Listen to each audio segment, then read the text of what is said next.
and it's so much closer than it seems. A whole wide world of possibilities, but our one true passion is all we need. We're rising up, we're here to stay, we're having fun, we found happiness in the game. This is our game, so let's go. Na na na na na na na. We found our purpose in the goal. Na na na na na na. Focus on what we need. Teamwork will set us free. Nothing is out of reach. This moment is all we see.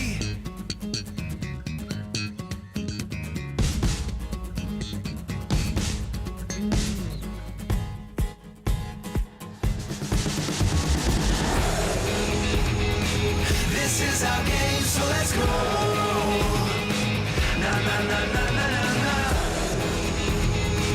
We found our purpose in the goal. Na na na na na na na.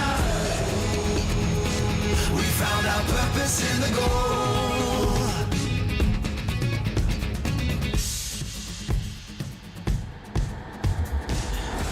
Disfrutar el juego. This is our game, so let's go.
สวัสดีครับผมเฟสโทนี่เคนะครับผมจากทีมเฟสแคนครับผู้เล่นคนโปรดของผมก็คือโนวาออเดอร์ครับเพราะว่าเขาเป็นคนที่เล่นเก่งแล้วก็ฉลาดครับดีใจมากเลยครับที่จะได้เจอเพื่อนเก่าของผมคือ GD ครับผมเรามีข้อความจะฝากถึง GD ด้วยนะถึง GD เพื่อนรักปีที่แล้วพวกนายเล่นได้ดีมากในเวทีลีกซึ่งมันทำให้ทีมของเราเริ่มมีปัญหาแล้วเพราะมันทำให้เราเล่นยากขึ้นมากกว่าเดิมในการแข่งขัน 4 ปีนี้แต่ครั้งนี้พวกนายจะไม่มีทางได้ไปในรอบแกรนด์ไฟนอลได้อย่างง่ายดายแน่นอน Kepada Face Clan, memang kalian sangat handal. Tapi bagi kita, kalian sangat kurang, masih kurang. Apalagi di dalam kualifikasi ini. Di PMGC kali ini, kita bisa menentukan yang terbaik. Ya, saya merasa bisa menghasilkan hasil yang terbaik lah untuk di PMGC Liga kali ini. Jadi, ditunggu saja. Untuk favorite player, saya Nova Order. Karena dia memiliki aim yang bagus, pemilihan positioning yang bagus, dia juga bisa dibilang player yang jarang kita lihat, ya bisa dibilang paket lengkap lah untuk di tim. Kali ini saya akan ketemu Geek Yuhai dan saya akan menulis surat untuknya. Kepada Yuhai, halo, kita berjumpa lagi. Ketika kamu di BTR sebelumnya, kamu bukan tandingan kami. Kali ini kamu kembali ke Malaysia dan sama sekali bukan ancaman. Bersiaplah pulang lebih awal. Hello, I'm back and I become stronger now.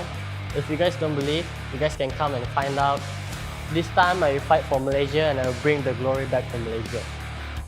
I feel very excited because the previous PMGC, me and my previous team, we did not qualify to the final. And I'm looking forward to make my new team now to final for Malaysia. Throughout PMGC, I think my favorite player is from Starwood Esport. I think is top because when they play in group green, the player top performed very well, and I'm looking forward to fight him in the grand final. This week, I would like to meet Tony K from Face Clan, and I want to give him some message. Dear Tony K, many people call you talented boy in Thai PUBG Mobile, and I have seen your outstanding performance in C as a veteran of the battleground. I predict that two of us butt heads in the 2022 PMGC League, and that it will be an explosive meeting. เราอย่าตั้งหน้าตั้งตารออยู่นะ คนที่ล่ำลือว่าเป็นเด็กที่มีพรสวรรค์ในมาเลเซีย แต่คนที่ชนะเป็นเราเอง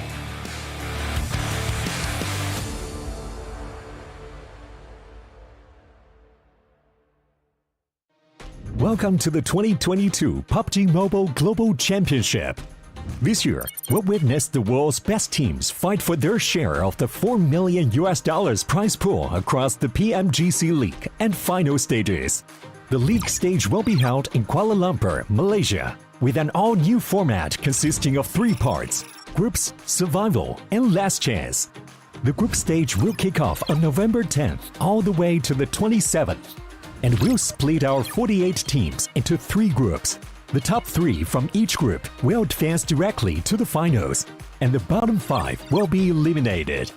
The survival stage will take place from November 30th to December 2nd. The remaining teams from the group stage will battle to stay out of the bottom 8 spots to advance to the last chance, held on December 3rd and 4th, where the remaining 16 survivors will compete for the last 4 spots in the finals. The PMGC Grand Finals will be held from January 6th to 8th in Jakarta, Indonesia, where the 13 league finalists will compete with 3 special invite teams for the 2022 PMGC Championship Trophy and be crowned as the best PUBG Mobile team in the world.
Hello everyone and welcome to the 2022 PUBG Mobile Global Championship League stage Group Yellow. So kicking off the day today, we have a team that showed us consistent and unshakable consistency, trained to kill from Nepal. And with me, I have, what's your name?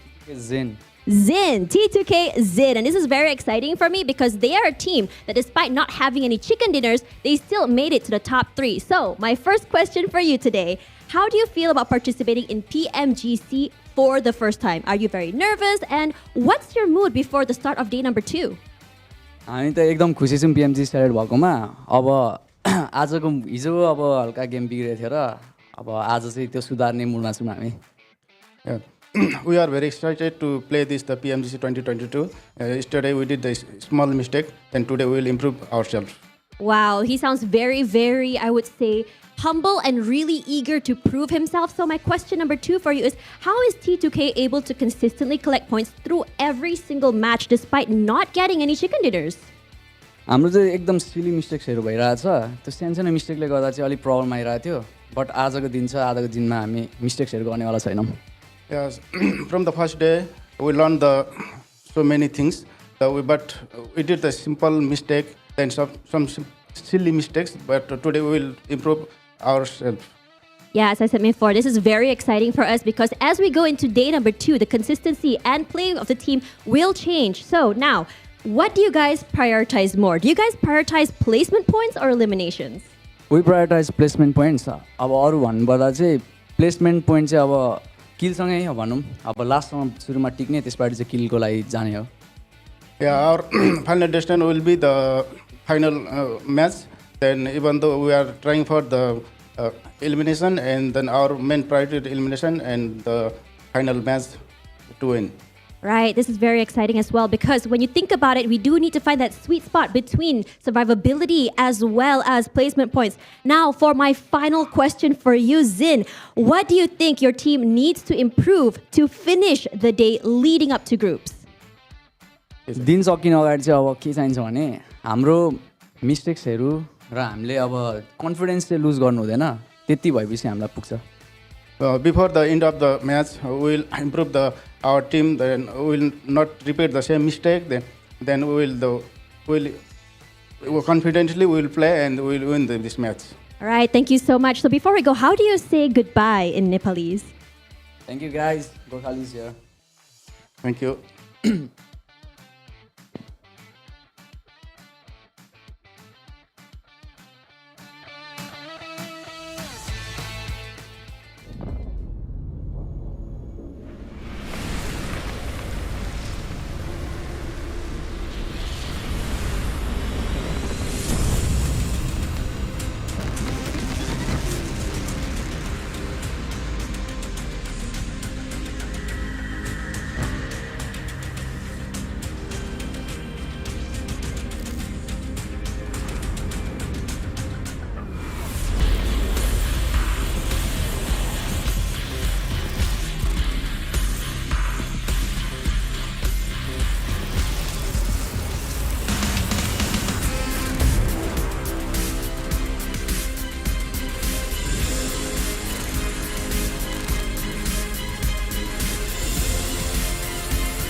Yo, what's up, everybody? Welcome back to the PUBG Mobile Global Championships Group Yellow. I'm your host, Hot Jukes, and here help us will go on with the show. We got none other than the 7 Worlds Gaming, and Glitter Explosion is back. How are you feeling, Glitter? I am so excited to be back. I heard day 1 was a little spicy, so I'm ready to get back into the action because I think this is going to be a really good group now that I'm here. And I wore yellow, okay? I'm prepared. Yeah, let's go. Let's go. 7, how you feeling, brother? I'm excited, man. I'm excited because of what Glitter just said. We had an amazing day 1, and I can't wait to see what this day 2 is going to be bringing. How are you, by the way, Hotchix? Oh, man, I'm so stoked, man. I'm full of that Thanksgiving food, man. Yeah. So I am locked, loaded, and ready to go today. And so why don't we go ahead and start out by reminding every single one of you guys out there to just hop in the game and vote for which team you think is going to go and win this whole thing. Get your PMGC token, get in game, and hopefully you can win some nice in-game prizes.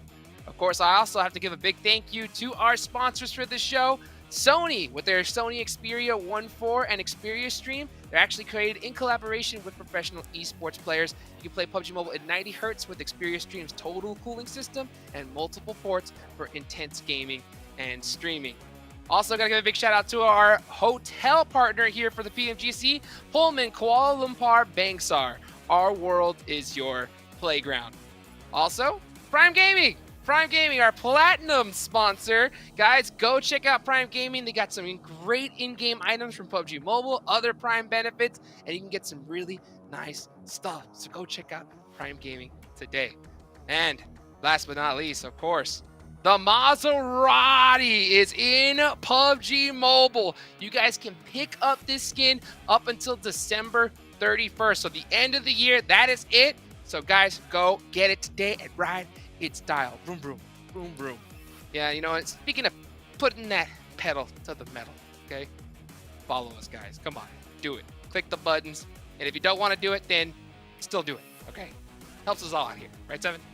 That's 100%. And I mean, if you are going to be tweeting out or doing anything, make sure you also use hashtags PMGC or PMGC 2022 because I've been keeping track of those. And you guys are sending some interesting stuff.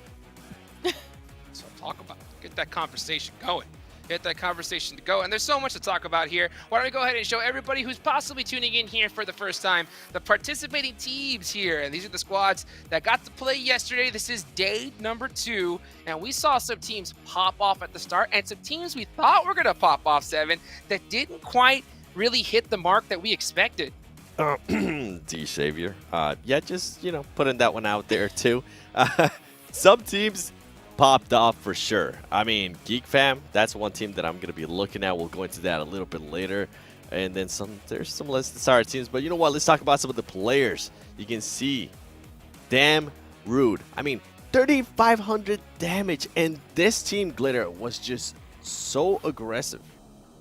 Yeah, I mean, obviously 3 out of the top 4 from Geek Fam up here. I mean, to be fair, Tony K, phenomenal performance, especially from the 4th place overall team, still being up here as the best, or number 3 in the damage. But I mean, Rude has the number 1 highest damage on a first day performance so far. Geek Fam has been incredible, and you can also see that reflected here in their grenade use. One, obviously significantly higher than every other squad up here, but that's just going to speak to their aggression. It's speaking to their ability to loot and use utility incredibly well. And then that ended up being reflected in obviously their first place placement on the day, ahead of everybody else. I mean, you've got 3 out of the 4 in the top 4. Most nades used, 7. This is an incredible performance for day number 1. It is an incredible performance, and it's even more incredible because of what GK was able to do at 1.2. At one point, they had, I think it was a 28-point lead, and then Geek Fam decided to just obliterate all of that and say, you know what, we're actually here. We're going to be trying to get some chicken ears.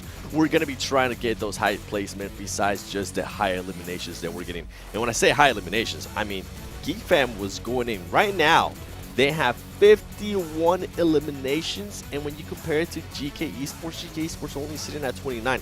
So a completely different team than what I've seen before, and I'm really enjoying to see if they're going to be continuing the aggressiveness, and then some of the other teams, hopefully they'll be able to step it up. I mean, GK, they didn't end the day so well, Glitter. They ended up with the 9th place finish and only 1 elimination on one of those games, and then the next one was a 12th place finish with 1 elimination. I'm pretty sure they're going to be looking to change that. Yeah, and we talk about that too, right? We talk about how momentum plays a factor into that, and on the flip side, teams that did close out the day really well. Another one that we'll probably be talking about is going to be T2K, Trade to Kill. I mean, they had multiple 2nd place finishes. We saw the interview at the top of the show with T2K as well, and they were just really consistent across the board with no chicken dinners, still in the top 3 at the end of the day. And we talk about that a lot, Jukes. I heard you gasping before with excitement for what you were watching. Consistency is so important. Oh, it's so huge. Every single time I see one of them squad wipes, you know, I get so pumped up. And not to mention the first, yesterday, the first play that we saw, Iron Sight, Car 98 from across the map. That was so dang sick. Let's take a look at the rankings. And you know what? And the reason why I was gasping a little bit earlier, this is where we all stand right now. It's crazy to see that grenade usage ended up being the same stats as we see here on the overall rankings. Geek Fam, most nades used, GK 2nd, and we see them here in 1st and 2nd place here, 7. Yeah, these teams have just been battling it out. And I mean, at one point, we had a 40-point gap between 2nd place and 3rd place, so I'm glad to see that that has kind of narrowed down a little bit more. Glitter mentioned it perfectly. T2K, they have been super consistent. FaZe Clan, though, this was a team that didn't really perform that well at the start of the day. They finished on a great note by getting that chicken dinner. We also saw 4 Angry Men. And then the teams that I was calling out earlier, I mean, D-Savior, a lot of people expected this team to be at least top 3 at the end of day 1. Right now, they're currently in 15th place with 19 points. And Glitter, they better wake up because those teams at the top are looking to get all the points. Yeah, especially when you're looking at those bottom squads, they're the only ones with single-digit eliminations. That's not what they want, because now we're looking at the average eliminations, and Geek Fam literally has an average in what Xavier has in total. Aggressiveness, right? Ouch. That's what we're talking about. And the damage that they're being able to output, even when they didn't have a great performance in regards to placement, they were still able to come out with those eliminations. And I think that's definitely what played out a big difference between these two teams. With GK, I mentioned it earlier too, I'm really intrigued to see what kind of team we're going to be getting here as we do look at the top Aaron Gill performance. You can see Geek Fan, I mean, I'm not surprised to see them there. FaZe Clan, I am a little bit surprised to see them there as, you know what, I'll tell you why later. And then IHC, 16 ranking points, 21 elimination points, and GK. With the thing with GK, I have to tell you guys this real quick, is that they were too passive at times, and I'm hoping that they try to be a little bit more aggressive today and not just go for placement points. I like it. I agree. Can't go for placement points. You got to be able to go for both. You got to go for broke here. These is today's matches. This is the same good old cycle that we've seen multiple times in a row. But I think that's the championship formula here. You know, is that no matter what situation you in, what zone you get, you got to put up some points. You know, get those 8 points. Say, hey, you know what? There's no chance we're gonna get first place here, but let's just try to put something on the board. And then when you do get that zone, you can't just get a chicken dinner. You got to get that chicken dinner with like 15, 20 eliminations. That's what really sets that first place mark. And man, we saw Geek Fan, they did exactly that strategy yesterday, Seth. They did, and it wasn't even just the chicken dinners. It was like the 3rd place finish. When they ended up in 3rd place, they ended up with 12 eliminations. We saw them being able to get more points than the teams that were actually winning the games, and I think that's currently why they're at the top. Well, you know what? Speaking of teams at the top, I got 2 of the top best analysts in the game right next to me, and these are their teams to watch here going into match number 1. So I see you got some interesting picks there, Glitter. So why don't you break down your picks for us? Okay, I mean, 7, we obviously agree on 4 Angry Men. I don't know your reasoning here, but for me, I mean, they started off the day fantastically. I think everybody had higher expectations of them, and it was just like what started to be a steady downfall that just kind of plummeted into not finishing above a double-digit placement after that. And I want to see them bounce back here today. I already talked about Time to Kill a little bit, how insanely consistent they were. 3 second-place finishes out of the 6 matches, and I want to see if they can finally close out a chicken. And then Geek Fam. We've seen teams at the top fall off. I want to see if they can continue this dominating performance or if it was a flash in the pan. Yes, I'm so glad you mentioned that for them too, because now with 4 Angry Men, this is my reasoning, okay? And the only reason why I picked them before this Aaron Gill, yes, they won the first Aaron Gill, but they just kept getting into weird engagements right off the bat in every single Aaron Gill. I'm even looking forward to seeing how they're going to be able to adjust to that. Are they going to be getting any of their players knocked super early on, or have they been able to go back, watch that tape, and maybe work something out that doesn't happen again? Now with Game Lord, they were steady in a way, and I know Imperium is going to love this that I'm talking about them. They were steady in a way that they're able to put themselves into position to actually strike at the end. They finished off the day with 2 very strong games. I'm trying to see if they're going to continue with that momentum, because if they can, I will like to see them at least top 5. And then last and not least, you Savior. You heard me talking about it earlier. Please, wake up. You can't do this. Well, you know what? They need to wake up, and all of you watching need to wake up, because it's time for match number 1. Let's take it on over to our casters, Zute and Esproxy. Thank you, Hot Jukes. We are back with day number 2 of week number 3. And if it goes to show, you know, day number 1 was great. Day number 2 is just going to get better. And 3 and 4, well, it just goes up from there, Esproxy. I mean, yesterday was a statement and a half that we saw from some of these teams. We saw a very explosive start from the likes of 4AM, as we mentioned, but as we continued, I mean, it was Geek Fam, it was GK Esports bringing in that consistency, and that's going to be the key today. I mean, we mentioned D Xavier, we mentioned Besiktas, I mean, with one of the craziest clutches that we've seen, not only as an individual with that 1v4 against Train to Kill, but then also in that 2v3 right at the end of Miramar. I mean, come on, they just brought that synergy, and if they can do that again today, then we might have a whole different storyline to follow. So many different storylines already developing through the first day. The one I'm looking out for in particular, though, is the Geek Fam team, right? Geek Fam, we saw them pretty much play the same style all 6 matches, and they absolutely crushed it. It was the same consistency. They didn't change things up game from game. And even though in the last game, they falter a little bit, going out early with only 3 eliminations, they stuck true to their playstyle. So that's what I really like to see coming into today, though. I want to see if they're going to stick with that and if it's going to keep working for them.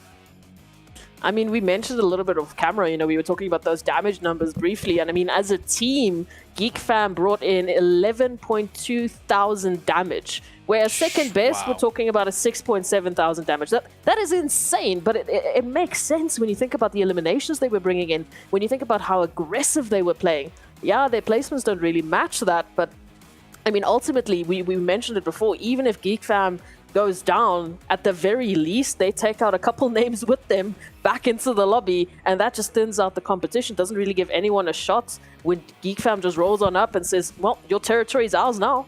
Yeah, it was just so many eliminations, right? At one point in the tournament, we saw another team had 2 chicken dinners and Geek Fam with only 1, but they were actually in the lead, and that was only with like a few games, right? If this was over the span of like multiple games, one team having more chicken dinners and less points, that's understandable, but only in a couple of games a team with an extra chicken dinner had less overall points. That just means the elimination points were really starting to stack up for the Geek Fam team.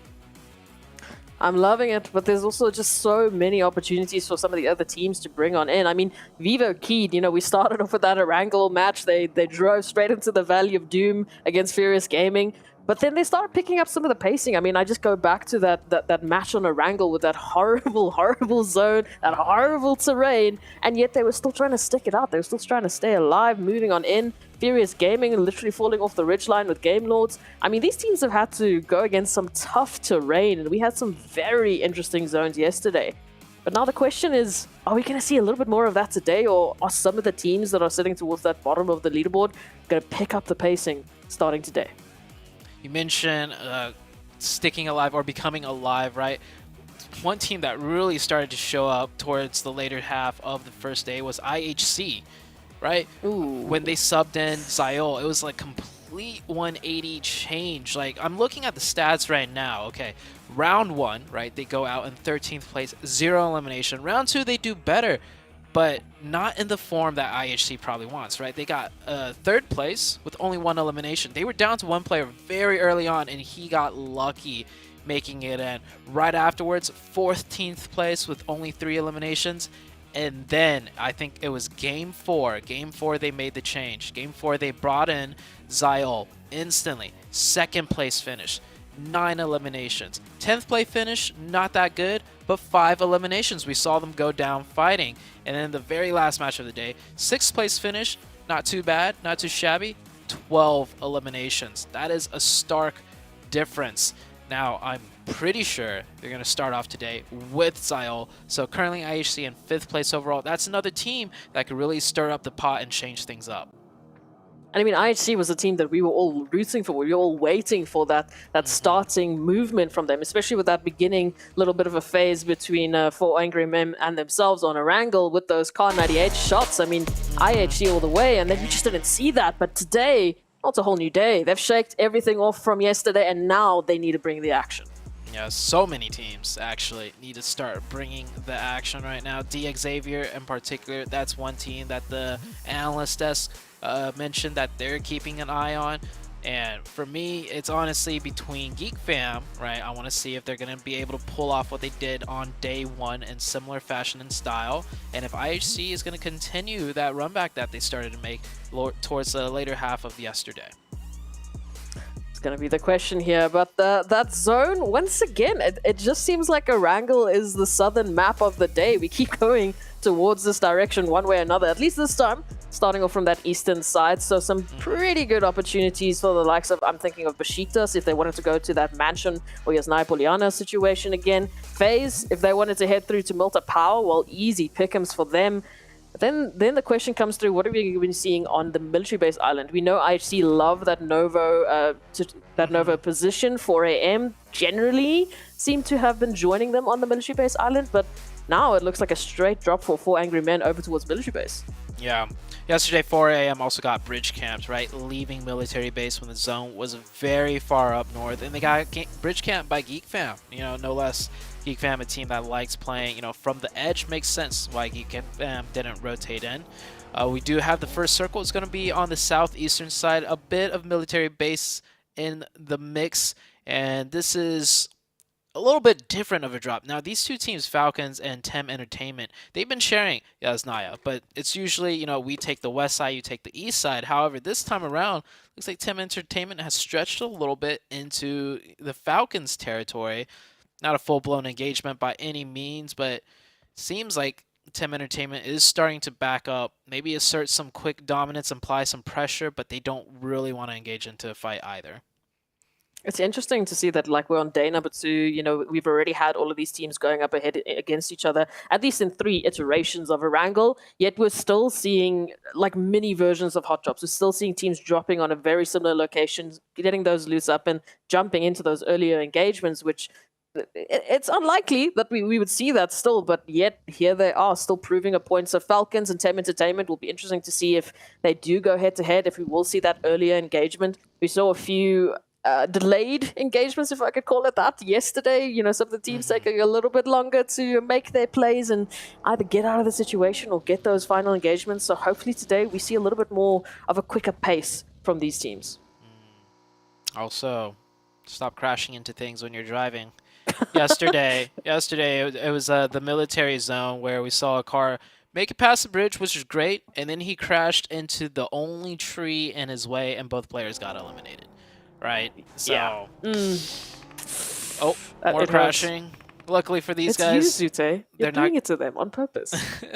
For them, they're not gonna, be shot at by an entire team of. It was IHC actually, bridge camping. So crashing into things right now, not too punishing, but later on, gotta watch out for where you're driving, especially if you're the driver. But it's tough sometimes, right? Because when you're driving in the vehicle, you're able to third-person peek, meaning you could rotate your camera around while driving in a certain direction without affecting which way you drive. And when you're getting shot at, of course you want to see who's shooting you and from where, so you get a better idea of what's going on. But then that means you're not keeping your eyes on the road, and it becomes a deadly mistake sometimes. That's where the teamwork has to come in. You have to have your spotter, you have to have your driver. Second, if you're in that passenger seat, your job is to spot out who's shooting at you. But yeah, it's like keep your eyes on the road. Don't worry about it. Yeah, we don't care about what's happening on the music. Your job is to see who's shooting at us. That is the only job you have as a passenger. But hey, at least we'll see those teams maybe stepping it up. If not, Zute is coming after you. You heard it here first. But in terms of the 2 spots that we have on the map right now, at least with the early possible engagements, it's Jasnaya Poliana that has that Falcons and Tem Entertainment action. And it was GK Esports and Rejects over towards Rozhok. But Rejects has already disengaged and they've moved up a little bit closer towards Ruin. So I'm already liking that we're seeing that early pacing where they're like, look, it's not really worth it for us. Especially if you don't have loot, man. You can't go into a fight if you're like on the weapon disadvantage. Just back on out and try again a little bit later. Yeah. It looks like Tem Entertainment did back off. They did shift back to the western side of Jasnaya to continue looting. So maybe the initial drop was just to, apply some pressure, which I was saying earlier, but not really looking for any sort of engagement. Fights might start breaking out between those two teams, though, as the matches go on, when one team becomes a little more desperate for points, or when one team, start feeling a little bit more confident, as in, hey, we might as well go for it. Looking at the map, we're about 5 minutes in. A couple of teams have already started rotating in near the center of the circle. Now, this first zone is actually, I would say, smaller than usual, right? Because a good portion of it, I'd say like 20 to 30%, is the military base area. And with the circle like this, I think everybody's pretty much counting out military base. So that eliminates military base plus the water that is in play. So immediately, first circle, a lot less, viable playing territory. And what's even worse for the likes of, let's say, IHC or 4AM, when they want to take that Eastern Bridge rotation, well, surprise, surprise, that happens to be the center of zone. I mean, we have already 3 teams situated within that opposite end, such as Nongshim Red Force. We've got Furious Gaming moving in. We've even got Genesis Dogma Gids that have moved in. FaZe moving down from Multa Power towards that bridge. I mean, it is stacked now. So for 4AM, they're going to make that trip on through. You can see right past Nongshim Red. Thankfully for them, it doesn't seem like Nongshim Red was quite ready for a little bit of that containment, but they will have a stock rotation to make immediately as soon as they reach the mainland. Definitely agree. 4AM did make it past that bridge, didn't get camped. They find an open compound. Of course, they can't really get too further in because, as you were saying, many teams all set up around here. But luckily for 4AM, I think their biggest concern was getting bridge camped, right? Yesterday, they ended the last game going out to the Geek Fam team because they were bridge camped. It was quite a good fight, though, on the bridge. It went back and forth. 4AM actually got the opening 2 knocks, but then Geek Fam held it down. And somehow, some way, Geek Fam, I mean, there's a reason why they have so many elimination points. They took that fight back from a 2v4 and eliminated the entirety of the 4AM team. So 4AM definitely breathing a sigh of relief. Their worst nightmare, the bridge camp, is not going to affect them on this first game. Yeah, we don't want any of that PTSD to move on into today's games. 4AM, I mean, we talked about Geek Fam. The main factor for me for Geek Fam and why they've been so consistent, why they've been so successful, is that confidence, that bravado when they jump into an engagement. It's like they know exactly what plan they've discussed, they all know their roles, and they just execute it time in and time out to such perfection. We talk about individual prowess, but then it has to be matched with, an equal amount of team synergy. And Geek Fam, for me right now, hopefully they keep it up because they are just hitting some beautiful PUBG Mobile action. And if they can continue that, look at those damage it's going to be tough. Oh, it's disgusting, actually. That's after one day at the PMGC level. They're not pumping damage into chumps, right? This isn't your classic match where you could rack up like 2,000 to 3,000 in one game. Okay, they're racking up that much damage against the best teams in the world. That's a lot harder than playing classic matches. And I want to draw a comparison real quick between Geek Fam and, ooh, that's a nice shift. All the way up to the top of the forest area where the Pride Rock is in play, just right above prison. This is going to get interesting. But before things heat up, right, HVVP and Geek Fam, very similar play styles, controlling the edge, fighting their way in, dominant in eliminations. It seems like, this style will get you in first place overall as long as you're executing it properly. And we saw with HVVP, you have one bad day trying to execute this style, which is quite difficult to pull off game after game. You quickly could drop down in the leaderboard. So we might see the same fate for Geek Fam just coming into day 2 even. 4 Angry Men right now on a car chase. They're chasing Team Entertainment. GK is chasing them. Just running through shelter like an absolute madman, trying to get that rotation and trying to regroup. Thankfully, it looks like they will be able to, but it's going to come down to what Team Entertainment will be able to do here. The line of sight looks pretty limited. So hopefully, 4 Angry Men should be able to move on into center. I mean, for the likes of FaZe, they literally just rotated off Milta Power, and now it might be an opportunity to rotate back. Here's that Pride Rock position that I was talking about. Now, 4AM, we saw in game number 1 yesterday, they really prioritized these rotations. They even lost a player on rotation very early in the very first game of Erangel, but they ended up getting the chicken dinner because of it. So once again, second circle pops up. They really gun it for a central position, and we saw on the camera so many teams all around them taking shots at them, but it's a calculated risk, and hopefully it pays off for them. They are pretty much somewhat center, a little bit north of center, but they're at a strong position to work the rest of the map. So very good rotation by them. The Rejects team taking things a little bit slower this time around. Rejects also in the very first game yesterday did similar, mad dash rotations, but it ended up costing them like the entire team with 0 points. So it looks like they're going to play it slow now as a new game plan coming into day 2.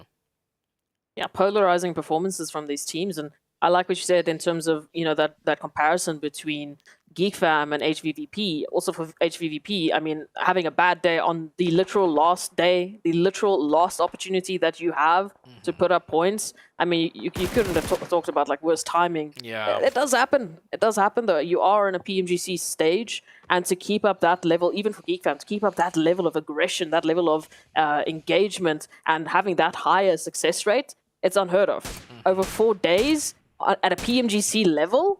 Yeah. We'll have to wait and see if they'll be able to do it. But imagine if they do. Imagine if they do. I feel like there's a world record around the corner for them. 92 points after just 1 day. See what GeekFam could do today. Speaking about GeekFam, they are located on the southwest side, pretty much on the edge. The only team behind them is IHC. Now, IHC versus GeekFam, that will be a very interesting fight if we do get to see it. Both teams very aggressive, and they like to take their 4v4s. You see right there on the southwest, IHC just now moving out of military base, GeekFam edging in from the southwest as well, and the circle does pretty much pull off the eastern side. Milta Power no longer in play, shifts a little bit towards the west. Everybody should be very familiar with this terrain here. There's a lot of different ridges to play in, and of course on the eastern side, it's all high ground going uphill. On the west, pretty much all flatlands with a few compounds with the bunkers of shelter coming into play. Can you imagine if we have a shelter final zone? Like the chaos of all of these teams shuffling into shelter, into the different levels, now trying to find one another, that zone All the closing different on bunkers. Which bunker do you want to take? The different levels. Uh-huh. I could, if it does end around shelter, we're gonna see like a whole like pack of cars just blown up, crashing onto the different shelter bunker sites. It's gonna be like a parking garage almost. It would be chaos. Imagine for the first game of the day, we have that sort of an ending. We've already had a few treats. I mean, I've never seen such a Western, Wrangel zone before yesterday. Like such an even 50-50 split between main island and military base island. Once again, we're treated to the eastern side of things. And now potentially a finish on shelter. I mean, come on, what more do you want?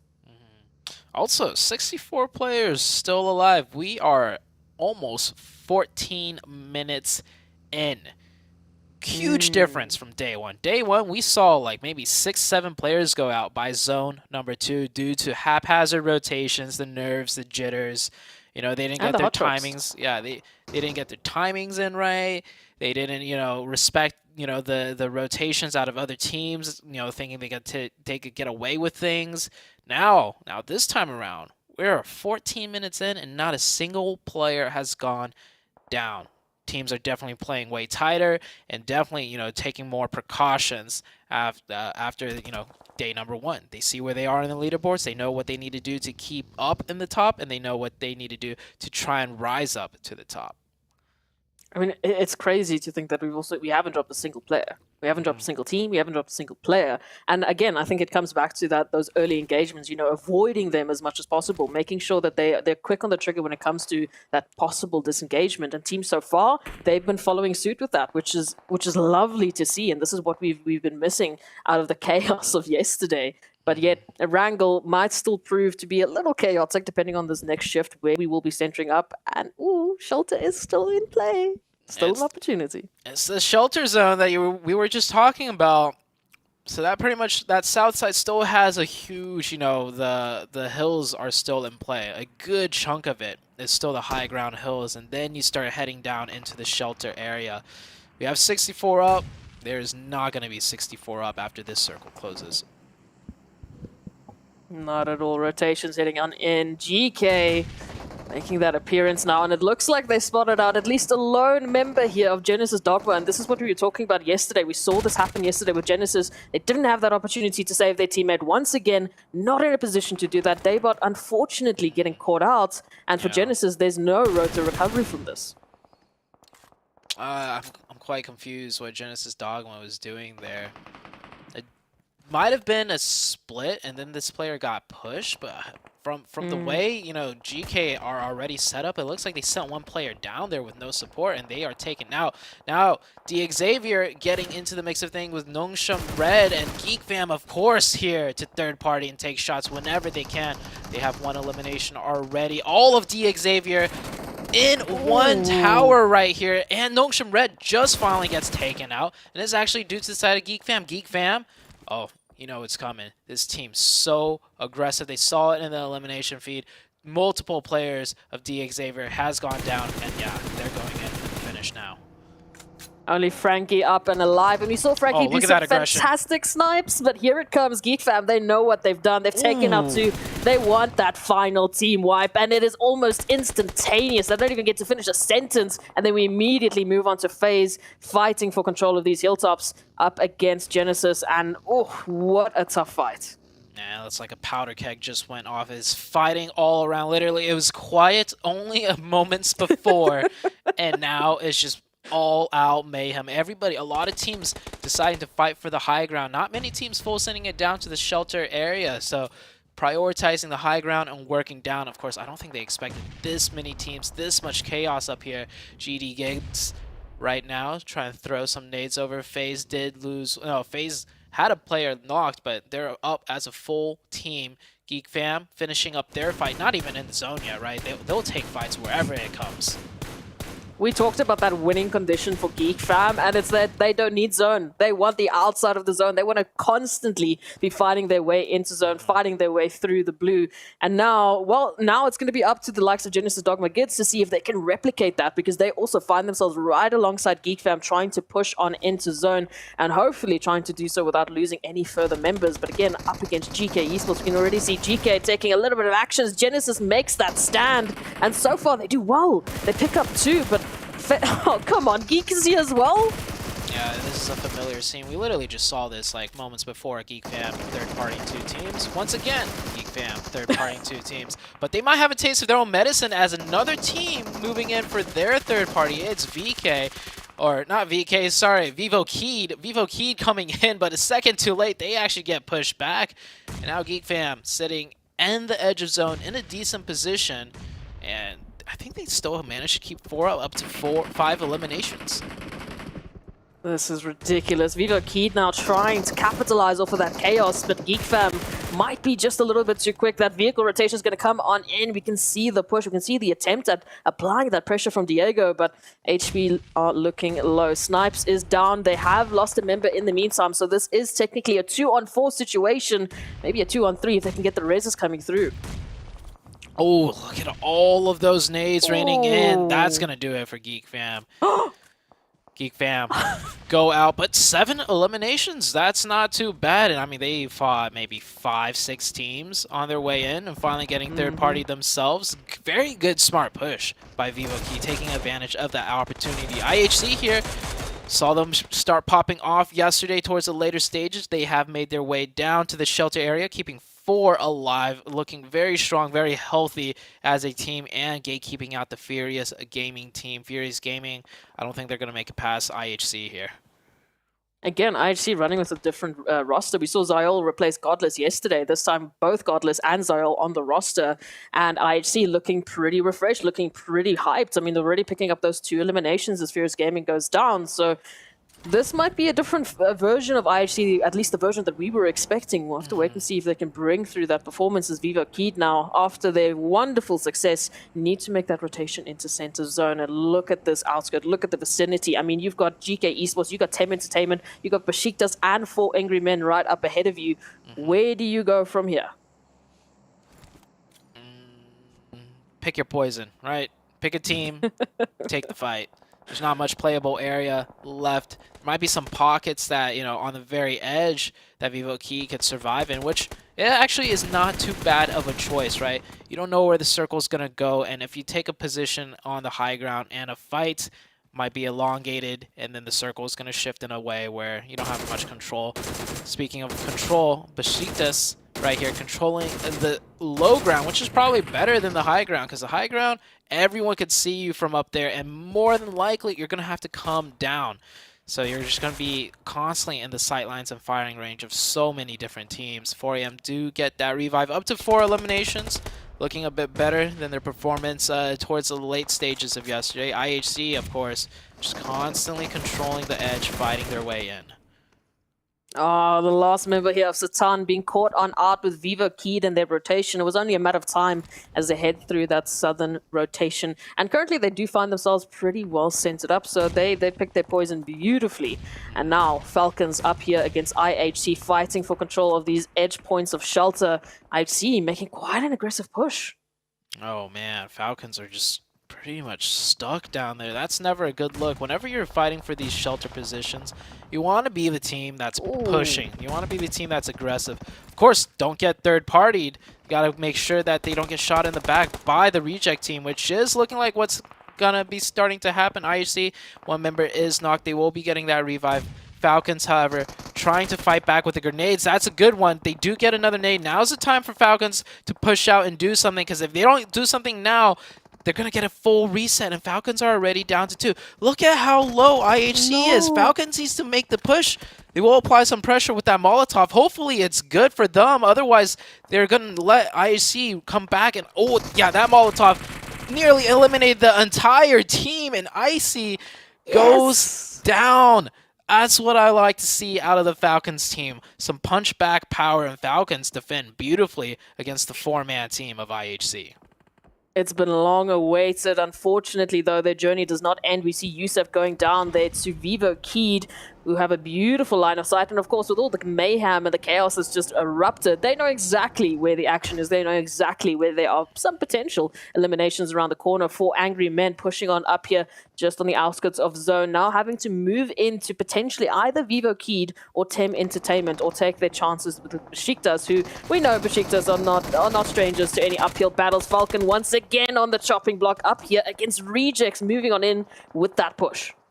Man, Rejects just slammed in here. Here's that parking garage I was talking about. Look at all those cars. So many cars.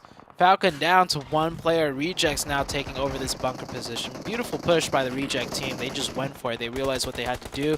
4AM trying to do the same thing, just going for it. However, they are now down to 1 member. Like I said, coming from the high ground to the low ground on these flat open hillsides is definitely not the advantage you want in terms of high ground. They're not only getting shot at by the team that's defending against them, which is Tem Entertainment, but I'm pretty sure Besiktas was raining in shots as well. I mean, absolutely. After that clutch that they head through, they brought on Miramar, they're absolutely no strangers here to these uphill battles. Train to kill. Hello, making an appearance here on the scoreboard. Already 3 eliminations. Looking to add a 4th, maybe even a 5th, as Vivo Keyed with their 8 eliminations. Am I reading that correctly? 8 eliminations for Vivo Keyed, moving in from that southern position. Oh, make that 9. If he could get that. Did he? I think he's... No, he did not manage to steal it away. So close. 8 eliminations still for Vivo Keyed, and a beautiful position. They managed to slice right down the middle of that high ground, using those rocks and smokes to a very effective degree. They're going to manage to beat out the 4AM team that was coming down from a similar position. Rejects down to 3. Not fully in the circle. They should be okay. Just scooch on in just a little bit. Make sure you get those smokes down first, though. And the side of Game Lord and Train to Kill on the northern side, they've been sitting pretty quiet, very comfortable, avoiding a majority of the fights that are happening down on the south. The only real competitors to them are, well, each other, but coming through from that side with that little bit of a ridge line, having the opportunity to, as you said, all the teams moving down from that hilltop, just exposing themselves, lying themselves open basically for a few extra potential eliminations, either to Game Lords or Train to Kill. So the opportunities are there, but these teams will not be going down that easy. We can already see Vivo Keyed keeping their eye out on that horizon, and of course, keeping their heads on a swivel, because they know there's so many teams moving in from the southern portion of the zone down to the north. Tem Entertainment now, a couple of shots, heading through to Vivo Keyed, and Regis just on the opposite end of that hilltop. Circle shifts north once again, so everybody has to come off this hilltop now. A little bit of the southern side is in play, but that's pretty much just the roadside and just flat open terrain. I'm going to imagine all 3 teams on the south are going to suffer some sort of casualties. Meanwhile, the teams on the north sitting very comfortable. Train to Kill and Game Lord do get that circle towards them. Game Lord might lose that ridge in play, though, with his circle slightly shifting down south of them. Train to Kill just getting a slight more of a zone blessing in this situation. And for Vivo Keyed, for Tem Entertainment, as soon as they go past those trees, their cover, it's null and void. So Tem Entertainment now trying to make a dash on in, trying to close the gap a little bit closer, heading into more of an eastern approach. And this is going to be an interesting one now because they might actually have a perfect line of sight onto Viva Key. There it is, Adrian down to a sliver of HP, nearly down to nothing. But they just managed to get behind that care package. Great smokes for them to use right there. So slowly starting to choke teams in. You see Vivo Key losing one player, another player lock. Here comes the Rejects team. They have to make their play. Falcon finally gets taken out. Good job for Falcons with that solo player trying to make it up to the 6th place finish. Now it's Vivo Key versus the Rejects, but Vivo Key have to worry more about than just the Rejects as Tem Entertainment firing him from the sides, getting a knock, and then Rejects getting the finish with the beautiful nade. We're down to the top 4 teams. Rejects sitting comfortably. Tem Entertainment, however, same cannot be said for them. I love the push from Rejects. That was quite a gamble, but now they find themselves on a similar approach to Train to Kill, just absolutely hitting so many shots towards Tem Entertainment. And Tem Entertainment feeling the brunt from pretty much all 3 sides. Maybe Rejects can apply that pressure to Train to Kill, and that will give them the space and the timing needed to recover their losses. But for the time being, there it is. Tem Entertainment, Train to Kill, now picking up each other's pacing. Game Lords need to move on in. They need to join the action. That is a nasty angle Duelo has on the Game Lord team. If he remains calm and fire off some more accurate shots, those are really good knocks that could be had. All he needs is smoke down to his left side. I don't know if he has a smoke, though. Maybe Divine has one. I think Divine did just pop out a smoke. If Duelo could get his left side smoked out so he doesn't have to worry about Train to Kill, he could have some really nasty shots onto this team. Game Lord, however, deploying smokes of their own, effectively obscuring the vision that we just saw Duelo have earlier. Now teams are firing back and forth. Everybody, or every teams, are taking shots at one another. Circle closes beautifully into the middle, forcing all of these teams to make some sort of move. I like that. Really putting these teams through the gauntlet now as they need to snake it up into the grasses. They will be losing majority of their respective ridge lines, majority of the cover that they've been holding onto so beautifully up until this point. But Tem Entertainment, I mean, I feel so sorry for them. They have just been getting punted lead after lead bullet, just going straight in their direction, not having any sort of time to recover. We can see they're right on top of each other, just trying to stay alive. And now Duelo comes on in and adds to the pressure gauge. I feel sorry for that tree right there. That tree's been soaking up a lot of bullets as well. The only hard cover that they have, and the rock, but man, I think Tem Entertainment is about to bow out here. Too many teams raining in fire from all sides. Still got one player left here.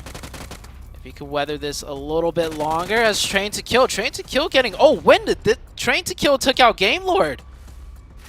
I was so focused on Tem Entertainment. Game Lord has just been eviscerated out of the match, evaporated. And now, hold on. Take a look at this. RC goes out.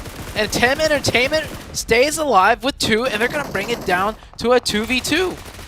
But look at their meds, Tem Entertainment. They don't have much to work with. They have literally nothing. Now down to Mormon as Train to Kill are just on a rampage. They got 10 eliminations, and now they're looking to close it out for good. Down to Mormon, we can see nothing to do with meds. Nothing. We've got he got the knock. That's it. Tem Entertainment, he got the knock on the other player though. Legend is down. These 2 nades for the Hail Mary. Oh, he uses all 3. It's a little bit far. Can one bounce a little bit further? Oh, shooting the buggy, trying to blow that up maybe. Oh, they'll get the revive though. But no meds, is it worth the revive? That's the question. Oh, I think he went back and dropped him some grenades. He's prone in the open. Did Jane spot it out? Some shots raining right back, using his teammate as bait. Gets some good damage in. But Jane's got one more first aid. I think Jane knows he's out in the open. But he does not want to risk firing off some shots and then getting hit back as Jane almost went down earlier. Oh, good timing for Jane, though, right as he pulled out the grenade. What a win. What a clutch by Jane from Train to Kill. I mean, it looked like it was Train to Kill's game, and Tem Entertainment was going to be the 4th team out, but all of a sudden Game Lord's out, Rejects is out, and then it was almost a win for Tem Entertainment. Tem Entertainment, that's a team that's way down in the leaderboards as well. They didn't get the chicken, but that was a good finish for them to, you know, really shoot themselves up the ranking as far as Train to Kill is concerned. I mean, they're not doing too shabby, you know, third place coming into today and then getting that chicken dinner. That gap between second and third, that 20-point difference almost, is suddenly a lot smaller.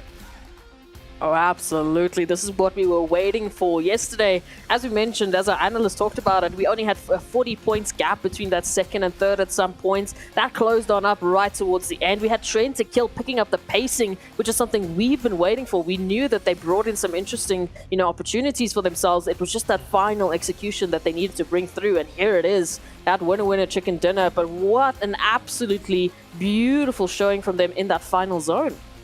Honestly, this first game I liked a lot because it pretty much showed us all the teams, you know, that aren't in the top besides Train to Kill are showing up today. Everyone's coming out swinging, but the team that swings the hardest in this first game will be Train to Kill.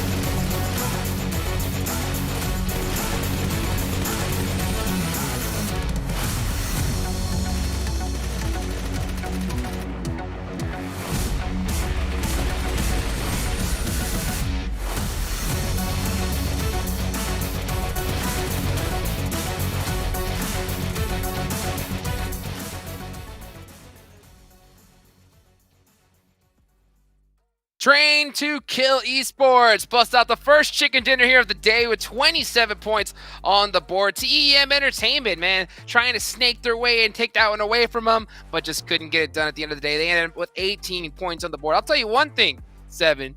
Train to Kill Jane popped off in this match. I agree with you, baby. I'm so glad you brought him up, Hot Jukes. Jane put up 8 eliminations, and what's more impressive out of those eliminations is he was able to do that with just, I think it was 409 damage. Talk about being able to steal some eliminations. I am happy to see Rejects there towards the top 2, 15 points for them. That's going to be good. And then Vivo Key, we saw Vivo Key taking on the fight with Geek Fam. By the way, Geek Fam. This is what I was talking about, Glitter, earlier. Only 1 placement point, but 7 eliminations. Wow. The aggression. It's the aggression all over again, and they were doing well in the eliminations. They just got caught out a little bit earlier than they would have liked, but you guys were just highlighting Jane. Phenomenal performance. 8 elims on 400 damage. That is efficiency, okay? 8 elims for and 34% of the team contribution. Plus, we also get Legend up here for T2K. Geek still making an appearance because of all of those elims. And then, like you were also saying, Seven, we had some Vivo Keyed popping off. Adrian with 6 of those elims. But listen, I put him in my teams to watch for a reason. T2K. All those second places, they paid off. We start off the day with a chicken dinner. You called it. Glitter Damas is back. Could be. Could be, in fact, back in the fingers are on the head. She is charging up and ready to go here. And you can see right now, this is the actual fan vote leaderboard. So all you guys that went in game, got your PMGC tokens and voted. So far, S2G is still up on top. You see Bigatron in second place and Power all the way at 5th. I wonder if we're going to see this change soon, Seven, with how some of the teams are performing in this group. Do you think that's something likely? Who would you vote for? I would vote for Geek Fam, and I'm surprised we're not already seeing Geek Fam out there with the way they're currently performing and the aggressiveness that they're being able to showcase. They're just a fun team to watch, like the way they're currently playing. Glitter, who would you? I would agree with that. Honestly, I'm a big fan of the aggression. You know that we love when teams are elim heavy, okay? Yeah. It just makes the games that much more excited, and when they're not afraid to have those aggressive early and mid-game stages, it makes the game more entertaining. Now we're looking at the overall ranking, though. Geek Fam holding on to first place, hitting the triple digits off of those elims, but the jump up from T2K into second place, and they actually had a pretty sizable gap that they had to make up, Seven. And the down roll spiral continues for GK Esports. They got 0 points, and now they're going to lose on that second place to T2K. I am going to be looking at some of the other teams, though. You can look at Vivo Key right now being able to push up there. We saw a tie between some of those teams in 4th and 5th. And Reject, this is why I was happy to see some of those higher points out of them on that first match, moving up to 9th place. And it's crazy how most of these teams are going to be packed. Like, if this continues on, I'm going to be so excited because we might get a flashback to last week when it came down to the last game on the last day. And I called them out earlier. I'm going to have to do it again. The Savior. I mean, I don't know what's going on with this team. They decided to take onto a fight outside of the circle instead of focusing actually going into the circle, and that's what ended up hurting them. They saw one player knocked and they fully sent it to, not sure if it was just a spur of the moment, but Miramar is coming up. Hajux. Yeah, Myanmar's coming up here next. You know what I really like to see was TEM Entertainment. They got a nice little bump from where they were sitting on the leaderboards after a rough day number 1. So to see them start off strong, put some good points, yeah, 2nd place. I'm looking forward to see how they perform here for the rest of the day. Here at the top, Miramar performers. I mean, Geek Fam, I think, is going to be on the leaderboards of pretty much almost any one of these stats just to do how they're performing. But hey, we also see a team that you were calling out earlier, 7 up on here. Which one? Which one out of all of them? Are you talking about Rejects? Are you talking about Geek Fam? I think it's going to be Rejects right there. Yeah. I'm hoping they can continue on with what they were able to do on that first match in Erangel, but I'm actually going to be looking at Besiktas. This is a team that's currently in 12th place. And if Miramar is your strongest map, and if you're maybe able to start off the day here on a good Miramar note, why not? Besiktas is probably going to be my pick to watch as well. I'm glad you said that, though, because they were in the top 11, fell out of it after this first match, and now they're heading into a map that they supposedly can do well on. So this is a perfect opportunity to bounce back. Yes, indeed. Why don't we go ahead and take a look at y'all's team to watch here for match number 2. And I see that you got Vivo Keyed in there, Glitter. I mean, they got some points in match number 1. Do you, what are you really expecting to see from them here in match 2? It was the aggression. The reason I picked them, it was the aggression. They had so many eliminations, and that was just, especially from the way they started yesterday, a night and day difference from the performance that we saw. So they went back and they did some sort of review. They fixed some mistakes, and it's working so far. I want to see if they can carry that on into Miramar. And then Game Lord 7, we both picked them. You want to go first? You want me to go first? Yeah, you know what? Keep going. Keep going, Glitter. You can't. It's too. Listen, I know it's my first day of this weekend here, but it's too passive. I'm not on board. We even heard the caster say Zuti didn't even notice they died when they did die, because you can't just hang out and watch all of the action go on around you. I want to see them bring something to the table now. They're definitely capable of doing it. We saw them had some good performances towards the end of the day. Give me more elims. 5 people at T2K. Consistency. She's being nice. I'll be a little bit more harsh. When you have 4 people alive, 25 minutes into an actual game, and you have 0 eliminations, yes, that is way too passive. We need to see a little bit more aggressiveness out of them, and that's what I was talking about in the first segment, how this team, yeah, they are getting those placement points, but that's just not going to be good enough, especially if you're trying to go for the top 3, and I hope this team is not thinking about, oh, we just want to make it to survival stage, because no, this is the PMGC. You can't be thinking that way, please. To be even a little bit more harsh there, to translate what Seven said earlier. I think at one point you even said, is this team allergic to elimination points? You know, it's tough to see them that late game busting out 0. But you know what? I hope we're saying this to hopefully motivate that squad to really turn up that aggression, because if you want to make it a top 3, hey, you have a chance right now to get it done. You have to turn up the heat right now. And speaking of turn up the heat, we got Miramar up next, and it's almost ready to go. Let's take it on over to our casters. Thank you, Hot Jukes. Game number 1 is down for the books, and the biggest takeaway is a lot of the teams that struggled yesterday, well, I mean, they are here to play, and they are swinging hard. It's no longer, you know, a 2-team show that out of GK and Geek Fam. There's some other teams now putting their name into the mix for us to really keep an eye out on. And man, it's just getting better and better as Proxy. I'm loving it. We were talking about it off camera. The fact is, we're seeing a whole different side of these teams. We're seeing the teams that we've been waiting for step it up. Yes, it's not everyone. D. Xavier, we are waiting for you as well. There's a few more teams that have to join the party. There's a few more teams that have to join the fray and bring forth that performance that we know that they are capable of. If they were not capable of it, they would not be here on our second map of the day in Miramar for the PMGC. Come on, we're waiting for it. Yeah. Oh, Miramar, here we go. Plane is out on your guys' screen, and it looks like it's going to be a very western plane path. Yeah, from west down to south. Pretty good one, honestly, for a lot of these teams. Yesterday's Miramar games, I'm trying to recall how they actually went. Yesterday was, we got that one circle all the way down southeast in Porto. Yes. Oh, yeah. I feel like yesterday's Miramar was very unique. Not a real taste of your typical Miramar games, which, you know, it isn't a bad thing. But I'm more of a vanilla guy myself, right? Like, that southeastern ending, I don't think any teams really had a good idea of how it was going to play out. Hopefully we get a match that's, you know, for the lack of a better word, more cookie cutter, you know, because then it's like, yeah, sure, it's like we've seen it before, but it's like we know, you know, more importantly, these teams know what they have to do instead of, you know, just kind of scuffling about and trying to fight their way in and then not really, you know, committing because there's like so many ridges, and it's like, you know, maybe we'll just not push, maybe we'll just stay here, maybe if the nade connect. Yeah, there was a lot of hesitancy yesterday due to, you know, simply the terrain, so to say. So now let's see where this first circle is gonna go, and well, okay, goodbye. Whatever you were looking for, goodbye. So we are getting down to the southwest. Okay, this is also very unorthodox part of Miramar, but not as many ridges for use as cover. There's, yeah, for sure there's a lot of high ground, but it's more like do or die high ground, right? It's not a high ground with a lot of different, you know, ridge levels where it's like, okay, maybe we can play in this pocket and this team will play in that pocket and so on.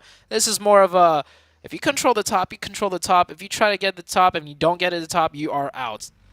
Pretty sad, like pretty simple. Pretty stock standard, really. I mean, we see this all the time. I mean, looking at the drop sites, you know, if we were talking specifically about that area with Chumacera, Val del Mar, I'll talk about that in a bit. Bashitas, nice, good morning. Good morning to you. Or good evening, rather. Thank you for that. That was a lovely little bit of a start. So already we've had one elimination. This is compared to a wrangle about 12 minutes sooner. What we saw. Yeah. So teams definitely stepping it up, and again, it's that whole thing of where yesterday we were just talking about Miramar being the get in your vehicle game, you know, vehicle simulator. There wasn't a real opportunity for teams to jump into any sort of potential early positions to get themselves set up to play with that containment early on, because it was just it was such a hard shift. But now, still a hard shift. I'm not gonna lie. I mean, all the teams that run that northern side, like, you know, Game Lords, like Falcons there towards Hacienda del Patron. I mean, congratulations. You need to join the territory of Nongshim Red Force, who love that Chumacera. We need to join Four Angry Men over towards Val del Mar. It's gonna be a fun time for rotations in these teams. Speaking about rotations, Geek Fam here, the furthest team away from the circle. I mean, it's what they want, right? It's maybe not this one. Maybe when, I don't know, Miramar, when the circle's that far away, and if it goes any more south, all they got is uphill battles. This one's maybe not the circle Geek Fam is looking forward to as far as fighting into zone goes. Yeah, no, it's not the expectation here, but what is nice to see is that we are still sticking to some of those expected drop sites. I mean, Train to Kill over towards Graveyard, at least there's some sort of normality there. Of course, GK Esports making an early rotation into Chumacera, which I like. Again, this terrain for me is, it's a little crazy, but I agree with what you said. The first team to get it to the top and contain that and hold that, they've got that advantage. It's not a case of they suddenly are surrounded by like 50 other teams and pockets. So now we want to wait and see who's going to be that first team to take the gamble to set themselves up. Yeah, they could create a buffer zone, essentially. We saw one of the GK members, they don't even have a vest, like not even a level 1 vest. So a very fast early rotation, you know, not even taking the time to look around for a vest to secure a position in a really crucial point on the map. Now, it is the first zone, right? It's a good spot, but anywhere on the Miramar match or Miramar map that's a good spot in the first circle may not be a good spot by the time the second circle rolls around. So we'll just have to see how the circle shifts, how the cookie crumbles. IHC taking their time looting. Of course, they don't mind. They could have had a really good straight shot into zone and just in a high ground position as well. No teams in front of them essentially besides 4AM, but 4AM is way down in the south. But IHC, they don't want to rush their rotation. They want to grab all the ammo they can and all the meds they can because their plan is to use all that ammo and all those meds fighting their way in. Yeah, taking a page out of GeekFam's strategy book, but they've been able to do that before, and we know on Miramar, IC, if needs be, will take a swim. They'll make sure they get those placements.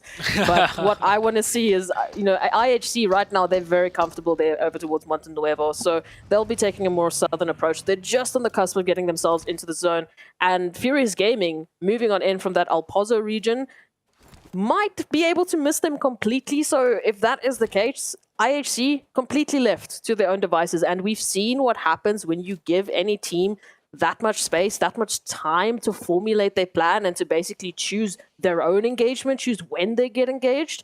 That becomes a very dangerous game to play. Speaking about being left to their own devices, I just realized they're no longer hot dropped in Monte Nuevo. Genesis Dogma, it was Genesis, right? Yeah. So they gave it up completely, and they definitely gave it up because the plane flew right over Monte Nuevo, making it a very easy drop for both teams.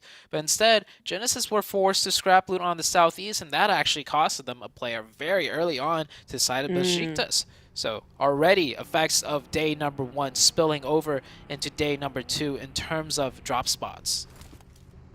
I love it. Again, I think that's why we're seeing that different, zone, that different presence from these teams. The fact that on Erangel, we only saw some action over towards the 14-minute mark. Yes, here, 2 minutes in, we at least lost a player, but all teams still alive, and now we're finally seeing a little bit of an engagement here on the seventh minute marker. It is FaZe Clan up against Nongshim Red Force. Busy just clearing out the angles, getting a nice flanking position. And Nongshim Red Force right now very split up. I mean, there may be 1 or 2 members pretty close on out, but they're already backing off. They're already saying, listen, this is not worth it for us. We still want to get ourselves set up. Yeah. They're just creating a pretty much a buffer zone for the northern region. Usually, this is a really good spot to do so, but honestly, with the circle being so far south, controlling that entire Chuma High Hills, chances are it might not even come into play by the time the second circle rolls around. A lot of teams actually making it pretty deep into the center of the circle. They're just skipping past all the high ground, right, in the middle, because, like I said, it's do or die. Like, if there's a team up there already, it's going to be tough trying to get up there. So a lot of teams aren't even going to peek their heads up there. They're just going to assume it's taken, and they're going to take the roads and play the low grounds further down south, which is technically even more center, so it's a better position in theory. It's crazy to see. We basically got that entire outskirt of the zone completely open. Other than, Furious Gaming, they're over towards the west on that high ground. Everywhere else, it's open for the taking. It's only really crazy stacked teams over towards the center. So, I mean, for the likes of, Falcons, Game Lords, and even GeekFam making their rotation, as we can see on the map now, they will be very happy with the fact that these teams have chosen that rotation. What are these zones, Zute? Come on, I've never seen this in my career. I've never seen this. I love it. I'm speechless. It's beautiful. This is better than the ice cream I had yesterday that I was telling you about. Oh, stop. Stop. Oh, here comes a mad dash of rotations. Everybody, time to visit the beautiful island of Los Higos. Good luck making it there. Now, there's 2 bridge access ways. We see one here on the western side. Already fight breaking out, but Besiktas managing to just get slightly ahead of Tem Entertainment. That's going to work for them. And on the eastern side, this is the eastern side. Sorry.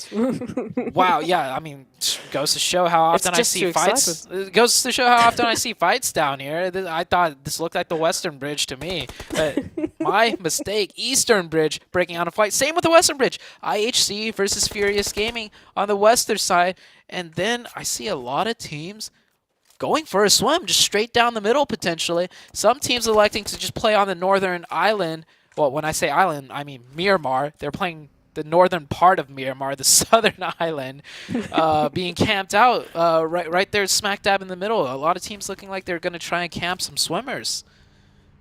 This is ridiculous. I mean, I feel like we're on military base island, but it's so much better. We were talking about Impala and Puerto Pareso as a final zone, as a very uncommon part that we see of Miramar. You know, some of the teams might not be very comfortable, might not be very aware of the terrain and, you know, some of the pockets they can utilize. Well, we've just one-upped it. We are going full throttle. We are taking a full road trip around Miramar, the spots that you never see in competitive PUBG Mobile esports. Welcome to the side of Los Higos, as all of the teams now are making a swim, making a dash. Xavier at least reaching land, but for how much longer? Frankie still yet to cross.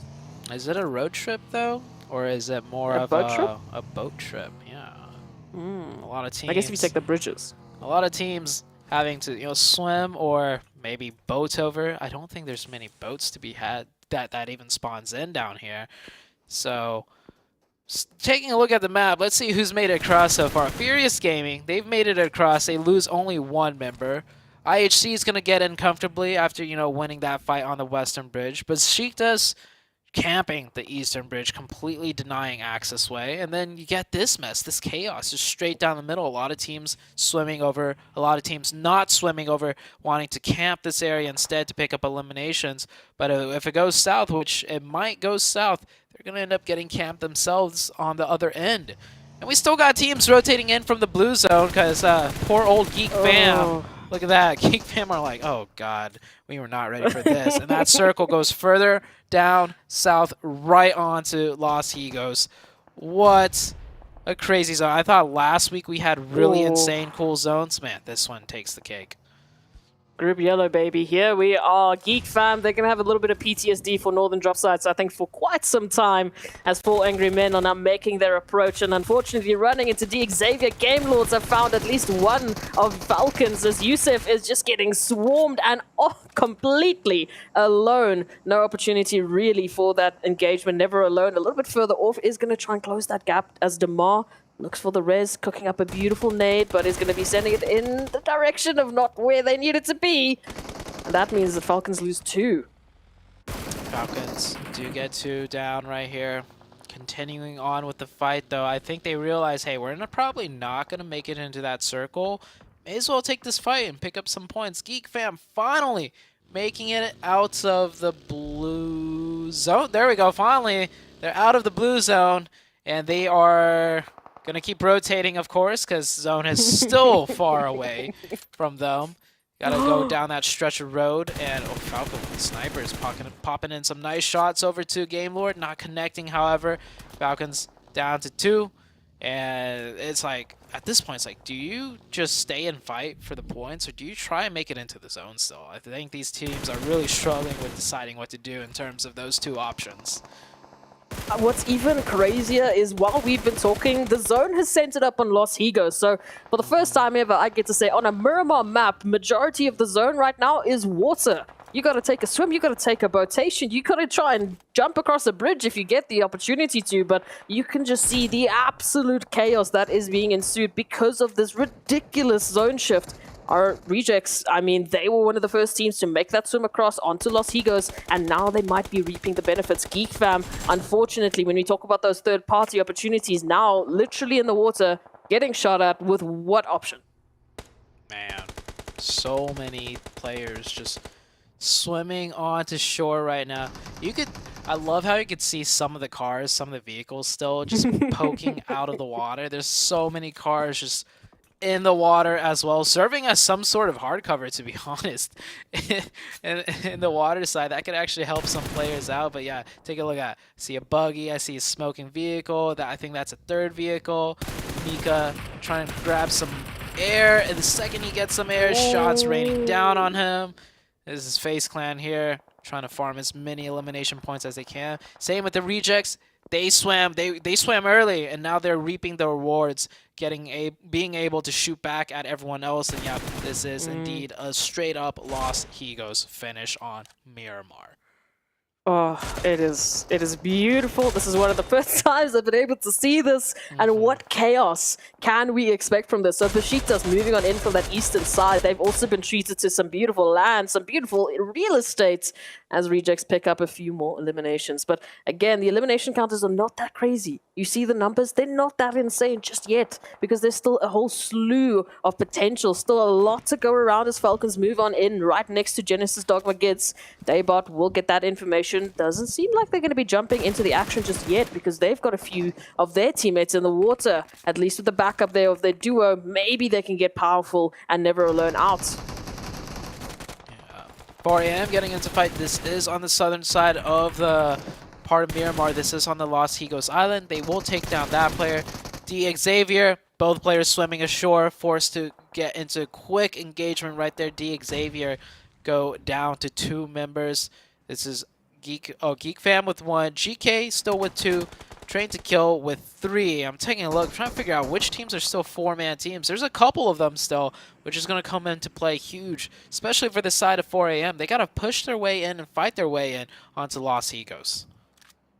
I mean, I'm taking a look at FaZe, I'm taking a look at Besiktas, you know, Tem Entertainment, who do have full numbers, but they first have to get their way through Train to Kill. So might be a potential there coming through from that eastern side for Angry Men, also rotating around from the west, right alongside IHC. And Rejects still keeping their eyes out here on the horizon, around the water, to see who's going to be making a crossing and who they might be able to pick up. But again, so much zone availability has been given up to the water. So yes, maybe some of those vehicles might help them out because at this point, I don't know, if we go anywhere closer to the water, I don't think these teams have an option.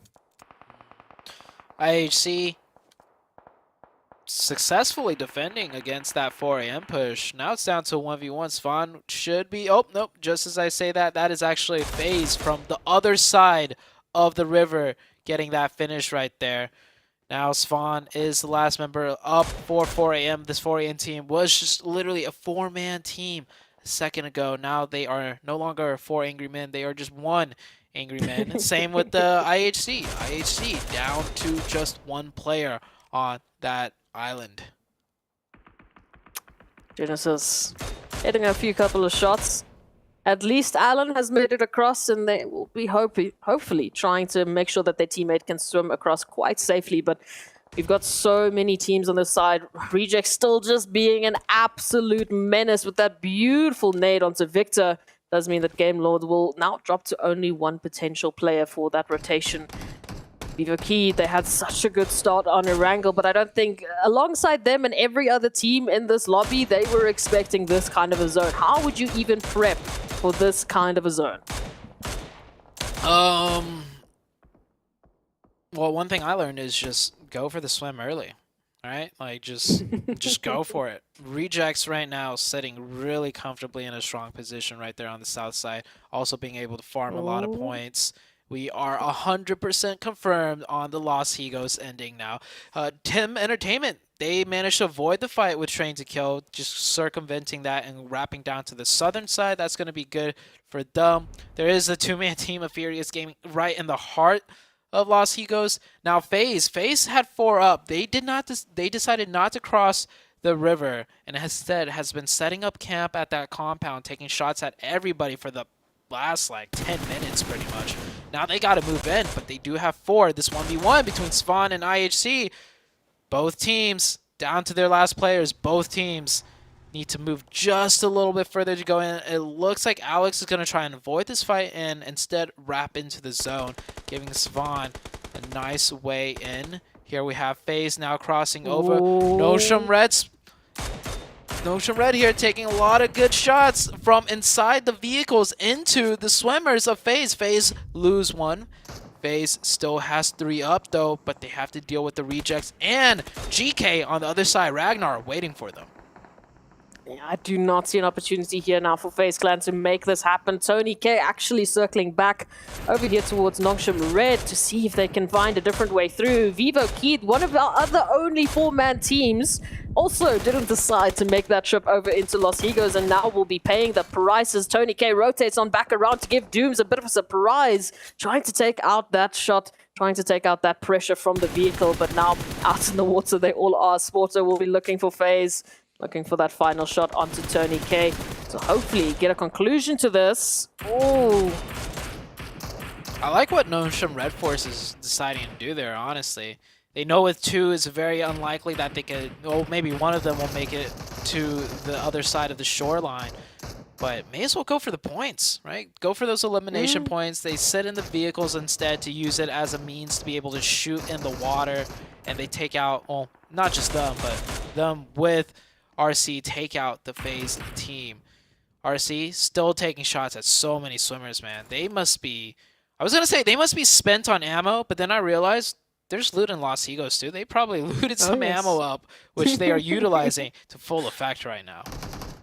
and they were one of the only teams to take a hold of these compounds early on. So if there was loot available, likely Rejects has taken all of it, which is why we can see them being the first team to reach those double-digit eliminations. As Train to Kill with that rotation on end, we were talking about those 4-man teams. It was Tem Entertainment alongside Besiktas that made that trip down to Los Higos. It is no longer Tem Entertainment, who are now reduced down to only 2 as Nongshim Red Force unfortunately feel the brunt of Rejects and their just big brain plays, man, making that rotation onto Los Higos. I mean, oh, loving it.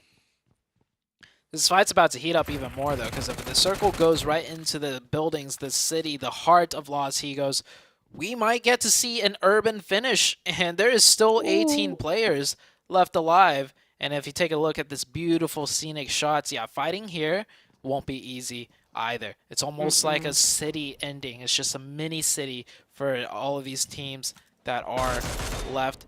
A lot of fighting out on the outskirts, though, as teams finally manage to swim in, slowly rotate in. Train to Kill now coming into the mix of things, taking a look at Genesis Dogma. Genesis Dogma, this team has been struggling a lot throughout the 2 days, and this is definitely a struggle bus in of itself, but they've made it pretty far, all things considered. So many teams already not being able to make it to this end game late zone. I mean, here's the question, do you play that outskirts zone? Was it up to the early eliminations for Genesis? They might have had a slower rotation, but just choosing that timing right and managing to get in and capitalizing off of some of the chaos that might have been happening inland might be why they were rewarded with some opportunity onto Los Higos. Now, though, it's coming down to this potential of that urban finish. Will it end up in the urban side, or will it actually shift towards Besiktas? Because then, I mean, my money's on them. They have full control of the terrain. They have all the ridge lines. If they can take out the Xavier, at least the last remaining member of the Xavier, then they are in full control of the southern portion. They are aware of that last member of the Xavier as well, which is really good. That's the worst thing that could happen to a 4-man team, getting caught by a solo player and then losing one player. But they'll control this territory for now. They're playing very cautious. They could play more aggressive, honestly, take more territory. But like I said, that one player of D Xavier, if they were a little bit overextended, they could have easily lost one or maybe even 2 players going from a 4-man down to a 2-man. So playing it rather more cautious and not, I mean, the chicken dinner is in their sights pretty much. The only 4-man team, Rejects and Train to Kill with 3. Those are the only 2 other teams with 3 players. Everyone besides that have either 2 or just down to the last solo. The beautiful benefits of that chaos. This is what we are reaping. We are being able to see what these teams are able to do in an absolute gauntlet of a Miramar, as only their second map of the day, mind you. So after the insane pace change that we saw on Erangel, immediately back into the chaos because there just was no other option. These teams really did not have another option to play a different style, to bring in a different form of energy. Miramar has just been, it has been ruthless. That's the best way I can say it. And now Genesis Dogma coming on through here from this northern side. The moment they stand up, it looks like Train to Kill are, well, trained on their position, waiting for those pixels to move. Circle slowly crunching in. Every team pretty much stalemated now. Neither team looking to make a move until the next circle shift. Tem Entertainment here with only 2 up. It's been an absolute slugfest just making it here. So much bullets expended already into the water side, and there might be more as Enjoy is swinging out over here. He smells something fishy. He will spit out Bevy there, and that's another member of Tem Entertainment down. I think Besiktas now feeling a little bit more comfortable. They're making a group effort push rather than just holding that split. They will take down the side of Tem Entertainment. Next zone shifts too. It goes south. As if it can't get any more south, the last zone will go on the south side of Los Higos. Not just Los Higos, the south side of Los Higos, mind you. It has literally just been the worst possible opportunities for any teams moving in from that northern side. And this is what I was talking about.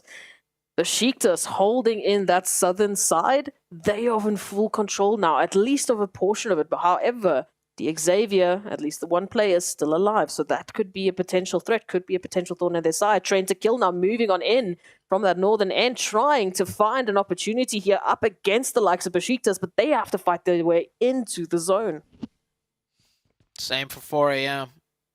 Oh, I don't think he wants to fight his way in. I think he's going to just, he's going to try and crawl his way in very slowly to the tippy edge of the zone and wait a little bit longer.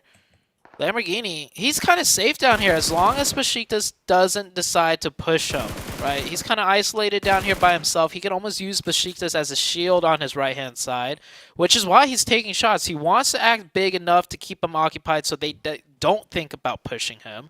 But here comes Train to Kill going for the push, and Rejects versus Furious Gaming in the city of Los Higos. I like this push out of Rejects.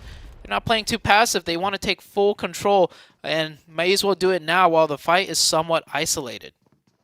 What a potential, absolutely booming game it could be here for Rejects, running already with 13 eliminations, just trying to close that gap onto Furious Gaming, who are having all of their nades prepped and ready, which is the only real helping factor here as a 2-on-3 scenario is about to ensue. The action comes on through. Duello actually finding Genesis Dogma in the meantime as well, as if you had time to focus on another team. Here it comes through. You always love seeing that. When a team is focused on a fight and it hasn't fully broken out, they could turn their heads and just, knock a player from another team. Genesis Dogma will get that revive. The Besiktas and Train to Kill fight is starting to ensue now. Train to Kill not really getting the better end of things. They did manage to knock one player. They will get one confirmation there onto Besiktas. So Besiktas will hold strong and take out that team, but they go from a 4-man down to a 3-man. Still massive potential. I mean, and the only other potential 3-man team, it is Rejects still up against Furious Gaming. And Justice is out for the hunt here, and they will do so. They will succeed. They are on 14 eliminations. This is the performance we've been waiting for from Rejects, but now their journey's not done. Genesis Dogma gets still up and alive in this one. Again, reduced down to only 2. We've got Besiktas moving in from that eastern side. And then we've got a few potential stragglers of 4 Angry Men. Well, 1 Angry Men and Lamborghini from the Xavier. 4 AM look like a new and revitalized team. And a more aggressive team. Or not, the Rejects team. Yeah. They are just... Yesterday, we saw them be extremely passive. Yesterday, in the very last match, you remember, they had 4 players, and they full sent it into a shack with 4 people all hiding in a shack, and they got absolutely decimated. Now with 3, instead of hiding, they're taking fights, they're being active, and they're picking up those points. This is the Rejects team that, Japan really wanted to see, and I'm so glad that they're showing out now. They had a good game in the previous match as well, racking up a lot of points. So Rejects looking very strong today. We'll see if it holds true. We're down to the last 5 teams now. Got 2 solos. The 2 solos actually really close to one another. The 2-man of Genesis Dogma. Man, shout out to Genesis Dogma. I don't know how they made it this far. They were one of the later teams, right, to swim over from the northern side. They capitalized off of the chaos here in this zone, off of the chaos of this entire map. The way that we have been rotating, the way that we have been going through this terrain. I mean, they just got the perfect timing after the chaos, but now it's going to once again coming down to those decisions. Rejects now finding the last remaining member here from 4 Angry Men. Leaves us down to our 4 teams. We still have that straggler from the Xavier, but Rejects, they look to be on a literal rampage with 15 eliminations as Genesis now finds Besiktas. Ooh. The third party coming through. Rejects decides to strike now. Great timing. Besiktas down to 2. And Lamborghini is still up. If Lamborghini times as well and this fight kind of stalemates out or goes back and forth, Lamborghini could potentially steal the chicken dinner away from both of these teams. Besiktas will get the revive, quickly knocked back down to the nade by Justice. Good peeks back and forth. They don't want to commit too hard and lose one of their players. Besiktas now down to 1. It's all up to Peace. Can he get 1? Maybe 2 knocks. Doesn't even get the single one. Now Lamborghini has his work cut out for him. This Rejects team about to take the chicken dinner. They're feeling confident. They didn't lose a single player, which was actually crucial. If one of them got knocked, Lamborghini could see that from his position, and he would have stood up and third-partied. But Rejects playing so disciplined, now clearing this last area together, spots out It's Lamborghini. over. It is all said and done. Look at the joy out of the Rejects team. An unlikely match to get a chicken dinner from, honestly, for everybody. Everybody involved. Probably, that's not a typical standard fashion, zone ending. Oh, yeah, we've practiced this before. This is how we're going to take the chicken. Rejects so happy bouncing back after a terrible day number 1 performance, I'd have to say.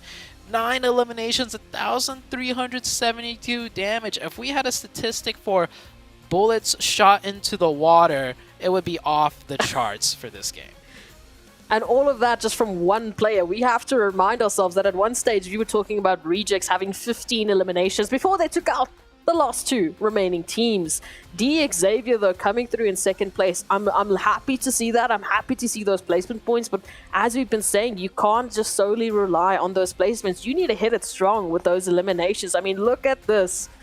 Rejects topping up with all 4 of their players in this fantastic showing of Miramar, picking up such a ridiculous amount of damage, a ridiculous amount of eliminations. And it was just a beautiful showing from them to pick up, like you said, that winner chicken dinner on such an unlikely map. Man. You notice next to Rage, he's got those binoculars on top right. That's how he got all those eliminations. He was spotting out the fishes with those binoculars. Very good game out of the Rejects. A Los Higos finish, a South Los Higos finish. Never seen before. I can't wait to see what happens next. Rejects looking strong.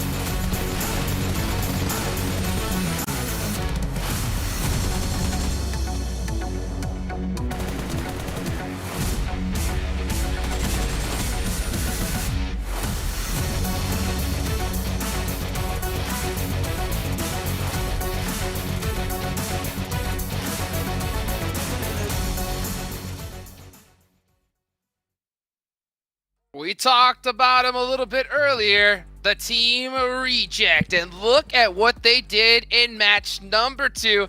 35 total points, 20 eliminations. I think this is a record for Group Yellow, if not a record for the whole PMGC 7. Correct me if I'm wrong.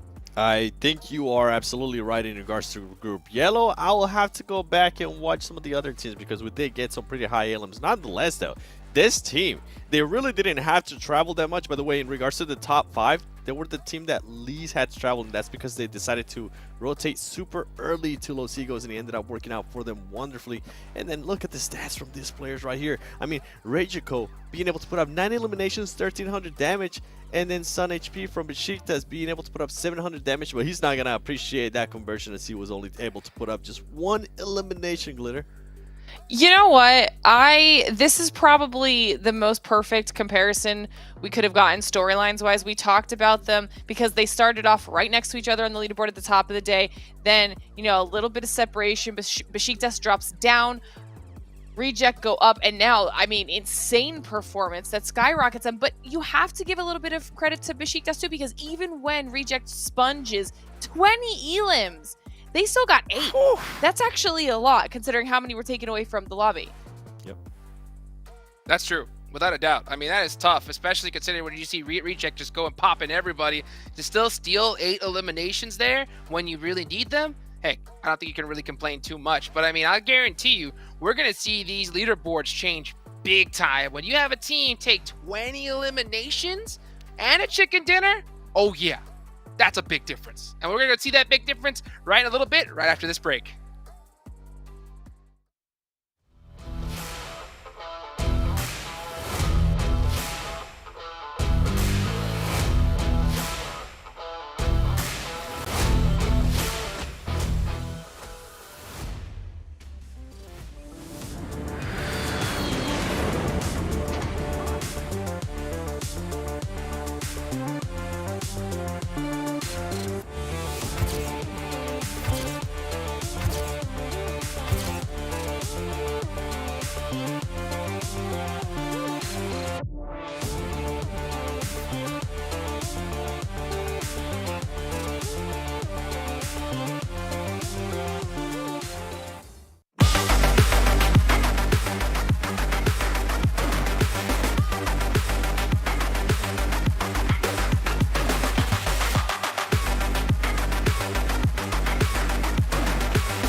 Welcome back, everybody. I'm your host, Hot Jukes, here with 7WG and Glitter Explosion. 2 games already in the books here in day number 2, and we still got 4 more left to go. I hope you guys are really excited. And speaking of exciting, of course, we have to give a big thank you to our sponsors, Sony. The Sony Xperia 1.4 and Xperia Stream were created in collaboration with professional esports players. Play PUBG Mobile in 90 Hz with Xperia Stream's total cooling system and multiple ports for intensive gaming and streaming.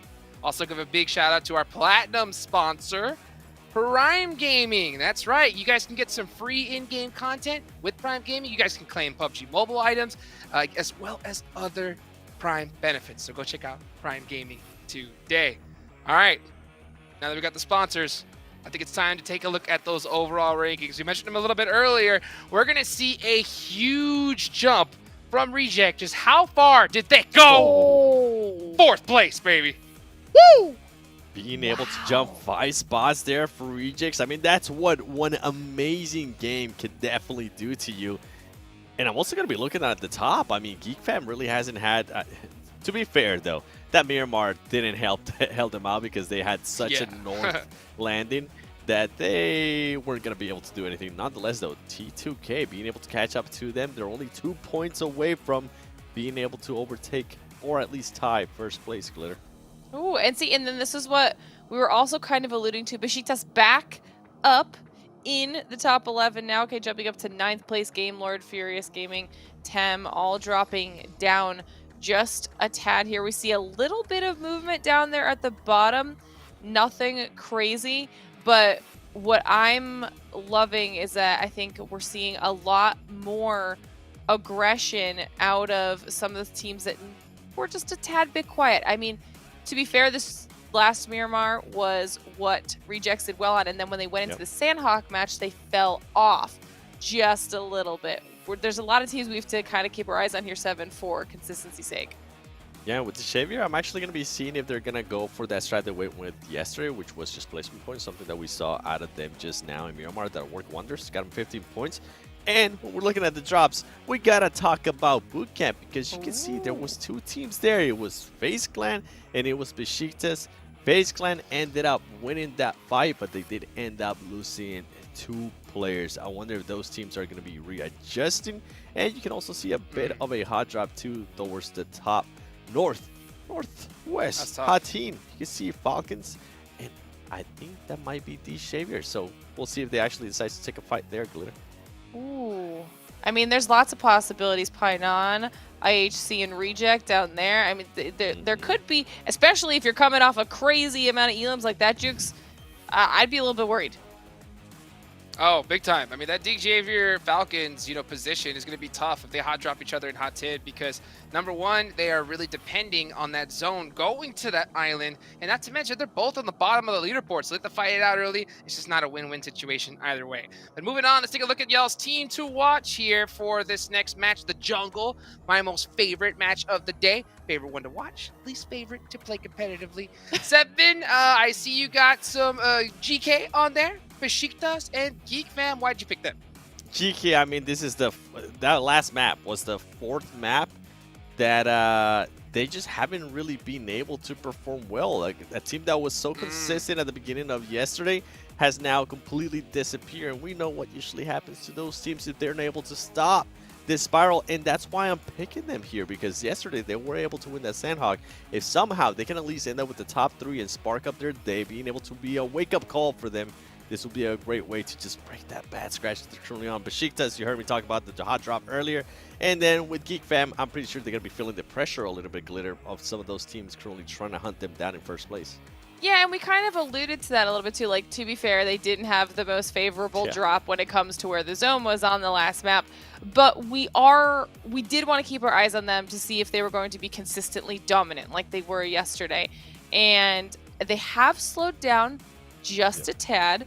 I think Sandhawks are a really good opportunity to kind of ramp that back up. It's always going to be extra chaotic. And FaZe in the last game, I mean, they were just aggressive, okay? They had kind of picked up a little bit. It might not have been the chicken dinner, but they had kind of turned on that aggression. I want to see that carry through, especially in Sandhawk. Get a really strong performance out of them. And then, of course, Reject after that. Just insanity. I want to see if they can keep doing it. Take a look at some of the players here in the battle lobby. They are getting locked, loaded, ready to go. Here coming up soon. Sandhawk is always just so pressure intense to how fast that zone goes. Now with the update as well, where the healing strategy is no longer a thing. That zone damage is even more powerful than ever before. And speaking of powerful, it's time to move on over to 2 of the most powerful casters in the game. Let's move it on over to Zute and S-Proxy. Thank you, Jukes. Well, if S-Proxy and I had a power, it is the power to create crazy zone endings, because, yeah. Lost Egos, I'm selling you. Yeah, we were saying, I don't think we've seen that happen in a competitive match of PUBG Mobile yet. I don't think I have, so, hey, you put S-Proxy and Zute together, that's what you get. You get a Lost Egos finish. Let's see if that power comes into play here. I mean, what could be the craziest ending on Sandhawk that we have not seen before? I feel like I've seen every circle on Sandhawk just because it's so small, right? Yeah, I do believe maybe docks ending like at the actual docks, like the to the right of the S, like that pier. That's one place I haven't seen it in before. I've seen it in like above the D in docks, which is pretty far down there, but I don't know. We'll see, man. We'll see. But the first thing that we got to settle out first is this bootcamp hot drop that's about to play out. Oh, yes, indeed. Moving on into the action already. As we talked about it, in terms of the hot drops, we didn't see that on Erangel. Miramar, look, let's not count Miramar because Miramar was ridiculous. But are we going to bring in that action here on bootcamp? Are these teams once again going to jump in? Maybe not. Besiktas actually, yeah, giving this location up over to the side of FaZe. If I could recall correctly, Besiktas yesterday opened 2 knocks onto FaZe, making it a 4v2, and then they lost, and we were talking about the killer mentality, right? That's just something that it was pretty evident that the Besiktas team did not have. And I was saying they should not hot drop, and they gave it up. Same with Genesis Dogma, another team yesterday on the hot drops that we were watching, and we were just really puzzled, like, this is not how you contest for a drop shot. They played so passive to a point where it was a mistake, like clear cut, like they're not playing it correctly by any means. It's not even playstyle question. It was just like, you are not playing this correctly. So both teams at least recognizing the fact like, hey, we are not a hot drop team. This is not what we do. This is not what we're comfortable with. We're going to just give it up and figure something else out rather than trying to tough it out and dropping a couple of games to learn in the process. So good on them to just straight up adapt. Rejects coming off the back of a very strong game will go down to 3 members early on to the side of Furious Gaming. A little bit of a split contested drop here, which is a little bit interesting. It's quite interesting, especially when with the factors that we're talking about rejects now. Losing one member right off the bat, pretty much right off the bat, with 2.5 minutes into the Sandhawk. And we know Sandhawk, it is third-party central, so you want to have as many numbers possible just to be able to contest all of the chaos that is surely going to ensue. We can see 4 angry men, but Chow being a little bit angry themselves and ensuring that elimination will happen. So 1 pickup here for 4 angry men, and another pickup at least for the likes of Furious Gaming over towards rejects. So a few eliminations, a few trades back and forth, but generally we're still seeing the teams kind of just getting into their relative positions. I mean, Besiktas, yes, they gave up that bootcamp, era, but as we can see, Sun HP now split up, keeping an eye out on the Xavier. Oh, and Peace, as I mentioned it, they were very close to bootcamp. They had to take a rotation out to try and join the rest of their team. They're over towards Camp Alpha, and now they're gone. A lot of split drop fighting right now. Fierce Gaming ended up taking down another player of the Rejects, so Rejects now down to 2. Besiktas improvising a new drop, a new split, do get themselves caught against the Xavier and potentially even the likes of Falcon. They're doing like 2 on the northeast of the bridge on the north side and then 2 west of the bridge. So it's a good split if they could get away with it, but it extends a little bit too much into the Xavier's territory, and they're not going to be happy about that. And then with Rejects, they're doing a split, south of boot camp. They drop in the trifecta area, that bridge compound crossing. Then they drop south of boot camp, and then a little bit southeast of boot camp. Problem is, Furious Gaming, they do a wide quarry split. They do 2 players, like, quarry-ish area, and then 2 further west of quarry, and those 2 players, ended up conflicting with the 2 of rejects. So that's how we're getting all of these little eliminations coming across the board. And rejects, another player knocked. Rejects down to 1. Yesterday, they had polarizing performances too. I think yesterday they had one really great game. I think a chicken dinner even, And then nowhere to be seen for the rest of the matches. Today, they get a huge chicken. Now they're about to be the first team eliminated.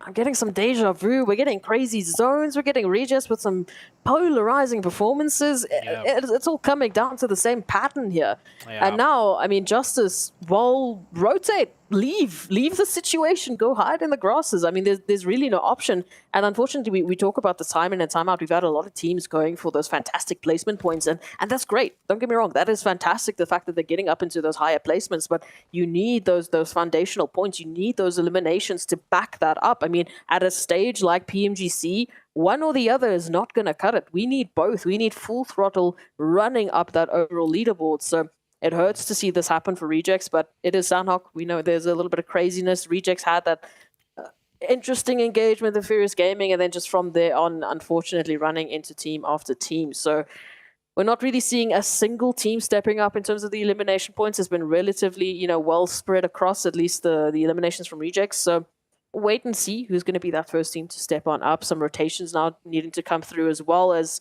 we can see the likes of Game Lords right alongside Train to Kill and 4 Angry Men moving on in from that northeastern side. Do you think they're going to be all right? I do see Nongshim Red Force as a straight shot right ahead of 4 Angry Men, and they're kind of sticking around that outskirt almost as if they're waiting for a team to make that rotation. It's going to come down to just the next shift, I think. I think both teams aren't going to even bother really breaking into the first circle. They're going to be rotating towards that way, but off the next shift is going to determine which way they swing. Something interesting I want to bring up in comparison from week 2, the group of death, and this week is Stalwarts. Godlike Stalwarts, actually, very similar performance like the likes of Rejects. They were polarizing too. I remember day one we were talking about, oh, they're doing okay. They were like 5th or something like that. The next day, nowhere to be seen. Very polarizing performances. I'm pretty sure Seven on the desk, if he's listening, he could agree because we were both talking about it. They would go up and then they would go down extremely hard and then nowhere to be seen. They lose players early on. They lose 1, they lose 2, go down to 2-man, first team down to 2, just like the Rejects. And, well, godlike Stalwarts ended up being the first place team overall in the group of death. I'm not saying, you know, the Rejects team have the similar caliber or experience to pull off something like that, but hey, just, you never know. It happened to godlike Stalwarts, so yeah, up in the air. Opportunities always there. We know PUBG Mobile and the likes of RNG is always going to just bring in some interesting performances. I mean, speaking of those interesting performances, Train to Kill now down to 2 as Legend's been knocked and now that recovery has to happen here. A few rotations means that IHC did at least pick up one of the members there. Train to Kill now clapping back on the likes of Game Lords who made that late rotation, and Train to Kill has been delayed as well. So now we are seeing a little bit of an opportunity as IHC fight GK Esports. Almost an immediate elimination for Gaithan. Satan down to a sliver of HP. Yeah, I think that nade's gonna... Yeah, ooh. Actually shot by a different team there. Alex trying to go for the confirmation as fast as he can. He knew that was... Oh, he got it! Alex jumping over the car. Yeah, Alex jumping over the car with the DBS. He got it. That's that killer instinct that I'm talking about, right? He just knows. He hears the shots coming in from the other side. He knows that knock just went down. He's like, we want this point. Insling brings out the DVS and runs it and guns it and gets that 1 point. 1 point can make a crucial difference here. Absolutely. Just running in with that DBS action and running in with the vehicles. It is Genesis Dogma Gids up here against Tem Entertainment. And now Tem Entertainment, at least the duo of Tem Entertainment, need to step it on up. We have a 1-2 split, at least for the time being, as Baby steps on out to try and delay Genesis Dogma. But, Geek Fam doing what Geek Fam do best. The third parties are here. Dang, Geek Fam was just getting into a fight with IHC's fight earlier with the other team that rolled on in. What team was that? It was GK. GK rolled on in down to 1 player. Now Genesis Dogma here. Oh, that's Tem Entertainment taken out, actually. Tem Entertainment was a team defending in Genesis Dogma in full force. That's the most aggressive I've seen Genesis Dogma. It works out for them, at least securing that compound. But Geek's going to have something different to say about that. It's not Geek that picks up the point, though. It's actually IHC from over out top that picks up that one. No, these third parties are just heating on up. Genesis Dogma losing 5 another player. Already. Oof, it is disgusting, but it is fantastic to pick up these amount of points right off the bat. IHC once again stepping up. And I mean, we talked about that change of roster once again, another change of roster up into the first few games of today. And it seems like IHC have found their groove, at least until Yuhai has anything to say about it. So many different angles being exposed up there. Geek Fam playing in the ruins area, very split up. This is what playing aggressive looks like when you have 4 players alive and you have the zone and you're safe. We saw game number 1, I think it was Game Lord. I think Seven was saying, I want to see them play more aggressive. They had like barely any eliminations. Sure, they had the zone. They were safe. They could have sat back. Geek Fam, they have the zone. They have 4. They could also sit back, but they're so far spread out in ruins that they're able to third party 2 to 3 fights to pick up scrap points whenever possible. Next zone shifts, it does go up north right into the heart of ruins. It could end around there. It could even go up a little bit to the northeast where the reject player is sitting in a shack, I believe. The last one up for the rejects. Maybe he could squeeze out some placement points if he gets circle blessed long enough. It's going to be that question that has to come through here. And I like that, just the aggression that we're seeing once again. Geek Fam, one of those teams that we've said have been so confident, those teams that have not been afraid of taking the engagement. So it's good to see the likes of Genesis Dogma also picking up that pacing a little bit. But we have to see that consistency follow through. We saw with Geek Fam, I mean, in the first couple of games, we didn't have a single movement on our top 3. That last game, our top 3 didn't make a single movement on the overall leaderboard. Now it is an opportunity to climb back in. You can't give any of these teams space to work, or they will close that gap up against you. Nongshim Red Force here, coming in with hello, to your right. Hello? 1v2. RC could do this. Justice, he's got the DBS. He gets another one. The third player, though, from out on top will get the elimination. Good try by the Rejects team. FaZe, Ventores, though. Spot. Oh. Wait. Did Dooms accidentally throw a Molotov instead of a smoke? I don't know if that was FaZe, maybe. No, it showed... I think it was Dooms. Yeah, it showed Dooms Molotov. Oh no. Oh no. I mean, Nongshim Red Force just off of the back of a sub as well. I mean, they dropped Satan, brought in the QX. This is not the impact that you were looking for. Yeah, and also it's just... You mollied your down teammate, which you could have revived, and get back up to 3 and near the center. Man, Nongshim Red Force, it just seems like they've been having so many troubles. Here we have a little car chase happening. You don't see this in Sandhawk almost ever. Game Lord with the YOLO full send rotation straight into the hearts, well, not the heart of Ruins, but on the outskirts of Ruins. One player will go down, last player, and desperately trying to set off that smoke. Can he get it down in time? Give him some cover, give him some reprieve. Too many shots from too many different angles, and man, with IHC's sight train on you, they will not let up. IHC up to 6 eliminations now. But as if that was enough for Game Lord, Geek Fam also reached in from Ruins. They put themselves in a perfect crossfire between IHC and Geek. So regardless of what IHC would have done, Geek Fam would have jumped on in. Those are two teams you do not want to be sandwiched between. No. Lamborghini, we saw what they did on Miramar. Will they be able to clutch it up against Falcons who just drive on by? Nice little swing by right there. I like it. I respect it. Falcons. Looking strong. Falcons, man. This team's also been struggling a lot. Looks like they're playing a bit more loose, a bit more confident, and it's working out for now as they pick up those 2 elimination points so far. Next zone shifts. It does come off of the North Island. I think everyone on the North were ready for this shift, so let's see what their plan is. 4 a.m. meanwhile swinging in from the western side. 4 a.m. started all the way on the northeast, so they did a full, complete wraparound. Working out so far, but can they get further? Ooh. What a nice shots with the silencer as well. That QBU with the silencer, oh, sounds so nice. It's deadly. Just tap, tap away, and it's done. DX Xavier now, I mean, we had the drive-by from Falcons. That took out Lamborghini. Now, T-Duck out here, the nade. Oh, sliver of HP, you're out of the blue, and they can't even get around. They're just going to go down. No other option. I mean, at this point in time, Falcons have their number, and DX Xavier will go down with not a lot to show for it, unfortunately, but we'll see what they bring on back. At least 2 eliminations to the tally as Geek Fam move on in, still hunkering down here towards Ruins. Yuhai instantly knowing his backside just got compromised is going to adjust his positioning. Quick heads up play right there. Genesis Dogma will find this shack to play in for now. Geek Fam do want to close in on this, but they're also dealing with Furious Gaming the whole time, and that's a player knocked out of the Geek Fam team. That's just going to slow things down for Geek Fam. They're going to go back and reset as GK Hope comes in, and I think he saw that burning car. I was like, that's taken. Ends up getting taken out by the 4 a.m. team instead. GK, once again, slipping on the leaderboards. Eliminated very early. No placement points. No elimination points.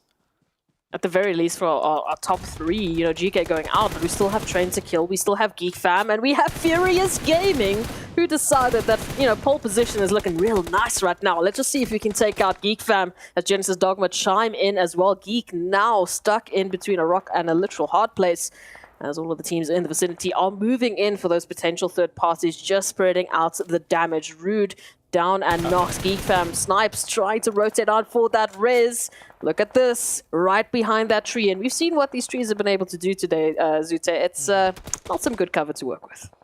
Yeah, I feel like if Aiden had, it was a Genesis Dogma player, if he had a little bit more trigger discipline, he could have waited for the next stretch of crossing, which was less trees in between the second and third one, and probably got the knock. But him firing off the shots right there, getting a little trigger happy, will incite that player to drop down smokes, to get the crossover, to get the revive. So Geek Fam will go back up to 3, losing their 4-player strength, which would have been crucial in a match like this coming out of Ruins. They would have had they want full force control. Circle did shift north off of Ruins though, so we'll see the likes of IHC have to make a play, Geek Fam, Furious Gaming, GD Gids, and everyone else coming in from the eastern side of things. Longsham Red Force still in this at least for another second before FaZe Clan move on in. Picking up at least an elimination or 2 or 3 as they move on forward. And now they're going to be coming through from that eastern side rotation. The only other player really in contention for them would have been Train to Kill, but bam, there they are. They are out for the count. So in terms of our top 3, it's only Geek Fam left, up with 5 eliminations, still moving on in from Ruins, right up ahead of Furious Gaming. 4 AM looking strong right now. All of 4 AM still up, coming in from the west. Geek Fam trying to do what they can with 3, and it's working so far. IHC did make that drive over. They find some sort of cover. 1 player knock should be able to get revived. Constantly have to deal with the GD Gids. Yeah, that shack being taken completely ruins Geek Fam's plans, and now they are getting pieced apart by everyone from every which angle. Geek Fam went from third-partying every team to having every team look at them, taking shots at them. Yeah, from his backside, from his left side, from his right side. Nowhere for Snipes to go. Snipes about to get sniped as all the teams are moving on in. Furious Gaming still need to get themselves in the zone. Falcons going out at least with 5 eliminations. Here it pops off now as Furious Gaming, they turn it all around up to a IHC at least before Alex steps on in and confirms the entirety of Furious Gaming. But it's not going to stop there. Snipe still somehow as a solo fighting back against the entire mountain that they need to climb here. IHC holding them down, keeping him locked in. Rotations are going to be tough. Genesis Dogma still alive. 4 AM, controlling the western side very beautifully. They do know Genesis Dogma is down there, and they know it's more than 1 player based on the amount of shots they've heard ringing out. That nade does not connect. They really want to take care of everything around their backside and corners so they don't get spoiled. Will they commit to a full push? FaZe here, taking some shots, and Geek finally gets taken down, and it's by 4 AM of all teams. 4 AM up to 4 eliminations. About to be 5, Svan with that QBU. I think it just got stolen potentially. Yeah, it was Besiktas that picked up that. I am loving what IHC are bringing into this action. 9 eliminations, but they still have to find a very good entryway into the zone. Alex now being caught on out by Genesis Dogma. This is a good amount of energy that we're seeing from them, but they're taking this fight right along the ridgeline away from 4 angry men who seem to have smelt blood. It looks like they're pushing on up. They want that third-party opportunity. Peeking up and over, they get the finish. They take care of their flanks. Very well done by the 4 AM team. Zayol, last one up for the side of IHC. He can potentially make the run over since Genesis Dogma is taken care of. 4 AM now focused on their front side, no longer concerned about the southern region. 4 AM starting to push into, Vivo Key coming into the mix. One of their players gets knocked. I think he went up above the water and went for the knock on Svan, but instantly the support was there. The trade was good. IHC, they were holding strong. In comes 4 beautiful shots from FaZe Clan as they close that one out. IHC will go down though with those 9 eliminations. 4 angry men holding onto the coastal line here from that western edge of the zone, just confirming Vivo Key. So I mean, in terms of what we're looking at in the zone, it's Besiktas in center that have been extremely quiet. They haven't been picking up these eliminations or capitalizing off of those third-party opportunities. And now FaZe and Falcons will join our 4 remaining teams in the zone. And it is looking good in terms of the positioning for Besiktas, but will they be able to capitalize and pick up the eliminations? Oh man, Svan with his QBU still. So deadly. Just 1 headshot, 2 headshots, and that player is down and out. It's going to be shaping up to be a beautiful ending. Usually Sandhawk is a lot more chaotic, but with the way the layout is, it's going to be a more methodical approach. Of course, Besiktas in the dead center in a strong position. But no matter how strong your position is, if you're getting pushed in from multiple sides by multiple teams, it becomes very tricky. FaZe lose one member trying to cross over, making a play. 4 AM, just playing it conservative, playing really well here. FaZe do breach into the compound. It's not fully yet in circle, and they lost one. Now the Falcons trying to do something. Falcons get a nice knock there onto some bomb, but they're traded back, and the blue is pressing in closer on them. 4 AM knows where they should focus now. All 3 players left. Now make that 4 AM. Looking towards the sightlines of Falcons. Ooh. That's another player down. Falcons down to 1, and 4 AM should go for the isolated push here. Besiktas is a little bit worried about FaZe Clan. With good reason. FaZe Clan pushing up now. Besiktas, can they get the knock? They get one, but one of them go down. FaZe Clan finish out by 4 AM of all teams. 4 AM isn't just only focusing on Falcon. They're focusing on everybody. They're taking names, and it's not just one team's name. It's one team down, 2 team, 3 team. 4 AM looking so strong. Besiktas now down to the last 2 players, and 4 AM have a good idea. They get the re-knock. They push him for the final swipe, and 4 AM get the chicken dinner. The distance traveled also by this team. The fact that they won this match, starting from the hard northeast, wrapping all the way down to the south, wrapping back down to the southwest, then back up north, all the way into ruins. Those are some gorgeous finish. Yeah, those are some rotations if I've ever seen them. We often say Sandhawk is not a game of rotations. Well, if anyone could prove that wrong, 4 AM just pretty much won that game off of beautiful rotations, isolating their backside every time, striking in at the most optimal positions that set them up for good engagements as well. I don't think they were at any point at the chances of being third party. They always had some sort of ridge to work with, and it's just map knowledge and rotations coming in for this Sandhawk match for 4 AM to get a big chicken dinner. 4 AM making that showing, making that statement once again, bringing in a beautiful amount of eliminations. You can see it's so well spread up. It's only really WWX moving on in with the better eliminations alongside Queen Sheng. So it was a very good team effort, I would say, bringing in such a beautiful showing, bringing in that winner chicken dinner. 4 AM. I mean, in terms of the distance traveled, they did have to work. As you mentioned, look at that, 11,000 meters worth of distance traveled, right alongside Falcons, actually, who similar had that approach into that final moment, but just couldn't quite find the angle to work with. 11,000 on a map of Sandhawk, by the way. Sandhawk. It's a small map. If you could travel 11,000 on Sandhawk, that really does say something. But man, what says even more is the fact that 4 AM, well, I mean, they're once again back with a strong chicken dinner. Can they continue?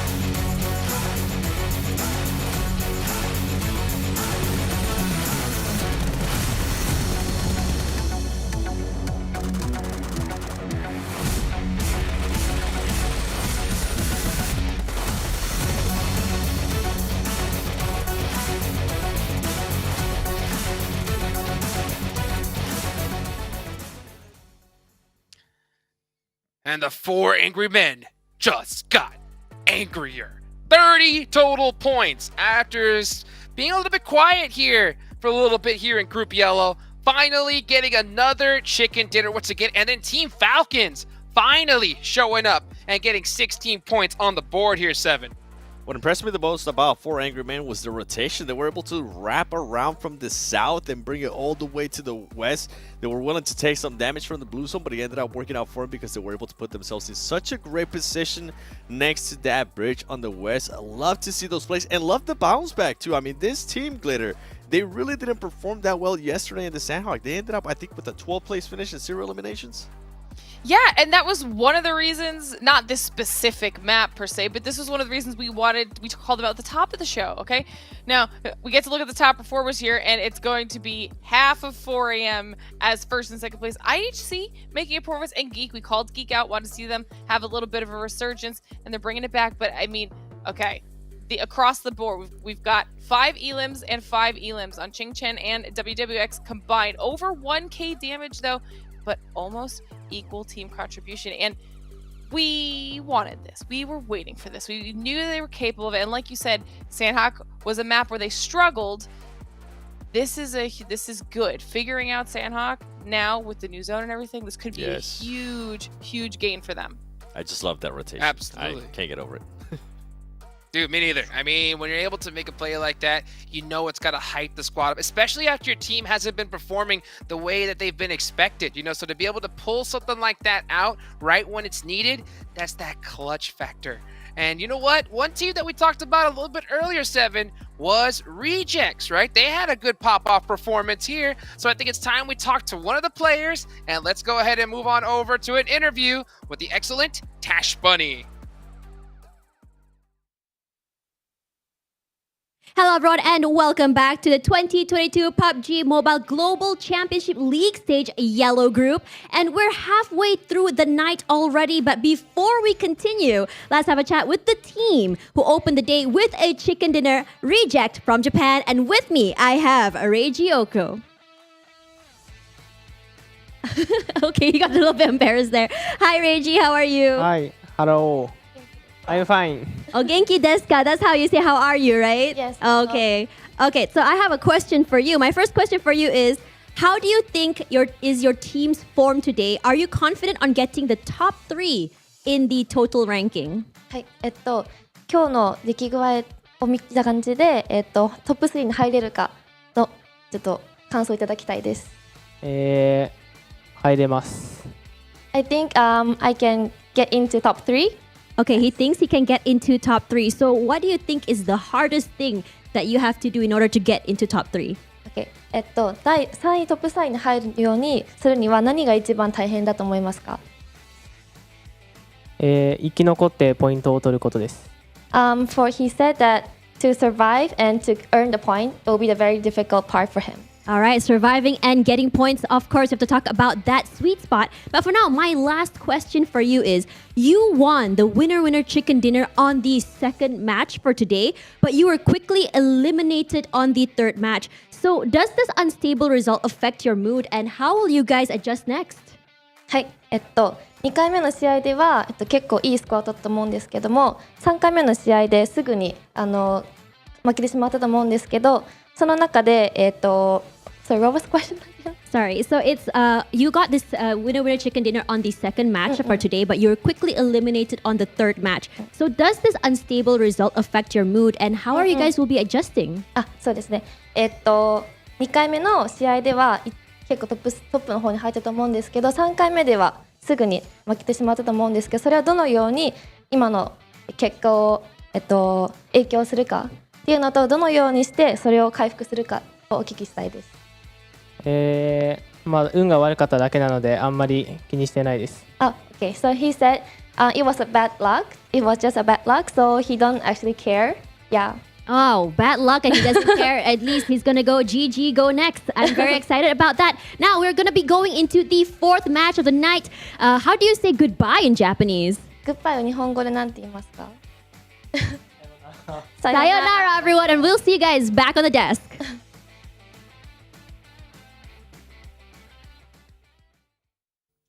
Sayonara. Well, hello, dude. Welcome back, everybody here. What a great interview right there. What was your real takeaway from that one, Seven? I love that he said he didn't care and he just tossed it out to bad luck. I appreciate that, and you know what? It is bad luck because earlier they had some amazing luck in Miramar when they were able to put up all those eliminations in the chicken dinner. True. Yeah, I mean, hey, and that's a good way to kind of get over all the issues with your team, right? Just say, hey, it's just bad luck, baby. You know, it's good luck. Happens. Our hotel partner, right? Our hotel partner here for PMGC, Pullman, Kuala Lumpur, Banksar, our world is your playground right there. And yeah, it does happen, Seven. Sometimes you just gotta brush it off. Say, hey, dude, you know what? It happens. Hey, you know what? Let's talk about Prime Gaming, of course, our platinum sponsor for PMGC. Guys, they've got a whole bunch of great in-game content, Prime benefits, as well as you can get some PUBG Mobile in-game items. So go ahead and check out Prime Gaming today. Alrighty then. So, Glitter, I think it's time we take a look at the overall rankings, baby. Let's see who's on top of this thing. It's Geek Fam still. But look, we are definitely seeing some changes. 4 Angry Men, now in 3rd place. That's a big jump up. I'm glad that we were able to take a look at this because that's a huge jump up for 4 Angry Men getting themselves in assaults. I mean, still very close now, but now that they're at 90, GK is down at 89, Reject at 85. That top 8 is slowly really shrinking down as far as any sort of like cushion goes with those points. So I think it's going to be become a really close race. But now Vivo Keed is going to be dropping down. And on the second page, 7, Tem, not looking so great. Tam is not looking so great. Furious Gaming is actually not looking so great. Furious Gaming is starting to give me vibes of Evos from last week when they were just not taking advantage of them actually being within the top 11, and then everybody was able to catch up, and that's exactly what everything is currently happening. I mean, the gap right now between those teams is really not that much. 1 game, and we're going to be seeing a lot of switches there. Yeah, and then now's the time to do it, especially before we go into day 3. And I'm just hoping we don't see, you know, GK act like HVVP from last week as well. You know, starting off strong and falling off towards the end. But hey, you know what? Still a lot of PUBG Mobile left to be played here. We got another match coming right up, and it's time to take a look at y'all's teams to watch. So 7, of course, you got Geek Fam on there. They're doing great, but could be doing better. Am I right or wrong? 100%. They could be doing better. I'm actually going to be looking at 4 Angry Men because they didn't perform that well in the second half of the day, especially when it came to Erangel. We saw how they were able to turn it around just now in Sandhawk. They didn't do so well yesterday. Today, they won. What is 4 Angry Men going to be bringing for us here in the next Erangels? And then for Tem, I mean, we talked about it. This team currently sitting in 13th place. I'm pretty sure not where they want to be. They want to be able to close that gap a little bit more. And why not take advantage of it? And I know you have Tem as well on your teams to watch, Glitter. Yeah, I want to see a bounce back from them. We saw clearly like these moments where they're very capable of having some solid performances. They're just not on the consistent side today so far, but also I really like what we're seeing out of FaZe. I feel like they started off the day a little bit quiet, a little bit slow, but they've really picked up their aggression. They've picked up their position and their rotations. I want to see what they can do now in the second half, back on Erangel, and see if they can improve from the first time around. FaZe up! FaZe up! Let's see who's going to be up here in this next match, everybody. It's about that time. Let's take it on over to our casters. 4 AM back in the leading for the top 3. They just barely make it in though. GK has been slipping quite a bit. 3 performances so far, not up to par with their day 1. Day 1 to day 2, things can change up a lot, and we're seeing that now.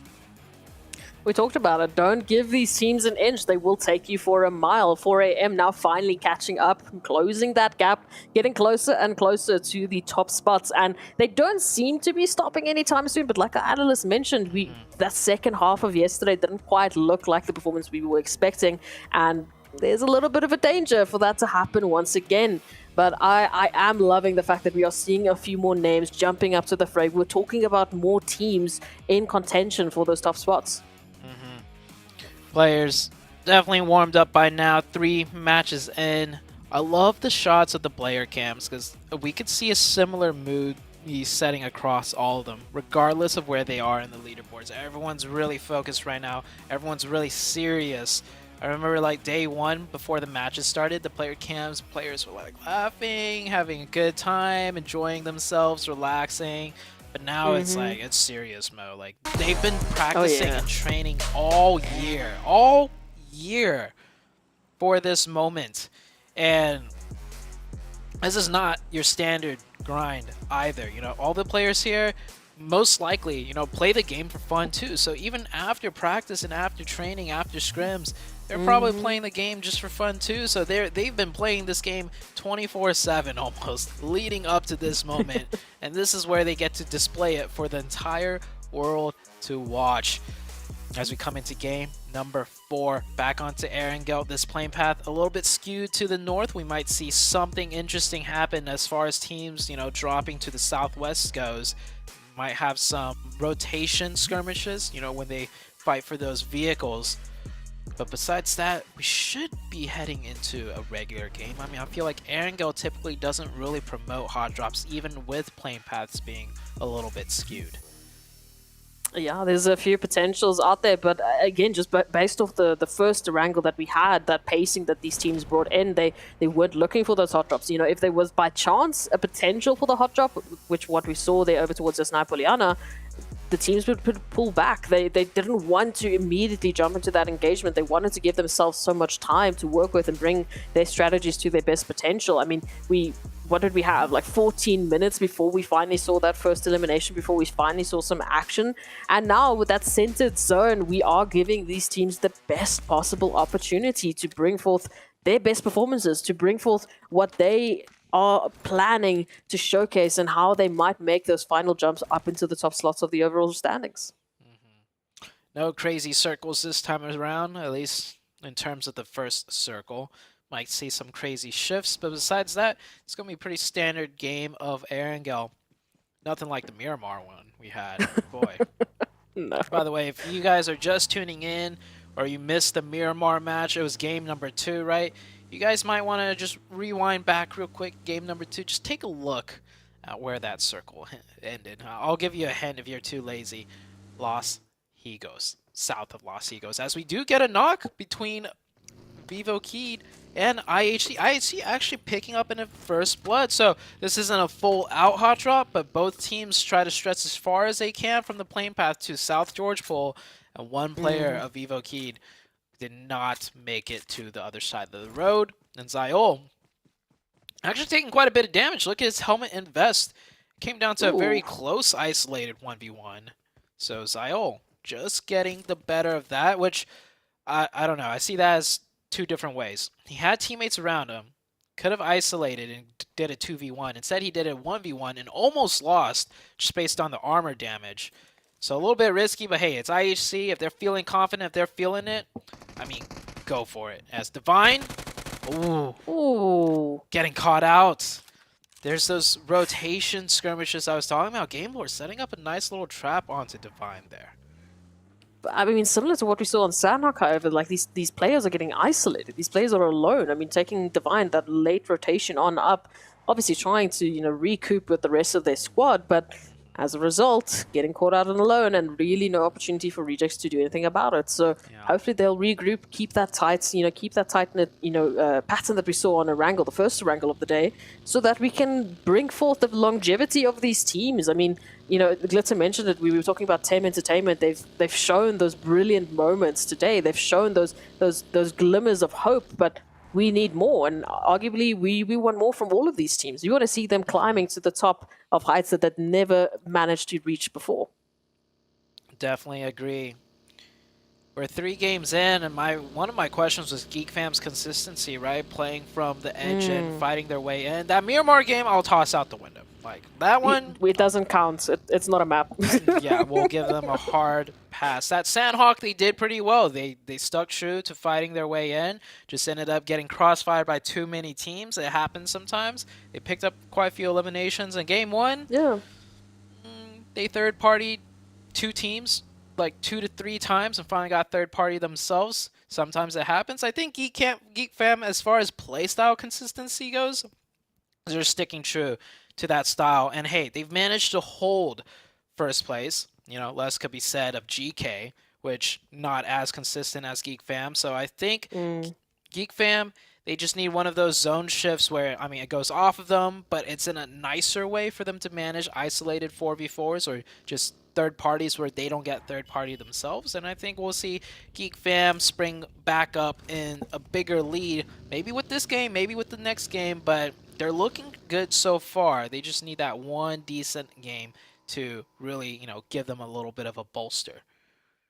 Yeah, no, I would 100% agree with that. I mean, Train to Kill, I also just want to say that they've brought in that consistency today. You know, it hasn't been ridiculous games from them. It hasn't been, you know, absolutely crazy performances, but it's been that somewhat consistent. I mean, they started the day off with, what, 65 points? Now heading on that one away from the triple-digit marker, getting very close to that pole position, and if they keep up that performance, we could be actually seeing them taking pole position, potentially. That is before we consider the looming threat of 4 angry men and the pacing that they've been bringing in. And once again, if they can keep that consistent, I mean, it's been the same question for Geek Fam. If Geek Fam can keep up that dominance consistently throughout this week, then yes, we're talking about Geek Fam going all the way, but it's a hard pressured game. Again, I mean, I would say yes, Geek Fam have been consistent, but the rest of the teams, they've stepped up. They have stepped up to catch up to that pole position. We're about 6 minutes in now. Only one casualty in South George. That on to the backs of Viva Kid against IHC. Few teams rotating in. We don't see as many teams rotating in early because this, you know, this zone is so ambiguous almost. Being the center of Erangel. No real clear distinctions in terms of, you know, territory. The first Erangel game, we had a very eastern zone, right? So we immediately saw a lot of teams take the high ground of South Prison. Here, just smack in the middle. I mean, there's a high ground smack in the middle, but could easily go down to the low ground on the south or the north or dip over to the east or even the west. So it's like teams are going to take this one a little bit slower, even in terms of rotations, in my opinion. I would agree with that. I mean, especially with the fact that we've got so many teams already clustered into the center zone, they need to be careful of those rotations, especially the pathings that they're going to be taking. A lot of teams, as we can see, rejects sitting up in the buildings, having those, you know, those scopes out, waiting for some of those rotations just to give a few welcoming packages along the way. This is how they get those foundational points, and this is a prime opportunity to do exactly that. Some of the first teams who have dropped center, they've looted, and now they're set up, and they're waiting for those opportunities that are looming in around the corners. I love the way 4AM scouted that compound, by the way. That compound usually a very popular one. Hard to tell if there's anybody there. You can hide your vehicles. But 4AM pulled up on the very north side of Rozhok. Using that vantage point, they had one person covered, scout out for vehicles, scout out for movement, didn't see anything, and those slide right in quite easily and comfortably. Not super center of circle, so probably why it's not taken, but that's how you make progress into these matches. Good scouting, good rotation pathing, and you won't lose any players, and you'll keep all 4 up. 62 players up. Going into the next circle shift, will this one give a more distinction on what kind of game we might be seeing? Does go hard down to the south, so now it's pretty much divided on the high ground and the low ground. Now teams will definitely prefer one or the other. There's some very strong compounds on the low ground that's more central, that if you take it now, you might be heavily rewarded for it. So we might see some clashes there in this new circle. Potential here for Pachinki and Farm. We had a request for a Pachinki zone on Erangel yesterday. It's a little late. Maybe it might happen today. Maybe we might finally get those answers. But these rotations with that center clash that we saw with the teams, 4 angry men right alongside D Xavier, who just seemed to be losing out on the luck, as we were talking about in that interview, just not having the opportunities. But will they have the same, you know, just momentum, the mentality against this opportunity like Rejects have, saying, well, it's RNG, it's luck. Sometimes those rotations come through. Will they be looking deeper and finding out what they can do differently to prevent that moving on into a map like this? 4AM with a very far rotation will play on the southwest side of the center. That compound's a strong compound as a launching off point, though, because they will have kind of control of the ridge to scout further in. As Geek Fam getting into fight with Vio Keed. He's solo and isolated, actually deciding to challenge really quickly. He could have gone down early there before the rest of his team could get there, but he applies damn rude, does apply the pressure onto Vio Keed, essentially slowing it down, giving him time for his teammates to get there, and just in the nick of time, his teammates will get the trade. Diego swings out wide, will get one. Potentially almost getting the second one. It's getting a little bit dicey for Geek Fam here. They might want to commit another player down here to help. but that will essentially give up the high ground for them, and they are getting third party. They do have all 4 players down here, actually. Will there be a third party? Diego, last one up for the team. He gets another one. The 2-piece. One more to make it the 3-piece, and that will be a full squad wipe onto the side of Geek Fam. Yuhai, the last player up. Previous team, BTR. We've heard in his interview he's looking forward to challenge BTR, his old team, and Yuhai showing why he got picked up by Geek Fam, showing his prowess. This Yuhai player, by the way, since his debut, has been making a lot of splashes and waves. And that was like about 2 years ago. So good to see him progressing with that nice drop shot, that nice clutch, getting the full entire reset onto 4 players of Geek Fam. That is huge. Rejects moving on in with that. We saw at least one extra knock coming through from the side of Rejects onto Geek Fam.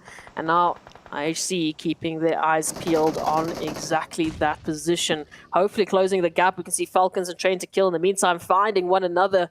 This is happening over towards that northern side of the zone. Train to Kill wanting to move on into the zone, wanting to get good position, but will invest just a tiny bit into this engagement. However, with that shift now, this adds that timer into this engagement. This adds that extra pressure point because they want to get a shift up into that northern side. And then whichever team makes it will be the controlling team of that northern edge.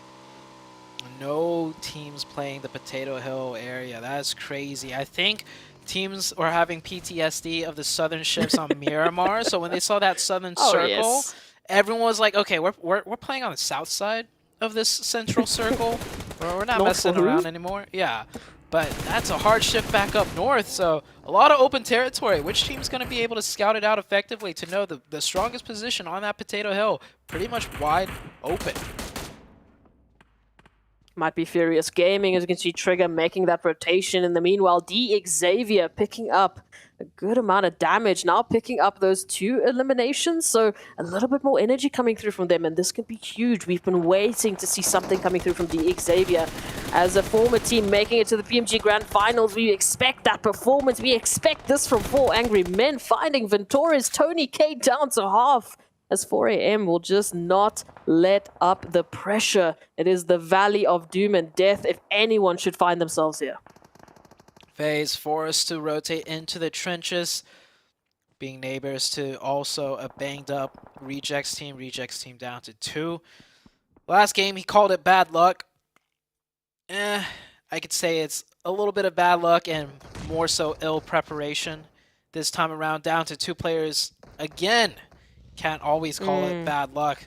There's some mistakes to be learned from here, as they are gonna hope they get circle blessed there. They're pretty central, a little bit west of the center. 4AM is actually dead center of the new circle, playing that valley position. Very nice find for 4AM. I like this, the way 4AM has been playing Erangel. They will go for those hard rotations, those calculated risk rotations.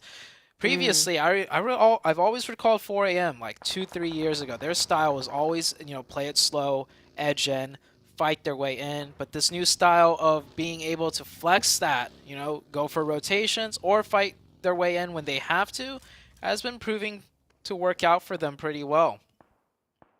I like it. Again, those gambles that they're able to take, but then with that added information, they don't just rush into the opportunity. Like you said, it's calculated. They get that information, they get that scouting party, they know exactly where those teams will be rotating in, and then they make use of an area, of a vicinity and territory like this one. Any team that unfortunately might find themselves there, it is going to be a hard run.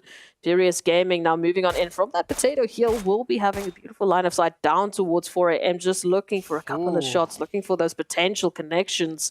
And that zone is going to provide them extra time to do so. 4AM Furious Gaming loving their positions into this one.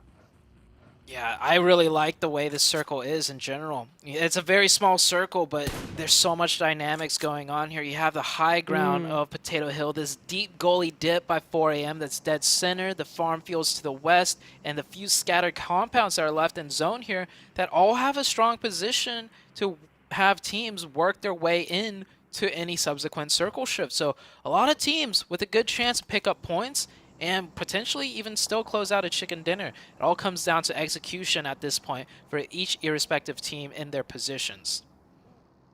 It's going to be an interesting one. That is absolutely for sure. Just that, as you said, the dynamic that we have in the territory available is going to mean these teams are going to have some tough choices up ahead of them.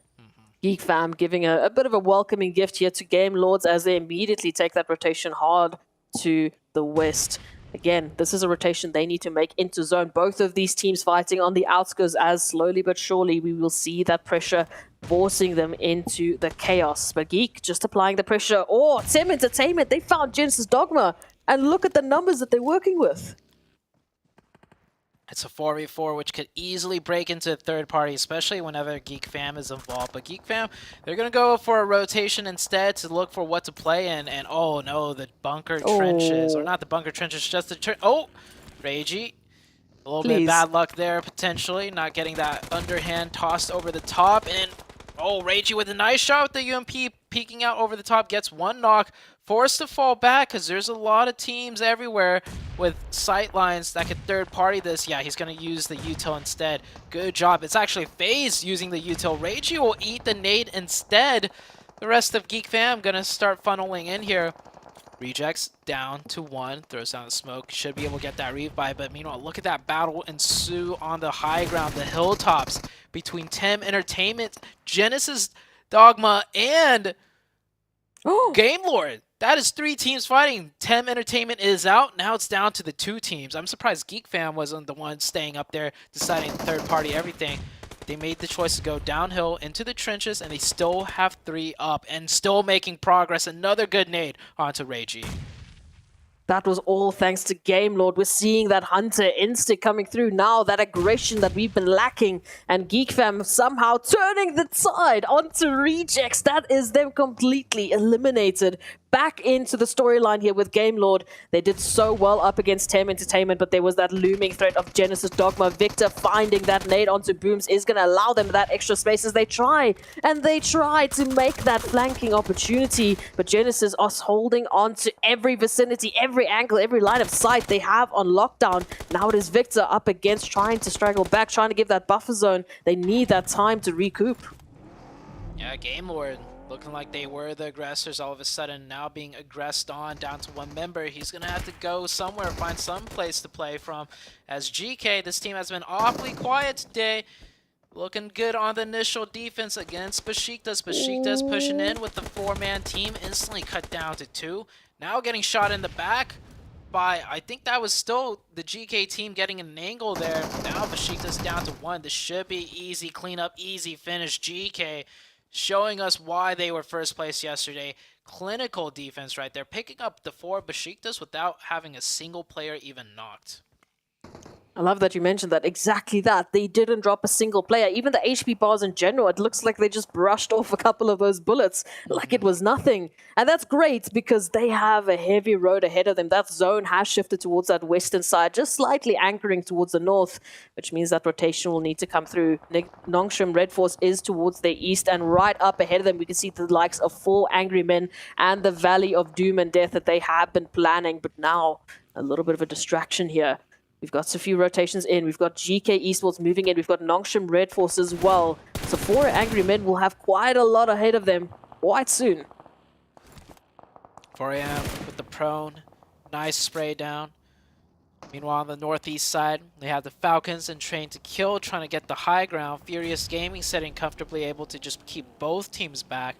Satan does go down, gets confirmed. As GK, they crash in. They get a run over for the opening.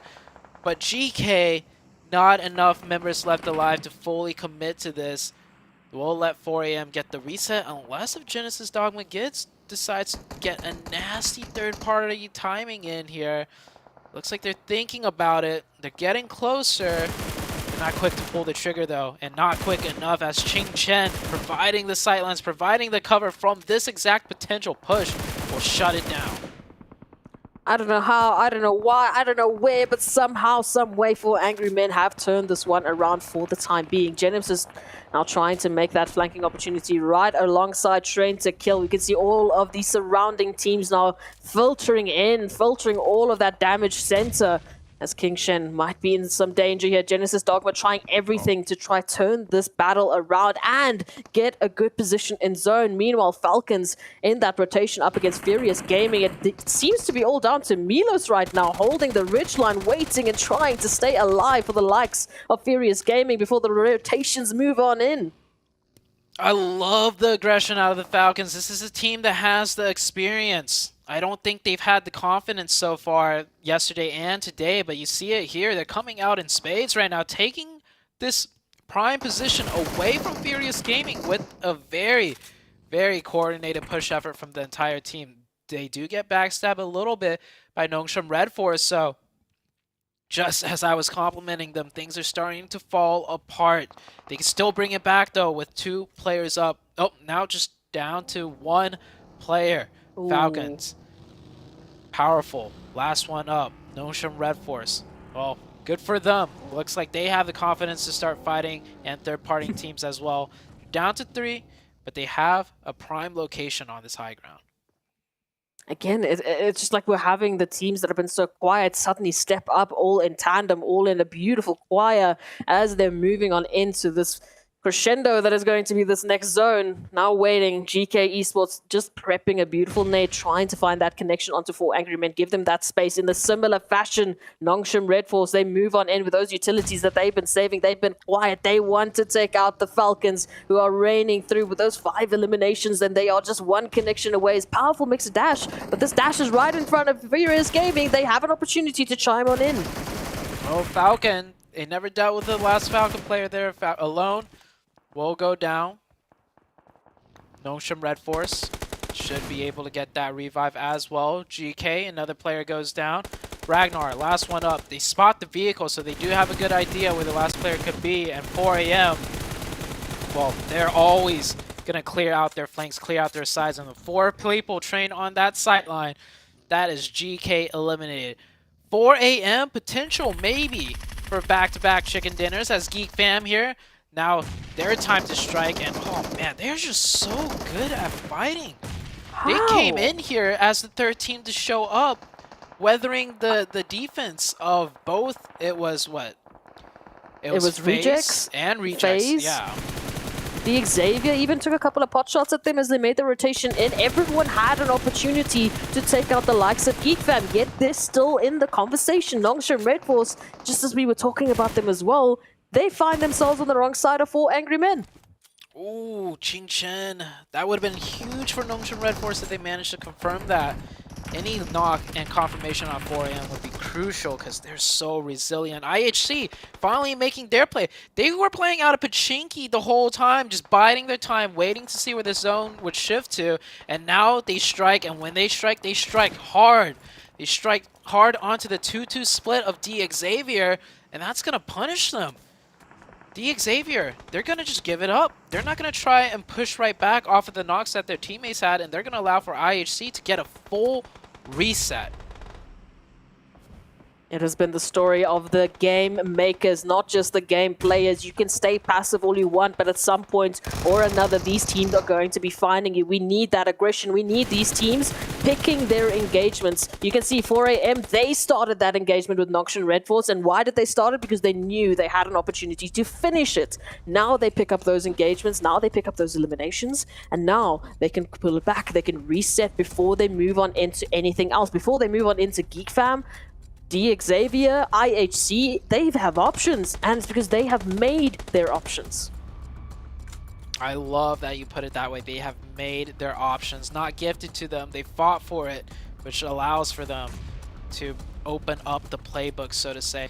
Next zone, about to shift. Will it go to the high ground, or will it drop to the low ground where the compounds are? IHC, a deadly force to be reckoned with, having still 4. Geek Fam with only 3. Also, just as deadly. We've seen their fighting prowess. Mika is knocked. That can and should be a revive if they have the smoke utils to smoke and cross over to him. Furious Gaming still has 1. Zone shifts on out. It does go mostly to the low ground. Let's see if 4 AM makes a dedicated push here. Actually, no. They still have some of the circle to play with for now on the high ground. You'll see how much more they can milk out of this position as Bad story for a Geek Fam, though. Geek Fam have lost the zone, I think, in the trenches. And again, they're moving on in from those trenches. As soon as they exit those trenches, they give that line of sight over to 4 Angry Men, who, for the time being, have been trained on their position. We can see now some movement happening here. 4 Angry Men sending out some action over towards IHC, but Godless with the turnaround. This is the combination of Godless and Zyle we were missing yesterday. Now we get treated to it. Will they be able to leverage this into anything more? Will they be able to leverage themselves into the final zones? 4 Angry Men, they need to turn their attention off to some of these threats. Some legendary names right there, Godless and Zyle. I'm so glad to see the both of them playing together. Geek Fam suffers another knock. It's just going to be constant knocks and revives until the blue zone forces them out of the goalie. I don't know if the Geek Fam team has a working vehicle. I love to see them go for a crash. If they do have a working vehicle, that's probably their best option at this point, because smokes are only going to do so much. When everyone's spamming the smokes, you are bound to catch some stray bullets. Oh, King Sheng trying to do exactly that. Damn Root just somehow narrowly escaping all of those extra sprays that are just going through. But Geek Fam, surely but surely, they are moving up. They are trying to find another position. Oh, here's Savon, though, with the line of sight that we've been missing from 4 Angry Men, looking like they might finish it up. But we've still got a few more teams that might change that storyline, that might actually go for that steal. Another knock onto Geek Fam. They are just really weathering the storm. Can they survive right there on the edge? Is that circle just deep enough to get them into the zone on the trench? You see how hesitant they are in leaving that spot. About to get knocked once again. And just getting farm damage. New circle pops on out, so they will be safe for this one, but the next one they are surely done for, as the circle actually favors 4 AM. It keeps them on the high ground for another zone. And the last one, well, we're pretty much it. We're going to head into the 9th circle, and it's going to close right in between 4 AM, IHC, and DX Xavier. My question here is IHC, right? They're just on the outskirts of the zone. They know that DX Xavier are right up ahead of them in that compound. Where's that push? Where are they going to take that control? How are they going to alleviate the pressure that they're going to be feeling in that final zone? Here it is. I've been asking for it. IHC making that move into DX Xavier. Yeah, I think IHC was so slow to make that push because there could be very well be 2 teams there with those 2 different buildings. So they don't want to push too early and get third party, but after this much time has passed, I think they've been able to tell, okay, it's just the last 2 remaining players of D Xavier. Geek Fam now making the play, getting into the zone, but man, yeah, just crossfired and angled from too many teams and people. They will go down. A nice try out for the side of Geek Fam. IHC, oh my gosh, Furious Gaming. We totally forgot about Furious Gaming in the backlines. That could have been at least 2 knocks, but he whiffs it. He gets 1 down, he gets like 2 down to 1 HP. And now IHC getting a full reset on the heels. And now it's a 4v1. I mean, it's all 4 players of IHC trained on Milo Van's position. They know exactly where their threats lie, but DX Xavier is still up and at him. And 4 Angry Men, we can't forget about them like we did with Furious Gaming. They're still involved in this contention. IHC will have their focus split just for this time being because they've got DX Xavier right up ahead of them in this compound that they need for cover into this next phase. Ooh, good knock. Oh, an even better finish. That is a huge setback for the likes of 4 AM, because more than likely they were going to have to try and push and third party this fight. But 4 AM, yeah, now down to 3. They're going to go down. They're going to leave 1 behind for the Overwatch fire. But, Furious Gaming looking to spoil 4 AM here. That nade does not connect. And there's a chance, okay, I was going to say, there's a chance they don't know if Milovan is here, but now they definitely know. With those DP shots right now. IHC taking the fight on the inside, gets the finish onto DX Xavier. However, they do lose 1 player. No, do they lose more than 1 player? Fierce Gaming taken out. Ching Chen with a nice defense there. Yeah, IHC lost 1 player, so it's down to a 3v3. IHC with the blue zone pushing in on their backs. 4 AM with the prime positioning inside the center of the circle and the angles. This is IHC, prime. If any team can win this 3v3 at a disadvantage, it would be Prime 8 IHC. How are they going to do this? Are they going to clear out the tree with the grenades? Oh, Godless. He has an idea. Blue zone coming in. Makes a toss, gets the knock. Yes! It's good. IHC to a 2v2 actually. Ching Shan or Good Xiao got the trade with the weapon. Goes for the confirmation. That's a little bit risky. Sticking your head out like that. They get another knock. 2v1. I think Godless got the knock. No, Godless going for the knock. Backed up in the shed and forced to push out. 4 AM making the decisive play to drive down while IHC was just finishing up their fight. It looked a little shaky when IHC took down Savan and got the confirmation, but a back-to-back chicken dinner. A super extremely tough game on Sanhok for 4 AM to navigate. This time around with 2 very precise rotations. They will nab the chicken dinner, and I think 4 AM, they should be shooting up to first place after that one. The question is, have they broken that streak? 7 posed the question. They didn't look so good yesterday in the second half of the day, especially over towards a wrangle. Here we go, completely revitalized, a completely refreshed 4 angry men moving on up, potentially, like you said, to that pole position with the performances that they've been putting up with the winner-winner chicken dinner from Sanhok over to the winner-winner chicken dinner on a wrangle, and their beautiful performance with that setup in the valley. They are bringing home a very surprising performance here for everyone, or at least the expected performance that we were waiting for on day number 1. 4 AM looking so good right now. China overall looking very strong. Nova finished in second. In week 1, LGD almost made the top 3. Unfortunately for them, they were knocked down to 4th. And 4 AM, well, there's still a very long road ahead of them, but that road's looking brighter and brighter with a back-to-back chicken dinner.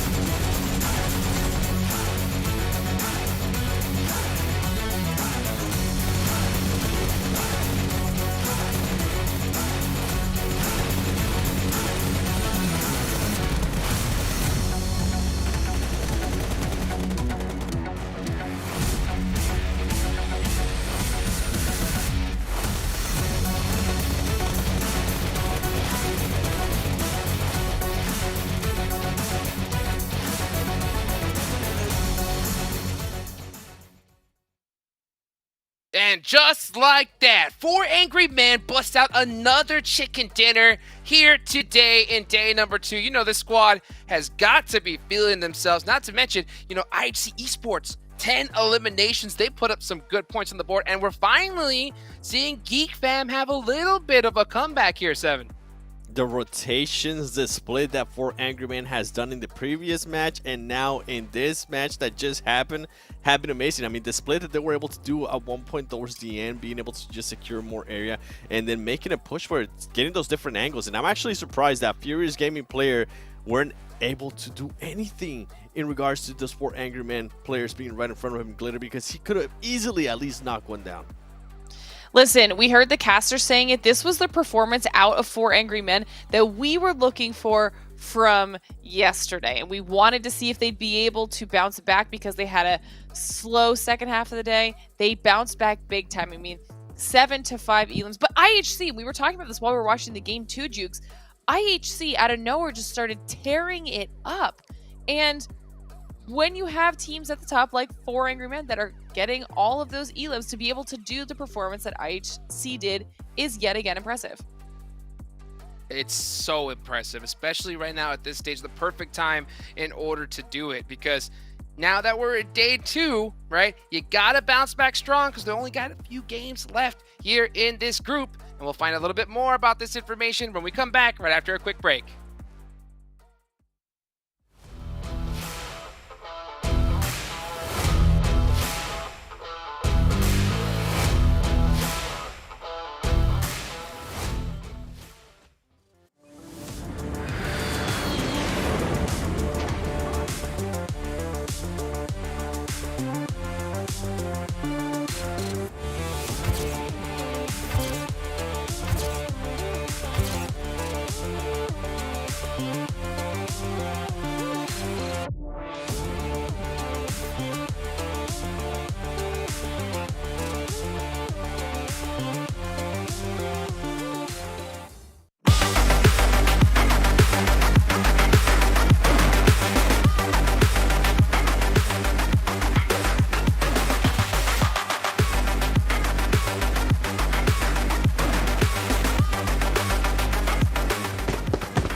Hey, welcome back, everybody. I hope you're having a wonderful day today. And before we get started, I got to give a big, thank you to Sony, the official smartphone here for the PMGC. The Sony Xperia 1.4 and Xperia Stream were created in collaboration with professional esports players. You guys can play PUBG Mobile in 90 hertz with PUBG with Xperia Streams, total cooling system, and multiple ports for intensive gaming and streaming. And you could tell, man, these guys, these four angry men, they are getting angrier and angrier as this show goes on. And I want to see just how angry they have gotten with this overall rankings. Ooh. And quite angry indeed. No way. 7. First place. Did you do this math in your head? Did you see this coming? I did not. I actually thought it was going to be maybe second place, but I guess the chicken there is the tiebreaker in this situation. Wow. Yeah. Okay, well, here, let's talk about him a little bit more. 59 eliminations. I'll actually go a little bit more in depth into that because it's really impressive what they've been able to do in the past 2 matches. Geek Fam, though, I mean, it's not the Geek Fam that we're used to. They get a good performance in that last match, but I want to see what they're going to be able to do in this next Myanmar. You can see Furious Gaming being able to move up. That's good. Remember, that was a team that I was hoping they would be able to take advantage of them being in 11th place. It's good to see that. Game Lore, they're continuing with that passiveness. They have been getting more eliminations, but I feel like it's they can't find a happy medium, Glitter. It's either some eliminations and no placement points, or some placement points and no eliminations. Yeah, and then down there at the bottom, I know it's not big, but I heard you kind of mention it too, Jukes. Tem falls even farther. D. Xavier actually jumps above them, which, the points are still very close, and we say it all the time, one match could change it, but I think it's more kind of the momentum loss, that mental hit that we talk about a lot too. I mean, at the end of the day, top 3 is the goal, okay? No matter what, like all these teams want to get into top 3, nothing short of that. For a 4th place might as well be last place to a lot of these players here. At the end of the day, if you see Tem drop that low, if they want to bounce back and try to get that top 3, it is still possible with how many games we have left to be played. But I think we need to see something out of them right now in this Myanmar match, because 4 angry men are heating up, right? Geek Fam is heating up as well. And I don't think they have any plans on letting go of the lead that they've created here, 7.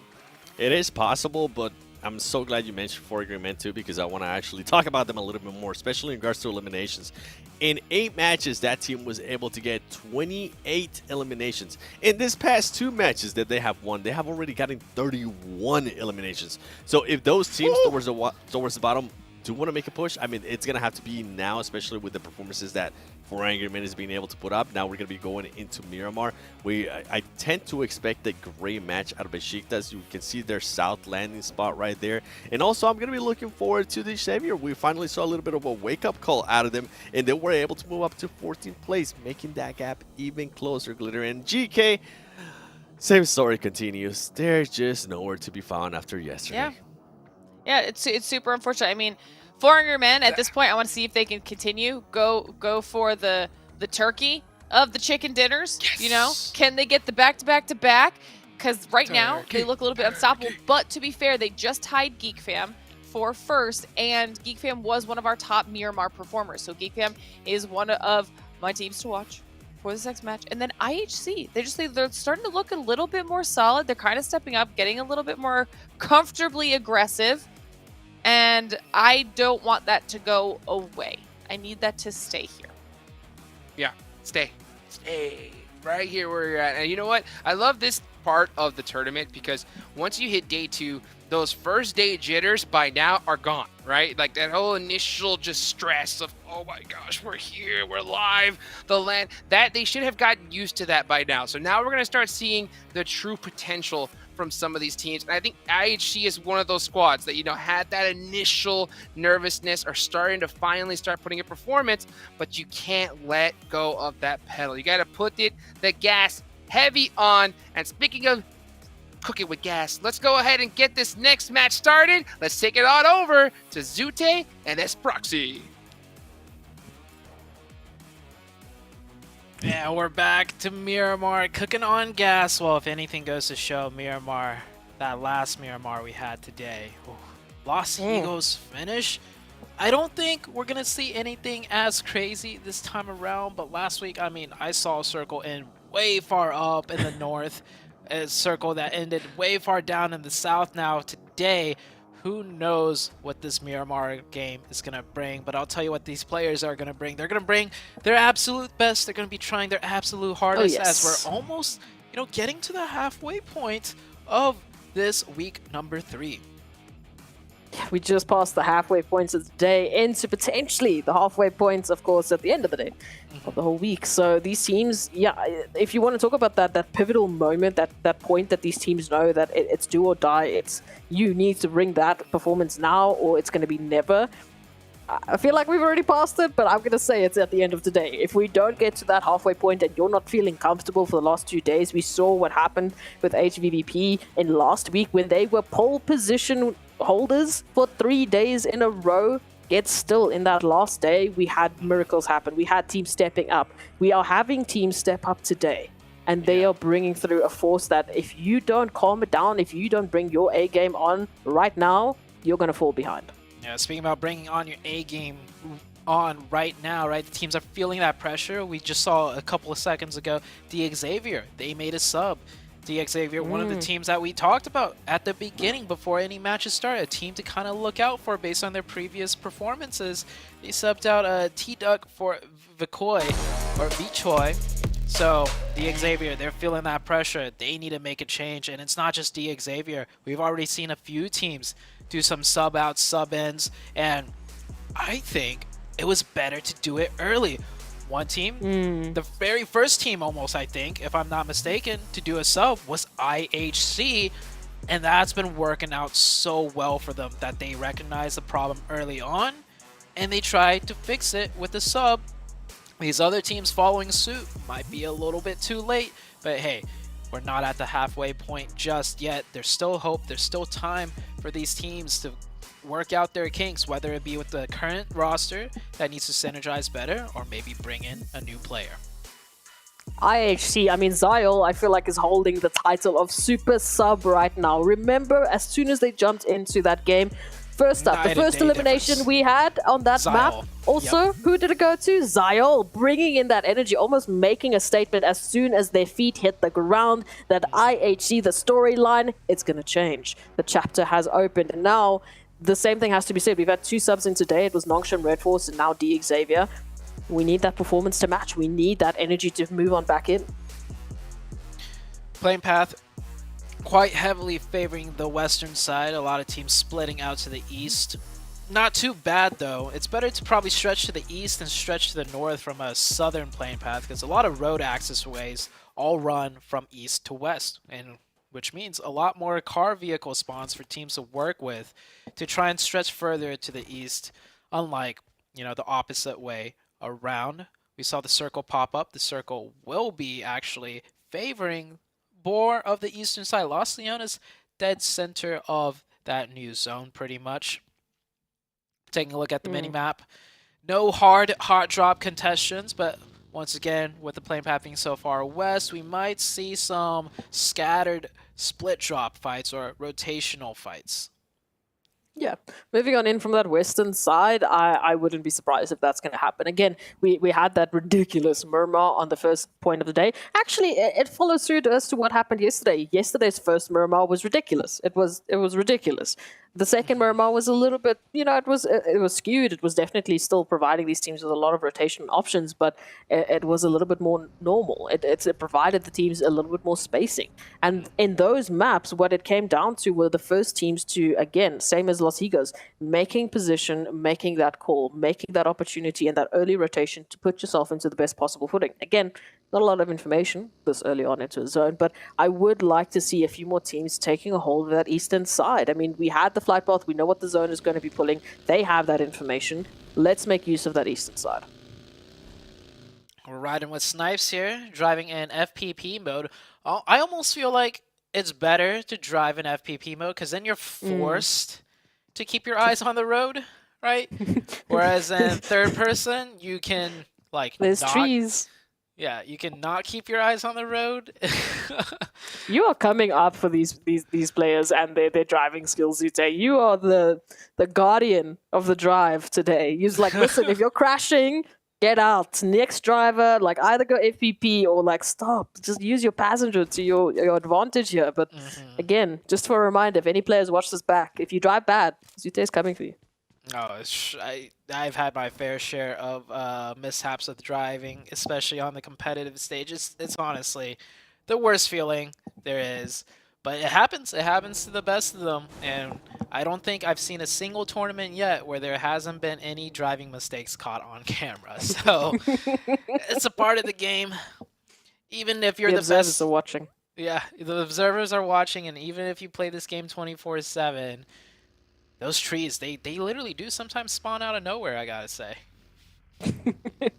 And the observers they're just waiting for those moments. They're waiting for that reel for the funny moments. They're waiting to catch those points. The But hey, observers are like, we're gonna plot down a tree right here and Right now. now. It's like, I swear that tree was not there Yes. before. Yeah. Oh, it is beautiful. But I mean, hey, looking at the performances that we've seen so far today, beautiful from 4 Angry Men to climb to the top of that pole position. Tied, of course, with the Geek Fam, who has been bringing in a similar performance in terms of the aggression they're wanting to show, but those placement and that positional not the awareness, rather, just the rotations that they've been making. I mean, they had no business, and I will say this happily, they had no business surviving those trenches. They pulled up into 3 teams, they had a 4th and a 5th team shooting at them, and somehow, some way, they stay alive long enough to make an impact. Same with Ruins on Sandhog. I mean, Snipes was literally getting shot from every possible direction, and yet they still make that impact at the very least with the eliminations. Yeah, it's just, I feel like if Geek Fam, like I said, if the circles shift in a way where it's just slightly more favorable for them to entry in on, that's the game where they pick up a lot of placement points plus elimination points. When the circles shift in a way that's a little bit trickier to deal with, I mean, they'll still make it work. A very strong, resilient team, but I just don't feel, the only thing they're missing, if we want to do a direct comparison, right, with 4AM that just overtook them, is they don't have those clinical, surgical rotations, but that's just not their playstyle. We saw, 4AM make some really long stretch of rotations on both Erangel games and the Sandhawk game. That's more so in their playbook, and that either, rewards them really big, or sometimes they'll lose players on rotation. That's the risk that runs with it. Geek Fam, they don't lose players on rotation because they just take it slow from the edge. Nice knock, though, from the FaZe team. It's a long-range knock, but VK, Vivo Keyed here, caught in between 2 different teams that could get very dicey for them as Game Lord's committing to the push-up here. Vivo Keyed fighting on both fronts now. CeeLo and Diego now trying to hold the line here, going to find that initial knock, going to find that initial damage, but it is Victor from Game Lords to actually confirm that knock. And now Game Lords trying to scramble Diego, returning the favor. And again, this is a good hold, but it's a little bit too split up from Vivo Keyed. They, again, as you mentioned, they had a second team to worry about, so I don't blame them that their focus was split between either FaZe or Game Lord. Running that 2-2 split, they're losing out to the numbers advantage. The flank players need to create a better buffer zone, which was not done. Now they're getting shot in from behind, pushed in from behind. FaZe getting into the mix of things. I don't know if Game Lord realizes Vivo Keyed was in a fight with the likes of FaZe. FaZe might actually just continue to pressure this fight in. FaZe wants more. Game Lord looks like they want to back out or at least space out a little bit to get better positioning here. And that is Vivo Keyed just crunched in by both FaZe and Game Lord. It's like sharks in a shark tank right there, and they were fish food. Pretty much.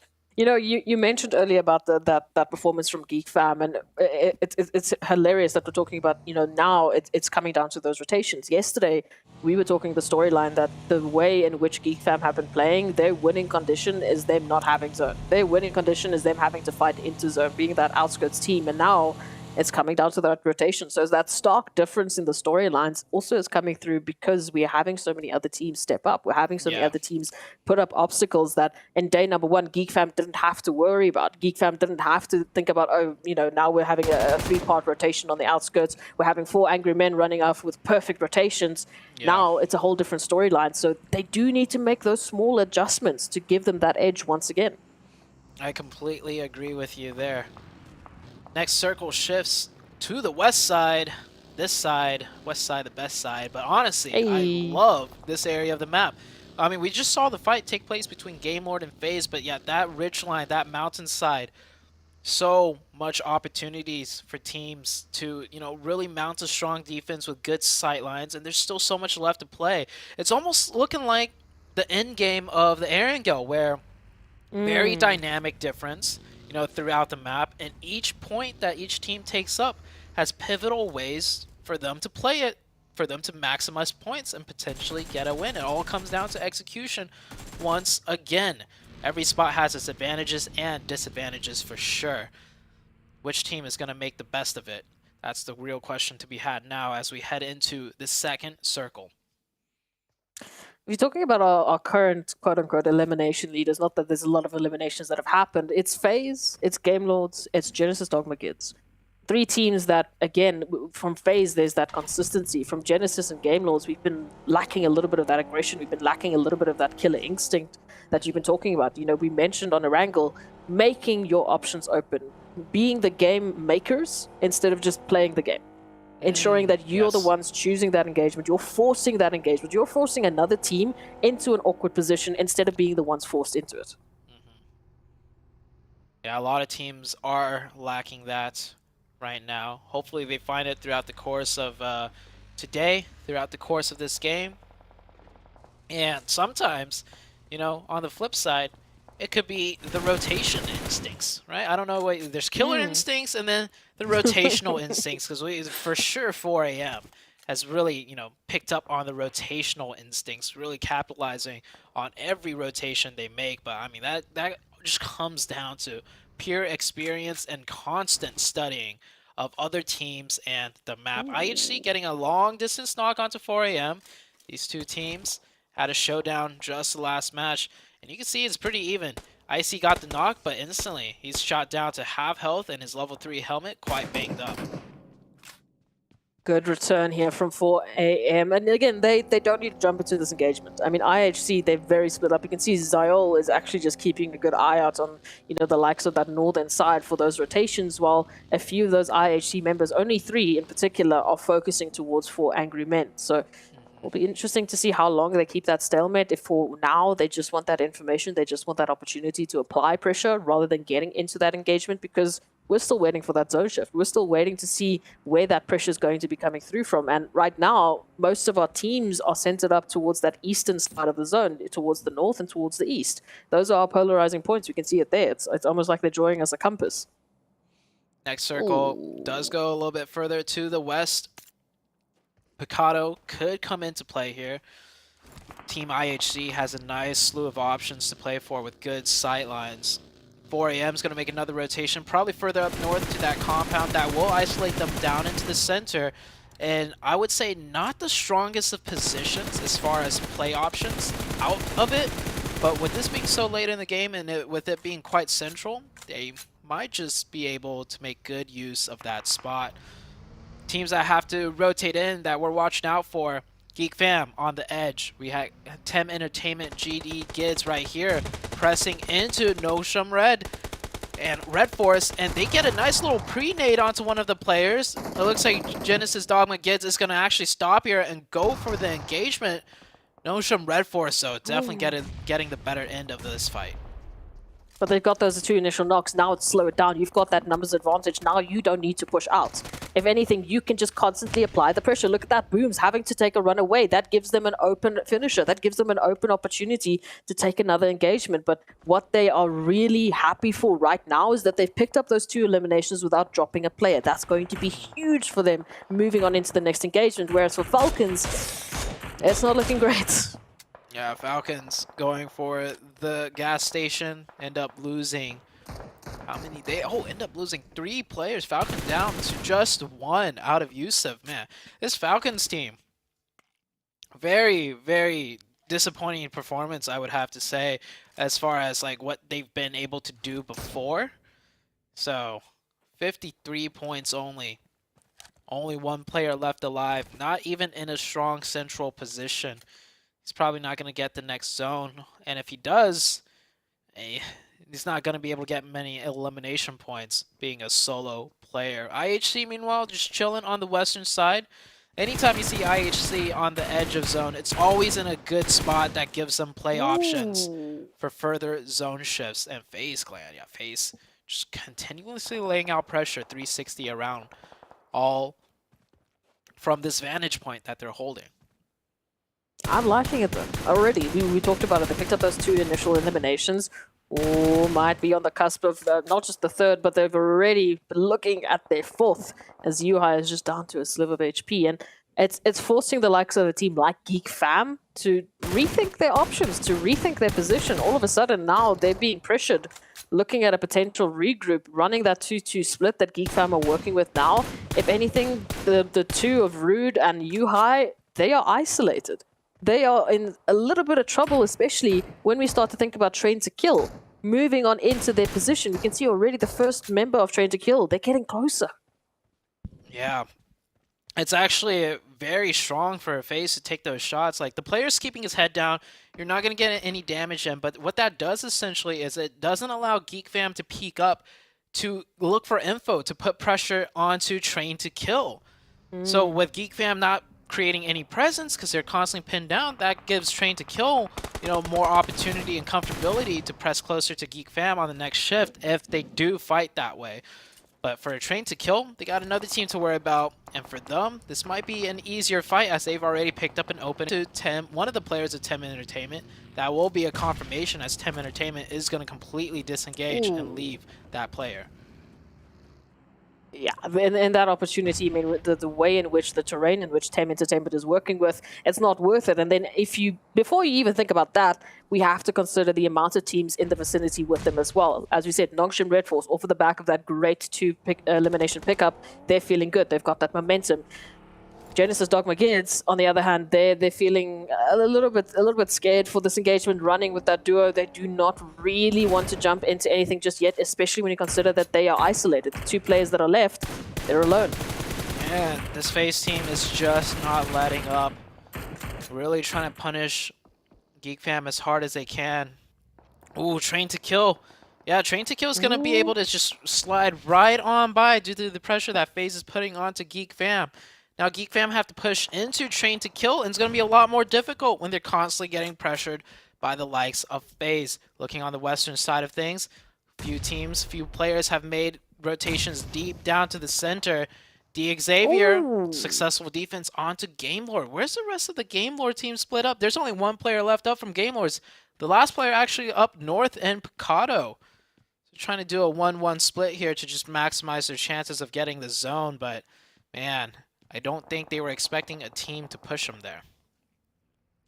Xavier actually running a 2-1 split as well, but unfortunately one of those hopefuls finding that 2 of Xavier will meet the end and mean that we do have Game Lords down to only 1. Akashi will reign that flag high, hopefully for a few more zones, get some good placements. You can see Nongshim Red now feeling the pressure, Train to Kill with that rotation. Lovely line of sight here from Sandesh, who can apply that extra bit of pressure while the rest of the team moves on in. Nongshim Red looking like they're in a decent spot, to be honest. They're the ones essentially that's controlling the flanks of Train to Kill now. And they do push them away. Train to Kill do find a nicer position.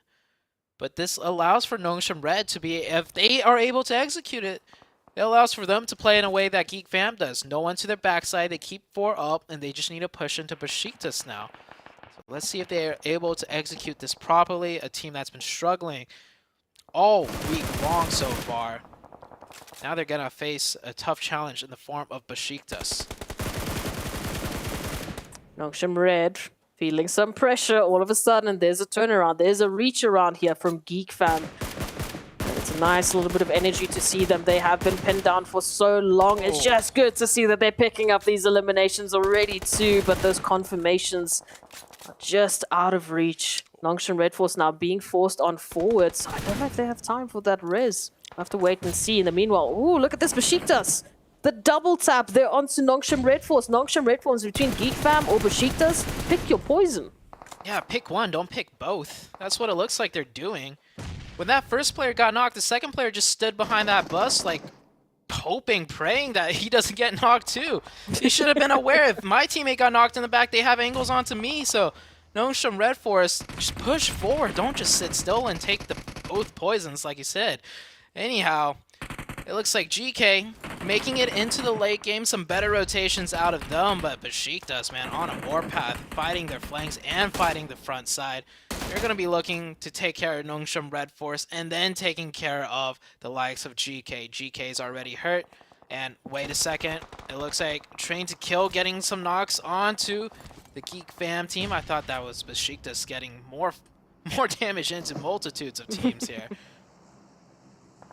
Well, they definitely have the option here, but Mika coming through from Geek Fam, trying to hold the line as the solo member and just getting absolutely shot. You can beeline as much as you want, zigzag all you want, but you've got two teams trained on your position. Now Nongshim Red Force, they initially wanted to go for that push, but that elimination from Geek Fam is going to provide them potentially a secondary option. This is still risky though, right in front of like, what, 3-4 teams?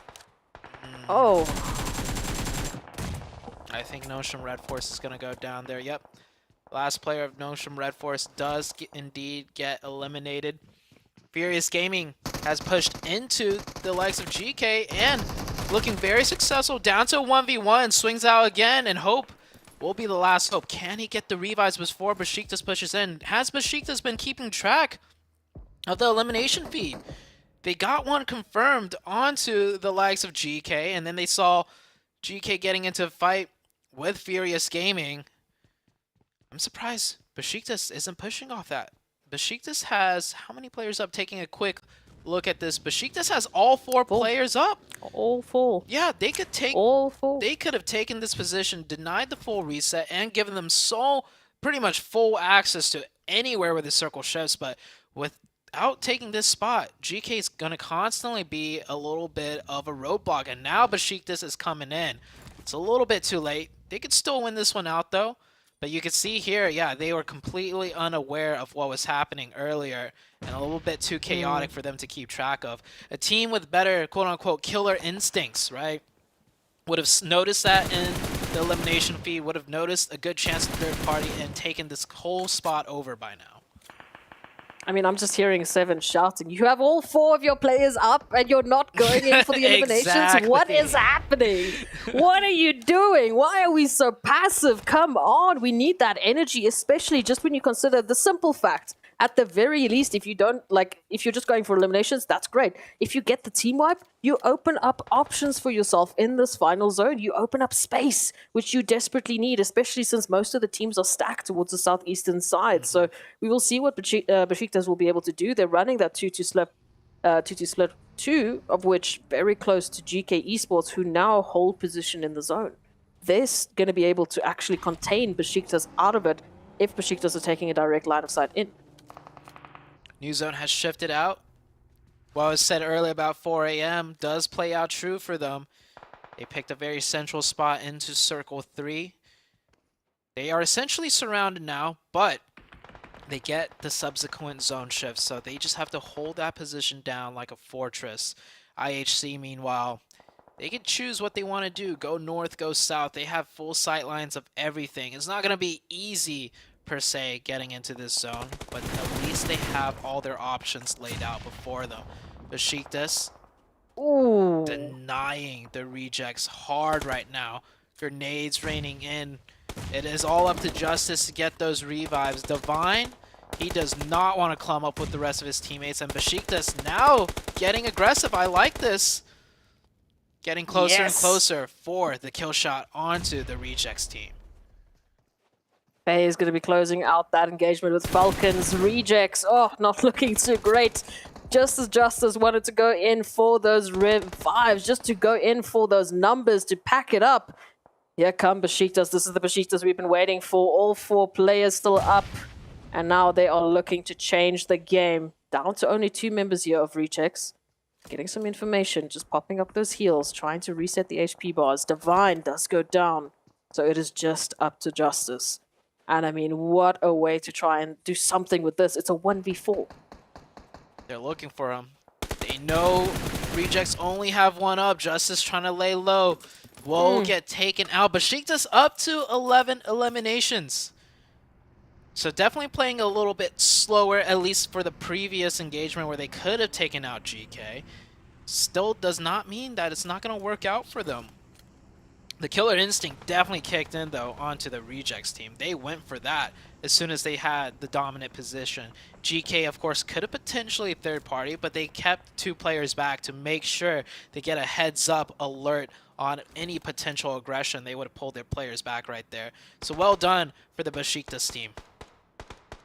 I like it, but now they need to continue it. Please do not stop this energy now that we're heading into this next potential zone, into these next few final moments of Miramar. We need that energy to continue. Besiktas running high with 11 eliminations, and IHC looking to maybe pick up 1, at least, maybe on towards BHC, as they're taking rotation from the west. I completely forgot about IHC. I feel like we haven't been able to see them. Again, they haven't picked up an elimination. They've been making good rotations. They have all 4 of their players. But now they're looking for those engagements. They're looking for those possible opportunities. I think the next engagement they're going to take will be on to the likes of Xperia. We'll see where the zone shifts. Now GK has to mount this defense 3v4 against Besiktas. It's going to be a difficult one. Next circle pops out. Pick your poison. 4 AM. That has the prime position, but a much harder building to crack, and they have 4. Or take the edge of zone on the north side against the 3-man team of Xperia, but not the best position on the map. We'll see what IHC decides to do here. I think it comes down to whichever side they get a knock onto first, potentially. As Train to Kill, GK, and Besiktas also, they have to move into this new zone. Besiktas still having a couple of bullets just flying past their faces. I see maybe making 1 or 2 connections. They're Xperia with 5 eliminations. And I mean, looking at their current position over towards that northern side with a little bit of cover to work with, maybe they can make something happen here. It would be fantastic to see them rolling up high. But for Angry Men, now that Geek Fam are out, they can really solidify that pole position. They can really start to build that gap between themselves. And they're currently center zone. I mean, this is as bravado of a play I can see, but IHC might be here to stop the bravado. Uh-oh. I was saying, whichever side they get a knock on first, might be the committal. And, oh, Besiktas forced to go down into the open, use whatever rocks, trees that they can as cover. Meanwhile, GK on the north side will swing north. So Besiktas swinging south, GK swinging north. Which team will come out on top? Both teams have a very tough zone entry to breach. FaZe holding down this northern side at this deep dip, and they're doing well for themselves. 4 AM resets up to 4 players. It does not look like a full committal out of the likes of IHC will play out. IHC does lose 1 player in the process too. I see making just a little bit of a change, just a little bit of an opportunity to try work in a different angle to this. Besiktas, though, they're feeling the brunt of the action as they are just taking lead after lead after lead right from the barrels of 4 Angry Men. As Train to Kill, they find FaZe Clan, no other than FaZe Clan, as well as GK Esports, who are feeling the pressure now. Going to be interesting to see if Train to Kill can close it up, but it's not going to be the case. Sandesh does go down, and now Savan coming through with a couple of shots, a couple of pressure points that they can poke around here up against GK Esports. Again, they are within center zone. They are fighting against all of the other teams on the outskirts. Another precise, critical rotation potential win coming out of 4 AM, and not out of it just yet. But with that position and with all the teams having to edge into the wide open, this is as free as can be for 4 AM, I feel like. Oh, I do want to agree, but I also want to see what Xperia can bring in as they take out FaZe Clan. Lamborghini with the roll-up, running through with 5 eliminations of the total 9 that Xperia currently have. 4 AM still within centers, still applying that pressure to Besiktas. They are reminding me right now of Tim Entertainment over towards a wrangle, just not an opportunity for them to get out. At least this time, the cover's a rock, not a tree. Yeah, that tree is going to be out in the blue zone soon enough. But Besiktas still managed to keep 4 up. I would have liked to see, with those 4 players, they played a little bit more aggressive against the likes of GK way earlier. They would have picked up some points there. Surprisingly, they're moving down through the smoke. They're getting very close to the likes of 4AM. 4AM also worry about IHC. They're getting pushed on both fronts, but IHC taking some shots onto the likes of Besiktas. Still getting pressured though by the 4AM team. 4AM just weathering this multi-pronged attack, but it's very broken by both sides as they don't have the hard cover. Everybody taking shots at anybody crossing into the open. 4AM's gonna stay up with 4. Oh, this would have been a huge knock if Savan could have connected, because that's the isolated player out of D Xavier. Besiktas down to 2. 4AM need to take care of this without losing too many players. Ideally, not a single one. D Xavier looking to third party and strike. They're backed up in a corner. And hold up! Why is the fight not over yet? How many of 4AM just went down? That's 2, 3 of 4AM just went down? No, 2 players 4AM went down. Spawn at critical HP. The other player trying to get the revives. D Xavier will strike when it's hot. They're close. 3v3 situation. Savan finally popping off the first aid kit.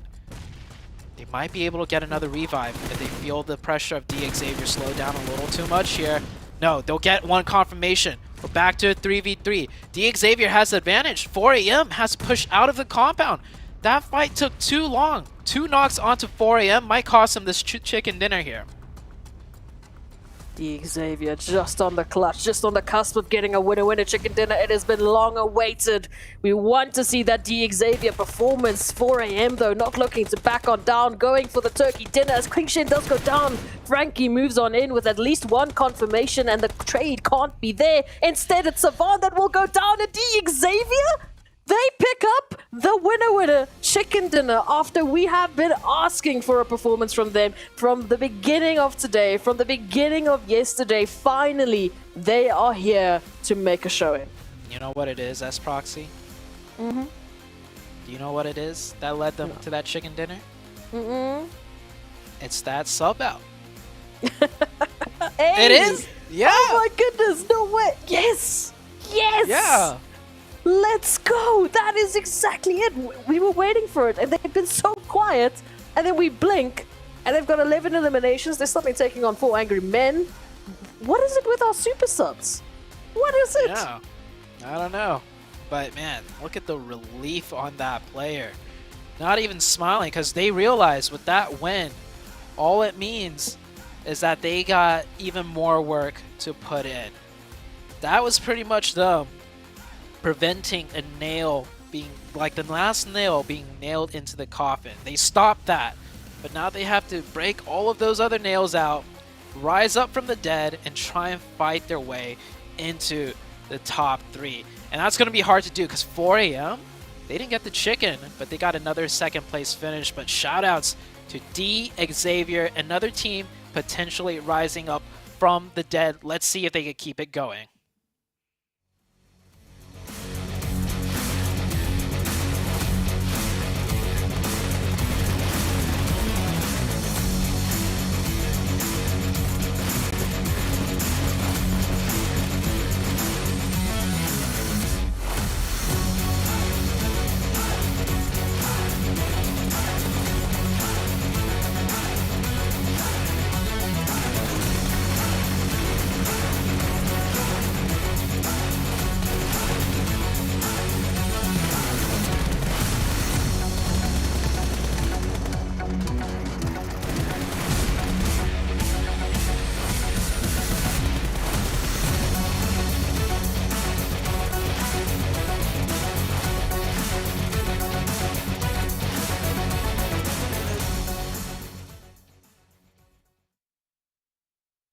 Xavier, pull out a must-have chicken dinner. We could just see it in the player's face. Even though you just busted out a win, 8 eliminations by yourself, you could just see the stress, the relief. Because, man, this squad had a heck of a hole dug for them, but this definitely put quite a bit of dirt in there. I think so. What about you? 2 great matches so far for them. I mean, to be able to top it off here with a 32-point chicken dinner, that is perfect for them. I do have to give some credit, though, for Besiktas. This team is becoming so good in Miramar Glitter. 12 eliminations, the 3rd place finish for them. That's what you want to see out of Besiktas in Miramar. They have just been so much stronger today, but so has DX. We're getting a head-to-head now between Lambor and Peace. DX versus Besiktas. And I mean, these are just impressive across the board. 9 elims, 903 damage for 33% of that team contribution. And then the throwables. I mean, we talked about the throwables at the top of the show, how important they were for Geek Fam.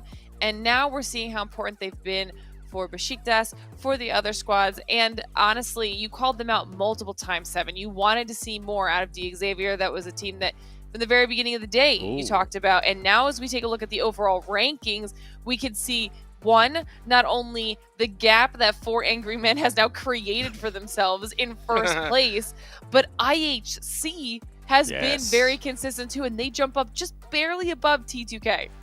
IHC has definitely been consistent. I mean, they have been willing to frag out too, which has been impressive out of them too.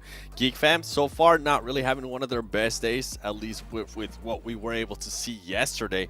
And then here on the second page, look at that big jump up.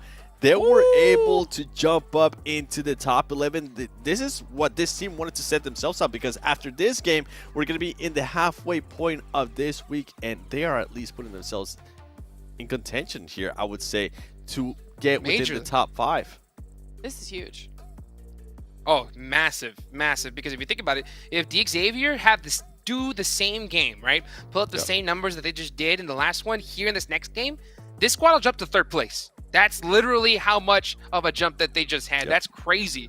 And this 3rd place is very, very tight. Now, there's only 20 points between 3rd and 9th right now. So anybody could take it here in this last match. And I guarantee you they do. You want to be setting yourself up in a good position. You have Aaron Gale left here and only 2 more days to go after this. You do not want to put yourself any further behind than you possibly can here, Glitter.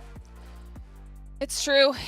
Honestly, last match of the day is always kind of one of those free-for-all options because, like you're saying, it's an opportunity for some teams at the bottom of the overall to maybe make a last-ditch effort to get some points on the board, but you know the ones at the top want to be holding on to that position, and we can see from the top performers right now, it's all of the teams that we've been talking about. I mean, now 4 Angry Men absolutely dominating so far today. Geek Fam, though, still the top Erangel performer, so they have an opportunity to close that gap and bounce back just a little bit. And then, as we were just saying, Seven, IHC, wildly consistent. They're up here, and right after them is T2K.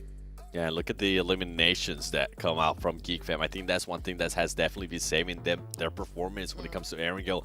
I think so far today they ended up in 12th place, but they were able to at least secure 7 eliminations. And in the most recent one, they ended up with 8 eliminations in 5th place. So you can see how that elimination and that aggressiveness that we have seen out of them is kind of keeping them up there. But at some point, just like D Xavier did, some of the other teams are going to start stepping it up too. So the aggressiveness, yeah, it's great. We love to see it. I know you love to see it too, Glitter. But I actually want to start seeing some chicken dinners out of them. They currently only have 1, and I feel like this team could definitely have more. True. Okay.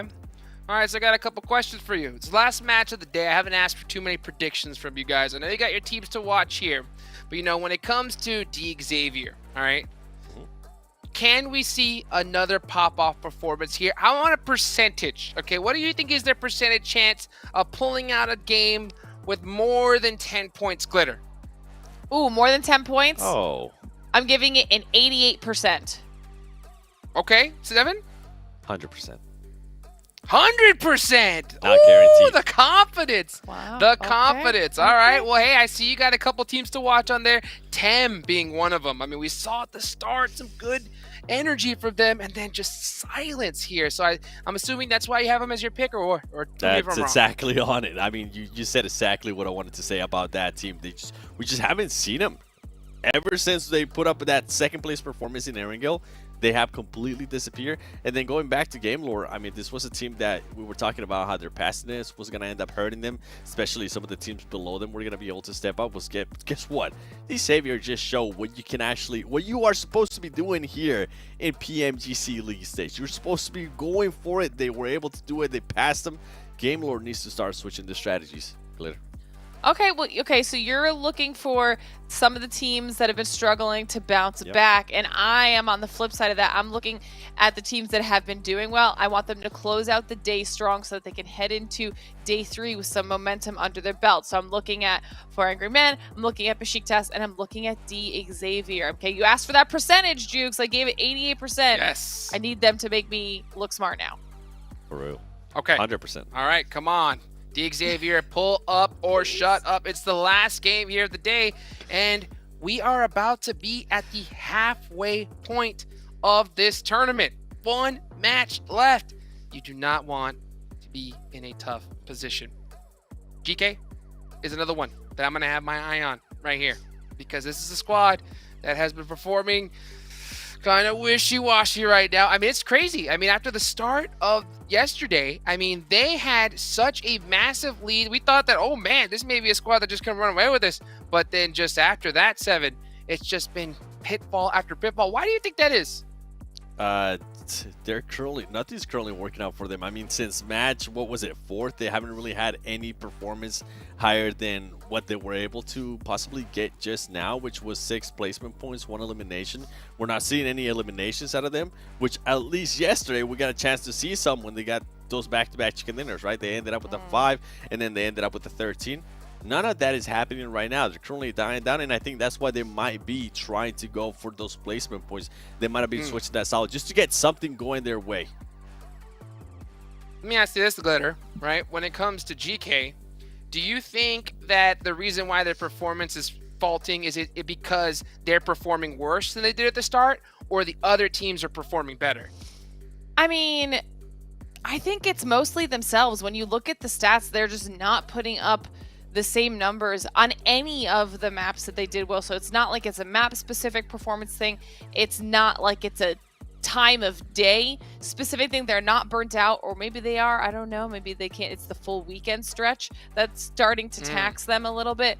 But I think that they're very capable of bouncing back. They just need to at least get something under their belt that's a little bit better than what they've been doing, so that they can set themselves up better for tomorrow. Or if they don't, just be prepared to review those VODs. Make sure that you can make your adjustments from day to day, which is actually what we've seen a lot of the teams that struggled on day 1 doing here today. It's why they're doing better.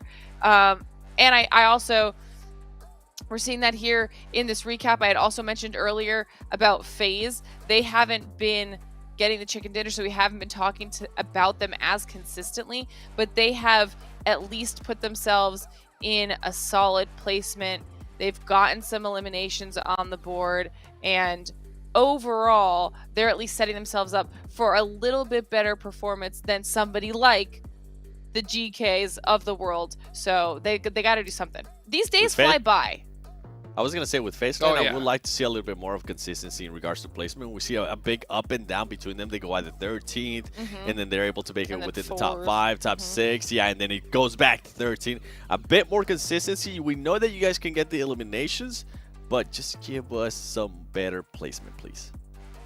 It just seems to be that just constant balance, right? It has to be both if you want to make it in the top 3. You have to get an insane amount of elims and placements points. This isn't the PUBG Mobile of 2018 where you could just go and just sit for zones and try to get some points, you know? Here, you got to make some moves, and you got to get those elims too. And it's crazy to see just a stark difference in so many of the squads, right? You see some have a whole bunch of placement points, some heavy on eliminations.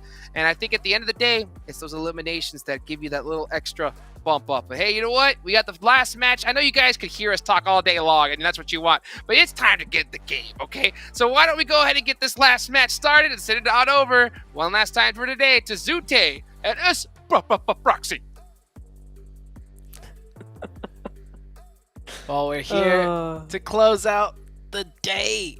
From day 1 to day 2, very different. In this roller coaster of a ride, I feel like it's only going to continue. We're starting to see shines of brightness from teams that were looking kind of like almost dead in the water. D Xavier just now with that super sub coming in an immediate chicken dinner, and not an easy one by any means. They had to fight their way through towards the end through quite a few tough opponents. There was FaZe Clan, and then there was also 4AM that they had to contend with at the very end. I think it's shaping up to be the next 2 days things are going to still change and shake things up. Oh, we like to see it. Again, we were talking about that halfway marker, getting to that halfway point, waiting for those teams to step it up, waiting for them to showcase what they have available, and at the very least, getting that momentum rolling. Because, like Lita mentioned, these 2 days that are after today, they run fast. These maps run quick, and we've seen teams literally drop from 1st place down to 6th place. We've seen teams going up from that exact polarizing effect. So there is still an opportunity for a massive comeback. I mean, like, you know, Hot Jukes mentioned, 30 points from 3rd to 9th. That is one potential game. We've seen teams literally put up nearly that amount of eliminations alone. And also, many teams will be getting 0 points throughout the courses of the next few games coming up. Well, we have 1 game here, but we still got like 12 more to go. Even the top teams could, you know, run into a little bit of a whoopsie and then score a 0. So that 30 points, it is quite easily closable by anybody still. So we'll see how this last match goes. Players are getting prepped and ready. FaZe has been... I think FaZe is like one of those teams just like on the cusp of getting their chicken dinner. They've been playing so well. I feel like the entirety of today just not managing to get that final chicken dinner in, however.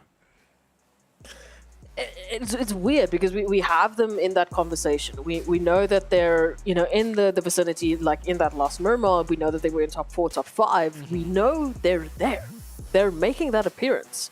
But it's almost similar to what we were talking about with the Xavier. They've also been making it up into those top placements, and we just haven't felt that impact yet because they're not getting those winner chicken dinners. This all has been broken down already by the analysts, but they just said such nice words. I had to say it again. Yep. So now we need FaZe to make that approach. We've seen them take those engagements, especially on towards a wrangle.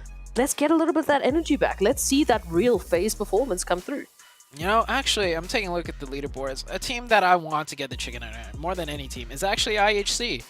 And it's not because, you know, they was shit in the first place, but looking at the first page leaderboards, from first place down, okay, 3 chicken dinners for 4 Angry Men, 1 for Geek Fam, 0 for IHC, and then immediately following behind IHC in terms of chicken dinners, 1, 2, 1, 1, 1. Everyone on the front page has had at least 1 chicken dinner besides IHC. That... I mean, we were talking about Geek Fam yesterday. They were also managing to bring in such a beautiful performance without getting that winner chicken dinner. So it's about that consistency, man. Bringing in those placements, bringing in those fantastic, you know, eliminations. Even if they're not getting you to that winner chicken dinner, if it's helping you make that stand, if it's helping you get to that 2nd, that 3rd, that 4th place, you're getting those points. And they've been active at the very least. They have been a consistent mention. There has been a few slow moments for them. There has been a few times we were like, okay, where's our IHC? You know, we just got used to you being all fantastic and all amazing. Bring it back. But they did. And now the question stands for the rest of the teams. Who else is going to be joining the fray? Who else is going to be picking it up? Train to Kill. They've fallen out of the top 3. We need them to catch up to IHC now. It's only 1 point, but still. Yeah, not just Train to Kill, but if you look all the way down to 6th place, right? Besiktas, with that really good performance, they are only 12 points away from IHC, who's sitting in 3rd. Right, 12 points, not that big of a point difference either. We did have a very eastern plane path, by the way, in the first circle all the way to the west. Yeah, it centers. Of course it is. Yeah, it centers right on. Basically, centers like right below the western part of the. Ooh, having a brain fart here. What's that mountain called? Mount Everest. Everest? Yeah, that's what we call it here. Yeah. Right on the western edge of Everest is pretty much the center of the zone. So I want to see which team does take Mount Everest and how that plays out. But with the first circle, so much space left to be played, and everybody's pretty much looting on the east side. And if anybody's looting the west, they're not even there yet. And we're 3.5 minutes in. And it's making those rotations, right? I mean, everyone's still having to loot up. Everyone's not in a position really to sit up on top of Everest because, well, guess what? There's no loot waiting for you there. So it's about that team that is able to loot up quicker. That's that team that maybe dropped a little bit sooner. That can take that rotation on in. Even if you take a look at like Vivo Keed, as we can beautifully see here, right alongside Everest, but there's no reason they're going to be taking Everest right now because I see a revolver. Yeah, no, he's going to hold Mount Everest with a revolver. That's what he's going to do. Oh, yes, absolutely. I mean, easy pickings. I mean, we're talking about the showdown here. We just need those hay bales and a little bit of and then we're perfect. Imagine. But no, one man controlling the entire of Everest with the revolver. He just doesn't miss. That's how he's going to be able to do it. Furious Gaming with a very, very fast rotation here. I think this team is done looting, and they're going for their first rotation of the match. I feel like they're rotating in deep to the west and looting somewhere, and then working from, the west side in, rather than, looting up and then constantly working from the east end, where a majority of teams are going to be working from. Xavier also with a quick rotation, but of course they got to loot Pachinki, a place with a lot more loot. They should be better looted than the likes of Furious Gaming, and they'll also be ahead of Furious Gaming since they start off in Pachinki. Furious Gaming more further east of that. So a lot of teams prioritizing a very fast rotation given the polar opposites of the plane path and the zone. Furious Gaming. A little bit close up to Everest. I don't know if they're going to be stopping here or, like you said, just moving on a little bit more towards the west, maybe heading into Georgia Pool, potentially for a little bit of looting opportunities. Just sticking to the ridgeline for the time being very aware of what could be happening in the vicinity. A few compounds right up ahead, but those compounds might be taken by Xavier. A second too late. I don't know if he spotted the... even if he didn't... Now. Oh, no! No! He swings out the bike. Too much momentum. And Fernan will go down. It doesn't happen too often, but it is a mechanic. It does happen. These players do need to be aware of that and not get off the vehicle so quickly. Furious Gaming, with such a fast rotation, they wanted this compound. They weren't going to hold Everest. They wanted they wanted some more loot, and that was a perfect compound to do it in. But we saw Xavier leaving Pachinki just as fast, and they will beat Furious Gaming to that spot. Such minute timings can change the course out of a team's entire performance for a map, and that was a crucial moment right there. And fortunately for Furious Gaming, they drew the short end of the stick. I am seeing a few marks there on towards Everest. We are waiting for that question. Who's going to be one of the first teams to actually take it? And it looks like Rejects. They're still in the vehicles, though.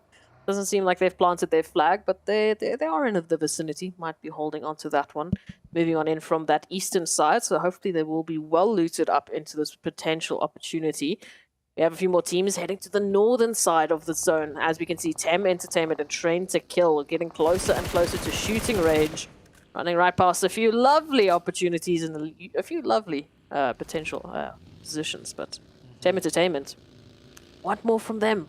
Again, those shining moments. We've had those glimmers of hope for Tem Entertainment, but they've had a rough start. I mean, we started off with a wrangle with them literally just hiding behind a holy tree. 4 a.m. making a big adjustment from yesterday. They're no longer taking that western bridge because last time Geek Fam camped them out and they lost the fight. So they swung all the way to the east and in, and timing-wise, it works out because IHC was just about to take the bridge too. So that could have been another fight on the bridge for 4 a.m. But IHC, they play a little bit slower. They're still looting in Nova. IHC does not care about the circle whatsoever. They're just going to come in with fully kitted gear, ammo, weapons, scopes, and they'll fight their way in like they always do. Rejects, they do have control, or they did have control of Mount Everest, but looking like they want to get somewhere more central. I don't blame them necessarily, Mount Everest. A hard position to kind of hold and lock down. Sometimes you do get pushed from both sides, which makes things tricky. So they're going to play a compound instead.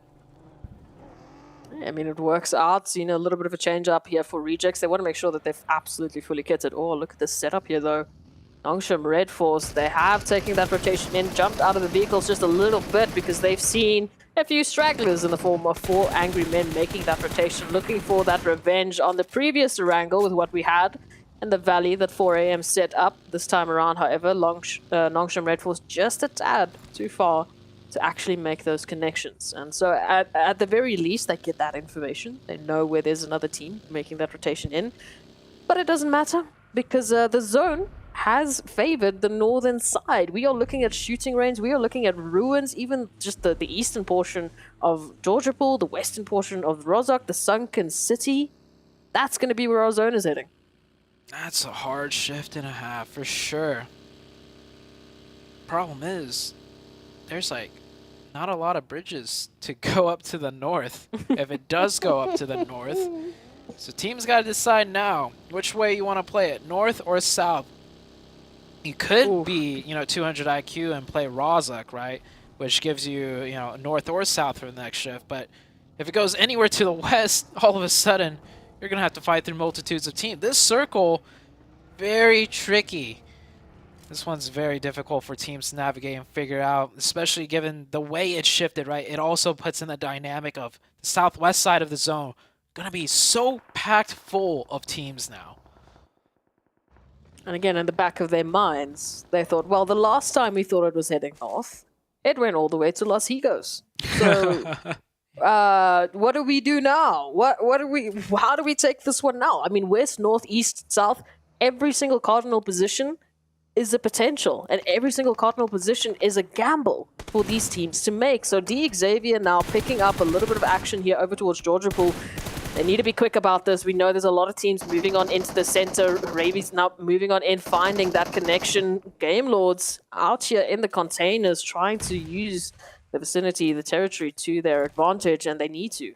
Remember, down, out of the disadvantage. We've got a few teams rolling in. It needs to close up. 1-for-1 trade there. Oh, Rejects find themselves back onto Mount Everest, controlling the eastern side, which is probably the better position given the circle. But they are fighting against Geek Fam. This team, Geek Fam, they've been not as consistent as day one, I would have to say for sure, running into a bit more trouble. But I don't feel like that's because of Geek Fam's performance. That's more so because the other team's performance has increased since day one. And so now Geek Fam are kind of falling behind. It looked like they did pressure out the side of the Rejects team, or maybe they disengaged a little bit. 4am, meanwhile, on the southern side, we will get to see how 4am plays now without those precise, crucial rotations. They're going to have to be working and fighting their way in, which is the 4am playstyle of old. Let's see if they still got it. They're going to start off against GD Gids, getting one knock, looking like it might be a confirmed elimination as well. 4am just circling on around, so not an immediate investment from them just yet, but they know what's at stake for them. They know what a journey they have to take, maybe even scouting out a potential a little bit somewhere else. There's the IHC making that rotation on in, finding Nongshim Red Force, saying hello, how do you do? Sending through a few lead packages, not making the connections just yet, but the damage that IHC has been taking from that blue zone, you can see the HP bars, they're just below half. Feeling a little hurt. They're not feeling that great about the rotation. And now, again, that zone shifting more towards the west. Ooh, 4am gets another opening here. They're going to continue the pressure. Two players isolated. One already knocked. A pre-cooked nade by Allen. Going to try and slow things down. 4am get the confirmation onto one. Allen with the nade. Oh, that was actually a flash. My eyes blinded. Think they're going to pick this one onto Allen, though, and now that is Genesis Dogma with only 2 members up. I mean, this is 4am without the zone. Just as deadly. 3 eliminations already, looking to pick up more. For those that have been watching 4am play in the previous matches, saying they've just gotten zone blessed, that's how they're winning, that's how they're doing well, we'll see how they do in this one. They might not get the chicken, but if they can rack up the points, that's just consistency. Oh, absolutely. We can see a storm is brewing. There's a storm brewing behind me, and it might be the 4 Angry Men, or it might be another team around the corner to take that position, to take that winner chicken dinner. GK Esports, hello. Welcome. Gaith picking up something towards Nongshim Red Force. It's not a confirmation, but it is a knock. You can see they're reaching on in all the way from ruins just to the outskirts of Sunken City, finding another knock. looking for those confirmations. Potentially they can find them. Oh, look at the split. They've got 1-1 split for the last remaining members that are still alive here from Nongshim Red Force. All of those reses onto one head as Gold just has to make a rotation on in, maybe be a distraction. Give their teammates that opportunity to get out of this position. And Nongshim Red Force just constantly in the toughest of positions. I feel like every time the camera's on them, they're just fighting a very steep uphill battle. Covered in blue, their vehicles are blown up. GK, probably one of the strongest positions to gatekeep from, are there gatekeeping them. Yikes. Nongshim. We'll see how far they could get in this match. Meanwhile, everyone else is pretty much settled into zone, whether it be near center or on the edges. They're going to wait for the next circle shift to make their play. The Rejects team is still pretty much in a stalemate with Geek Fam. They're both on that Mount Everest on the southwest. You see that now, and that's the circle I was scared about, that I was worried about. It shifts north once again. Now the two bridges, it's going to get deadly. Not just the bridges. There's going to be a lot of players playing beneath the bridges as well. A few trolls under the bridges, potentially. But there's not a lot of options for them here at this point in time. I mean, you've got two bridges, yes. Feels like a main island versus a military island, but here we go. Already it's happening. Rejects literally running themselves with the vehicles into the water. Frankie making a swim now as well, waiting to see if Rejects have spotted them out. Gaith, oh my gosh. Hello. GK Esports not letting up on the pressure here. Nongshim Red Force not having an opportunity. And now, as we were talking about the trolls under the bridge, here come 4 angry men. And not just 4 angry men, here comes another team right over the top of the bridge. It's gonna be Geek Fam. Geek Fam, the one team that's gonna be like, cars aren't meant to go in water. Silly people. We're gonna drive right across and take a prime position on the other side. Meanwhile, these bridge trolls will duke it out with each other. This is 4 a.m. versus the Rejects and DXavier. DXavier popping in the boat and out of the boat. It is all out mayhem here, trying to take a head count. 4 a.m. 2 knocked, 2 up. Rejects here with 3 players, all 3 up. And DXavier, it's a 3-way fight. DXavier only have 2 players, one of them which is knocked. Frankie in the boat getting some heal in. Ching Chen trying to pop up to take some shots, but they don't even know where the players are. Popping back and forth. He will get one out of the boat, and now it's Frankie coming up to take one back onto Ching Chen. Ching Chen gets knocked, and Rejects are here also in the mix of things. And Vivo Key, Adrian just watching this like, what is going on over there? Lamborghini now popping up, taking shots at 3 of Rejects, and they're back in the water, back into the car. I'll end that off with just laughing. You were afraid of this chaos? I wanted this chaos. We had a crazy wrangle. Oh, he's got a nade. Murmur. Oh. Yes, this could be huge. If it bounces off, it could find 4 angry men. It's going to be off target, though. So 4 angry men will stay alive. I don't know how, but again, GK Esports in the conversation up against you with Furious Gaming. Do not find that drop shot as Gaith goes down, and there's a turnaround now as Ragnar just manages to find that pixel in. Trigger, going down. Milo still up, but for how much longer? The answer is going to be 0. GK Esports, hello. Welcome. We've been missing you. Yeah, GK in a great spot at that tower, but Circle's going to go north again. They're going to have to commit to a bridge crossing of some sort. I love how Geek Fam just drove over the top when all 3 other teams full sended it in. But Geek Fam, they lost a player. That top position, it might be in the center of a circle, it might be decent, but when you're surrounded, that's a lot of sightlines looking down on you, so Geek Fam can't even control that as dominantly as they want. And this troll bridge battle continues, and it's, look at this. I tried to take this, play-by-play seriously, but at some point, like, I'm just like, this is ridiculous. Why am I even? We can just cue the. They haven't moved. Cue the Clown Fiesta music. That's the backdrop you need for that engagement there. Like, I mean, there's millions of dollars on the line, but I'm sorry, it is just there's what 12 around 12 players there just popping in and out of vehicles, throwing things in and out of vehicles, getting into the vehicles to take the heals, popping up for a sec to take the shot.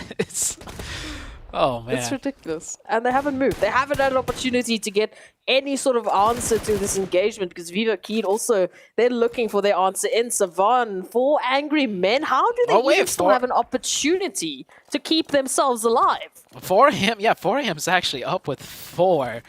I thought for sure everybody would be taking casualties down to 2 at least. Next circle, I mean, it keeps them in zone so they can continue to keep doing this.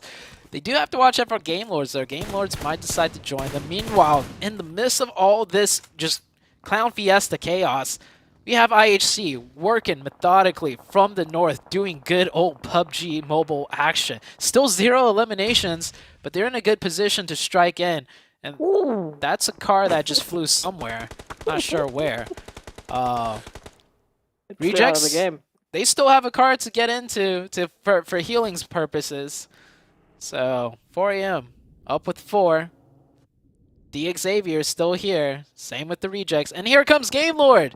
They will do the smart thing though and not just drive in. Or actually, maybe the smart thing was to drive in. Actually, they could stay there for a little bit. Tim Entertainment not in the zone. They'll be relieved of that pressure pretty soon. Oh, Game Lords, though, this is the problem, right? As soon as they make that rotation, either they find themselves up against Tem Entertainment or they find themselves up against Vivo Keed, who we can't forget are still downriver from their position. They have a beautiful line of sight as to what's been happening here. They just haven't made that move because, well, they're out of zone. They don't want to draw attention to themselves, but they're still in contention. They know exactly all of these shenanigans that are happening under the bridge. I'm just trying to, like, figure out how I'm gonna go about casting the next couple minutes of this fight down here, because it's only gonna get more chaotic. Because Vivo Keed is here now, joining in. Game Lords is here, joining in. And it's just... Train to kill. Oh, I think 4AM might be done here. 4AM down to 1. And Nade comes in. I think it's all up to Good Shout. Good Shout does get into a vehicle to go for the heal. And rejects are going to come in. That nade is good. There's still actually one more up for 4AM. 4AM finally taken out by Vivo Keed. And now it's the rejects and D Xavier. The team with 4 will go out, will bow out. Finally, one team eliminated from being the Bridge Trolls. Frankie's still here, man. You can't count them out. D Xavier, rejects, they've been holding onto this bridge. Now they can say longer than the 4 angry men. They are the OGs under this bridge, and they are not looking to let go anytime soon. Genesis Dogma Gids making a rotation under a bridge of their own, but Tem Entertainment might have spotted them out. Vivo Keed, oh, it's a beautiful nade onto Frankie. D Xavier down to only 1, whereas rejects, they're still up with 2, potentially even 3. They could get that res. This is going to come down to the wire for all of these teams because, again, that zone is the determining factor. It has shifted off. That bridge, not in zone. Yeah, it goes north once again. IHC on the northern side with 4. Train to kill, playing from the compound. Will be able to keep 4 up. Tem Entertainment, weathering the storm on the south side, will also have 4. There's actually quite a few players left alive for a zone this small. We have 35 remaining, 12 teams still fighting for their points here. Talk about a final zone. We've got, unfortunately, Frankie now going down. D Xavier, their numbers are dwindling down to only 1 swimming member. I wouldn't say moving, but here it comes. Tem Entertainment putting in the fire, finding Genesis Dogma Gids. IHC finally picking up those eliminations. They're looking for that first one. Bevy down in the water now, having to swim up to catch up to Genesis Dogma Gids, as all of Tem's members are in the water. Yeah, Tem having to swim it through. Tem down to 2. They're making progress, however. They do get 1 right there. Genesis Dogma still trying to come in from behind. Meanwhile, on the other side of the bridge, a nade flies through, does connect onto one of the rejects players. The Vine is knocked. Duello swimming towards that car. He spots off another member. IHC, no confirmed points just yet, but Train to Kill is hurt heavily. However, Besiktas on the other side of things, pressuring down IHC from completely finishing out the fight with Train to Kill. And as that battle ensues, the bridge contestant is still there. Hold on, one player of D Xavier right in front of you, Ray J. D Xavier, he misses the shots. And oh, he's not down yet. He's still alive with 1 HP. He's going to swim around, try and go for the flank to get the pincer and onto the Rejects team, because the Rejects team are getting pushed by Vivo Keed as well. Ray J is good for 1. He's good for, no, almost good for 2. And the third party from across the side. Tem Entertainment taking shots. We still have GK swimming in the middle of all that chaos. And IHC still doing IHC things. Besiktas, this is the time to strike. Oh, the re-knock, though, is good. Once Besiktas gets this revive, if they're feeling the confidence, they can maybe swing around and take IHC's position. Next zone will shift, though, before anything or any of that could happen. So that will change how things play out for the Besiktas team, potentially. Oh, GK Esports still just down to only Satan. The Xavier in the midst of all of that chaos did go down eventually. Unfortunately, 1 HP is not a lot to work with. Vivo Key, they have been quiet. They've been moving up of the river. One of the only teams that are still living from this crazy bridge contention, and it doesn't look like they have a lot of time left either. CeeLo down to a sliver of HP. CeeLo might be going down alongside the rest of their team, but here it is. Besiktas, one of the teams that have got such a good amount of numbers. The only other team with 3 players is FaZe, and look at where FaZe currently find themselves. Yeah, FaZe has been working that Shack position for the entirety of all this chaos. That one Shack hardcover playing in huge. Geek with a tricky little 1-1 split. They'll be able to get cross angles the second a team passes by them. But down to 2, I don't think they're going to strike. Oh, Darude actually goes down. Ooh. So Geek Fam now down to a solo. I don't think he's going to do anything. Just going to try and play extremely quiet. Let everyone else duke it out. IHC has managed to push across and take out the one team. But now Besiktas will strike on this new circle shift, and they will do what I was saying. They could wrap around and take out the side of IHC. Besiktas is in a great position now. FaZe still with 3. Teams have to watch out for them because they managed to keep 3 up using that Shack to very, very optimal progress. Besiktas, they get that confirmation onto Vivo Keed. We're down to only 4 remaining teams, but Lycan, that nade will head on through. The only problem with that Shack is it gives you your targets, your enemies, quite an easy target to go through. Just send in the nades. They're going to be connecting one way or another. Ventores up with his teammate now, trying to keep the FaZe name running high. Tony K looking for an opportunity as Besiktas make their move in from the ridgeline.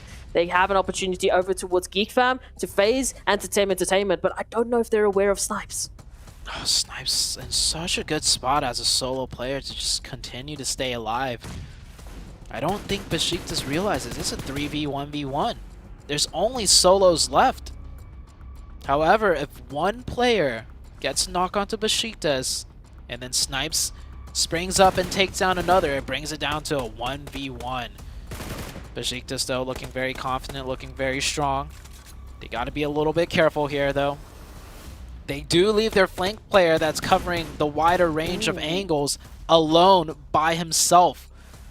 This gives a chance for Snipes to make a move, to make a knock, and get the thirst. Playing it so quiet and slow, yeah. Snipes definitely knows that Besiktas player is there, but Snipes is not going to give away his position. There's the knock. That's one player Besiktas knocks. Will Snipes make his play now? I think he's going to wait one more zone, however. The stalemate will continue. Ventores, low and quiet. Snipes gets back down, deciding to play quiet. It's going to be a very tense final zone for all of these teams involved. We're actually down to 3. I didn't catch it. So it's Ventores and Snipes versus the likes of Besiktas now. Besiktas getting that closure onto Tem Entertainment, and unfortunately for Snipes, they don't have that information, but for Besiktas, they have the numbers advantage. If they can leverage that, if they can catch out these solos, they can close this one out as the only team that we can call a team right now. It is just them versus the solos.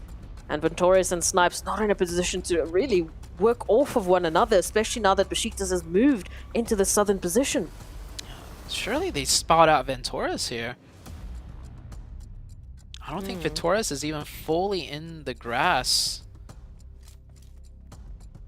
Besiktas playing it careful, though. There we go. Yeah, Ventores was not even fully in the grass there. So all Peace needed to do is peek on out a little bit more. What could have been a potential loss for Besiktas there when one of their players got knocked will turn into a pretty dominant chicken dinner, I'd say. Snipes, no zone to work with, 1v3 against 3 players on the high ground, all holding a wider range of angles. Snipes is actually going to do the smart thing, and deny the point completely. Yes. Definitely a thing you want to do against Besiktas, because Besiktas is a contender for sure now for that top 3. And any extra point that you can stop from them, like for them to attain, it's going to work out better, especially for the likes of Geek Fam, who are trying to hold that top 3. Besiktas, we were just reveling in the fantastic individual prowess that they showcased yesterday. That clutch on Murmur left us shaking. But today, this is a dominating performance. On the last map of the day, Besiktas bring in a performance that make us ponder, that make us think about them as the next contender. They've moved up into 6th position from that last map. Now this one, to add on into that tally, to add on to their already well-crafted placement, this is an opportunity that Besiktas have been waiting for. Yeah, that is momentum running on high from a 3rd place finish with good amount of eliminations onto Miramar to a 1st place finish with 10 eliminations, putting in the damage numbers as well. And that zone was not an easy one for anybody, but Besiktas ultimately, they navigated it and they had the most distance traveled, so they rotated for their position towards the end game. That was day number 2. A lot of new storylines to be had. Geek Fam with a good finish as well towards the very end. But it will be Besiktas coming out on top for the final game of the day. And we still got 2 more days to go.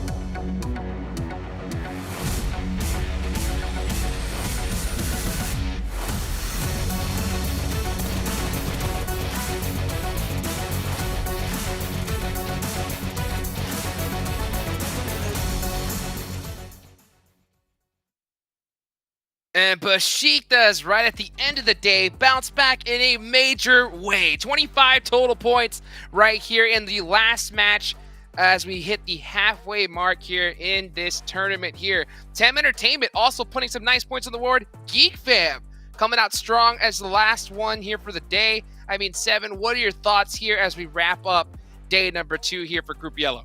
I'm very impressed with the Besiktas. The way they were able to win that game, I mean, they rotated fast into the circle from the northeast to the west. And then on top of that, they decided to crash into 2 players from T2K without even thinking about it. They were all sending it. They went for it. They were able to get that compound.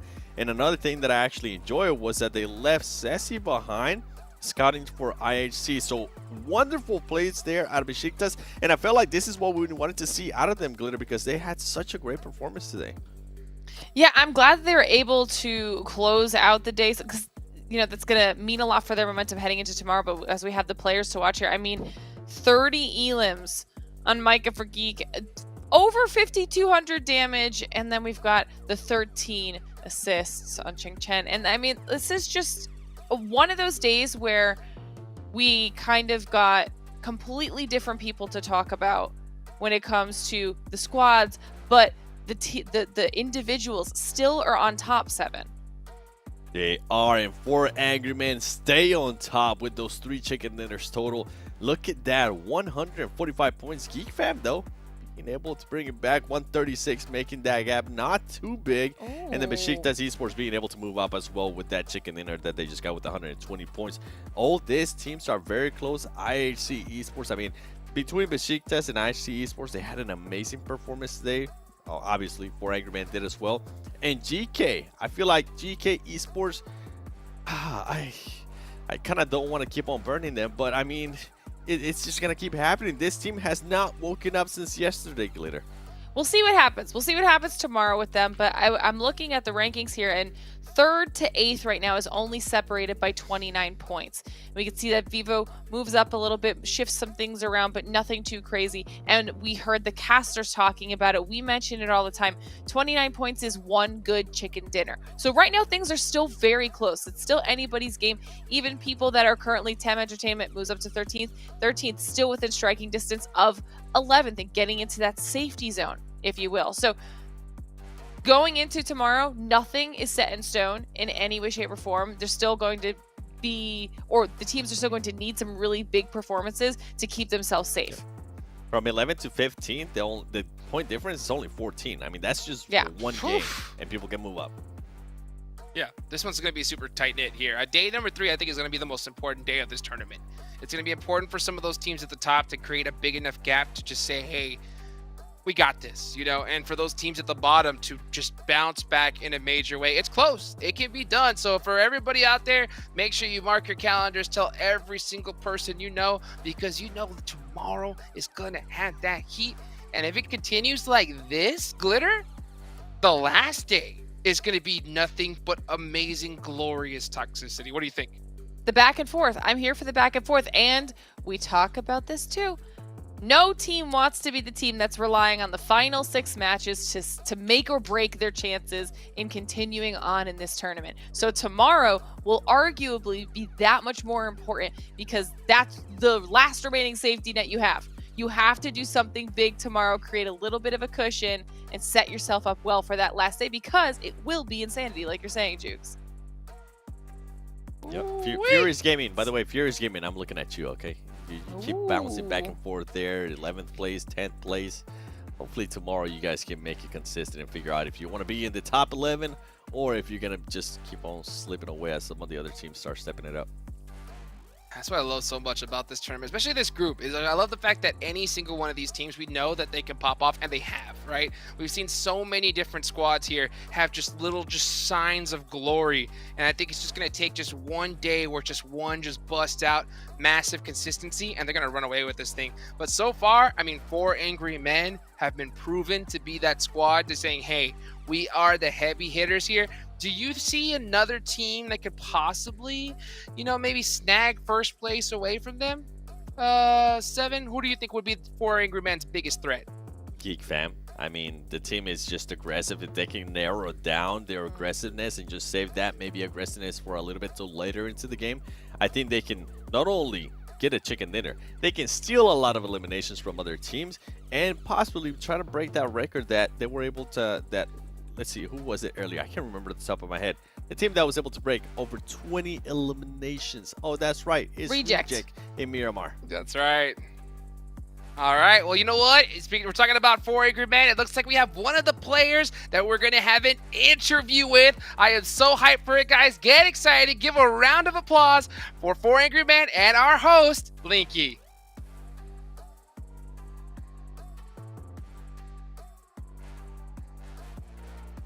Maybe? Yeah. Yes. Maybe? Soon? The suspense.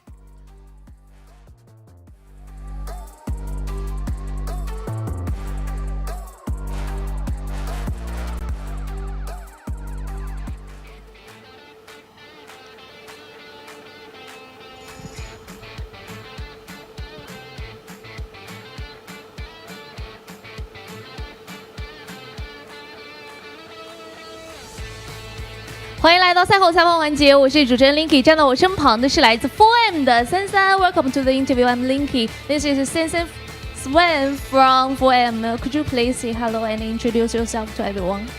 大家好，我是来自 4M 的三三。确实，再次欢迎一下三三。首先要恭喜一下 4M 今天连吃2击，现在的分数是位居第一。那么昨天经历了一个高开低走，想必应该是做了一些调整。今天连吃2击，今天做了一些哪些调整呢？ So our first question is about, so we have met some obstacles in Sparkle yesterday, but today we have shown a very good performance. So we are wondering about what he has done to make a better performance. 今天主要就是打法上还有心态上进行了一些改变，然后可能在打法上会更激进一点，然后打得会更找回自己的感觉一点。终于也是找回了自己的感觉啊，延续了昨天第一局的这种激进的打法。其实仔细看来的话，今天的雨林地图是吃到了第一击，在昨天的雨林地图，听说失利影响到了你们自己的一个心态和状态。那么还有一句话，就从哪里跌倒从哪里爬起。今天是进行了一个究极的大绕运营，从这个绕了一圈，从西侧进入，当时的一个运营思路是怎样的？跟大家分享一下。So Swan has told us that he has made some practical method in order to make a better performance, in order to find his own unique ways to perform in this game. And the host question is about, so after he had made some obstacles in the sand hook yesterday, but today has showed a very well performance comparing with yesterday. So what he has achieved in this process? 就是本来雨林图的战术就是。可能会盲扎会往里挤，就是找圈点会多一点。但今天的话，因为圈型的一个原因，可能会偏向运营一点，然后就找了一个人可能少一点的地方进圈。Okay, so just like he has some more rounds thought or some spot to find out, so then he changed some ways, and also he finds some special ways to get in the entrance, which there were few people there. 是，大家也都一直知道，我们的 4M 是一路走来非常的不容易，尤其是拿到季赛这样一个门票，是经过了一个究极的追分之旅，也是同样在今天进行了一个大追分，现在是积分第一。那么明天就不一样了，明天会产生一个抗压的状态，并且是把这种分数逐渐的去和后面的队伍扩大。明天该怎么打？ So next question about, so we have escalating the remarks for the several months before, but right now he has enjoyed a very good performance and ranks today. So tomorrow, like what he will do to maintain this kind of momentum to get a good remarks. 明天其实还好，没有太大压力，因为我们队伍一直的心态跟选手大家的想法都是，大家以一个冲锋者还有一个追分者的姿态去迎接每一场比赛。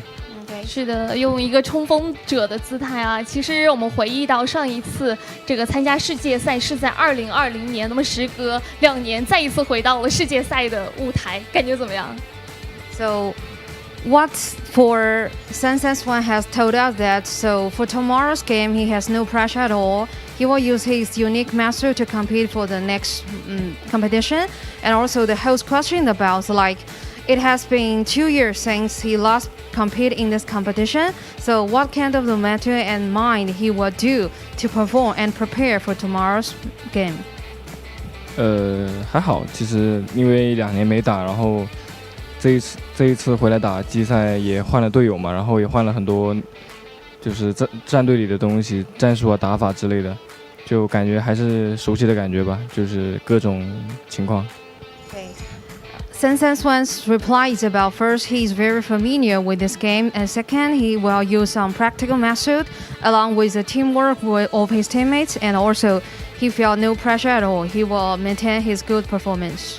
确实是非常的不容易。那么，请海外的很多的网友、很多粉丝一路的非常支持我们 4M， 也是支持33。那么最后有没有什么话想要对他们说？ So the last question for him is about, there are many people and fans around the world who support him, Swan. So what will he say to his fans around the world? 尽力吧，然后雅加达见。 He will try his best, and also we will meet you in Jakarta and Indonesia in the future.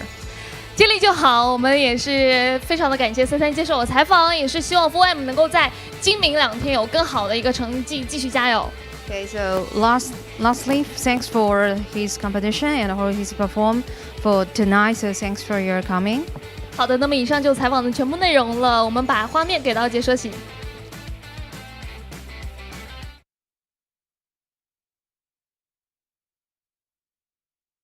And we're back. Okay, we finally get to hear from one of the 4 angry men.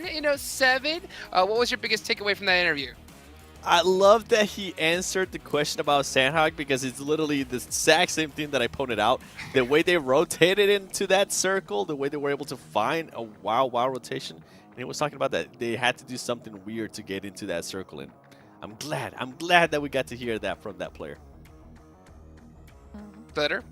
Well, for me, honestly, it was the mindset. We talk about this a lot. He was unruffled, okay? He said they're going to change whatever they need to change, but not worry about it. He was very confident in his individual ability and his team's ability, which is massive to not only have that trust in your squad, but know that even if you've got a few hiccups along the way, it won't affect the next day's worth of games.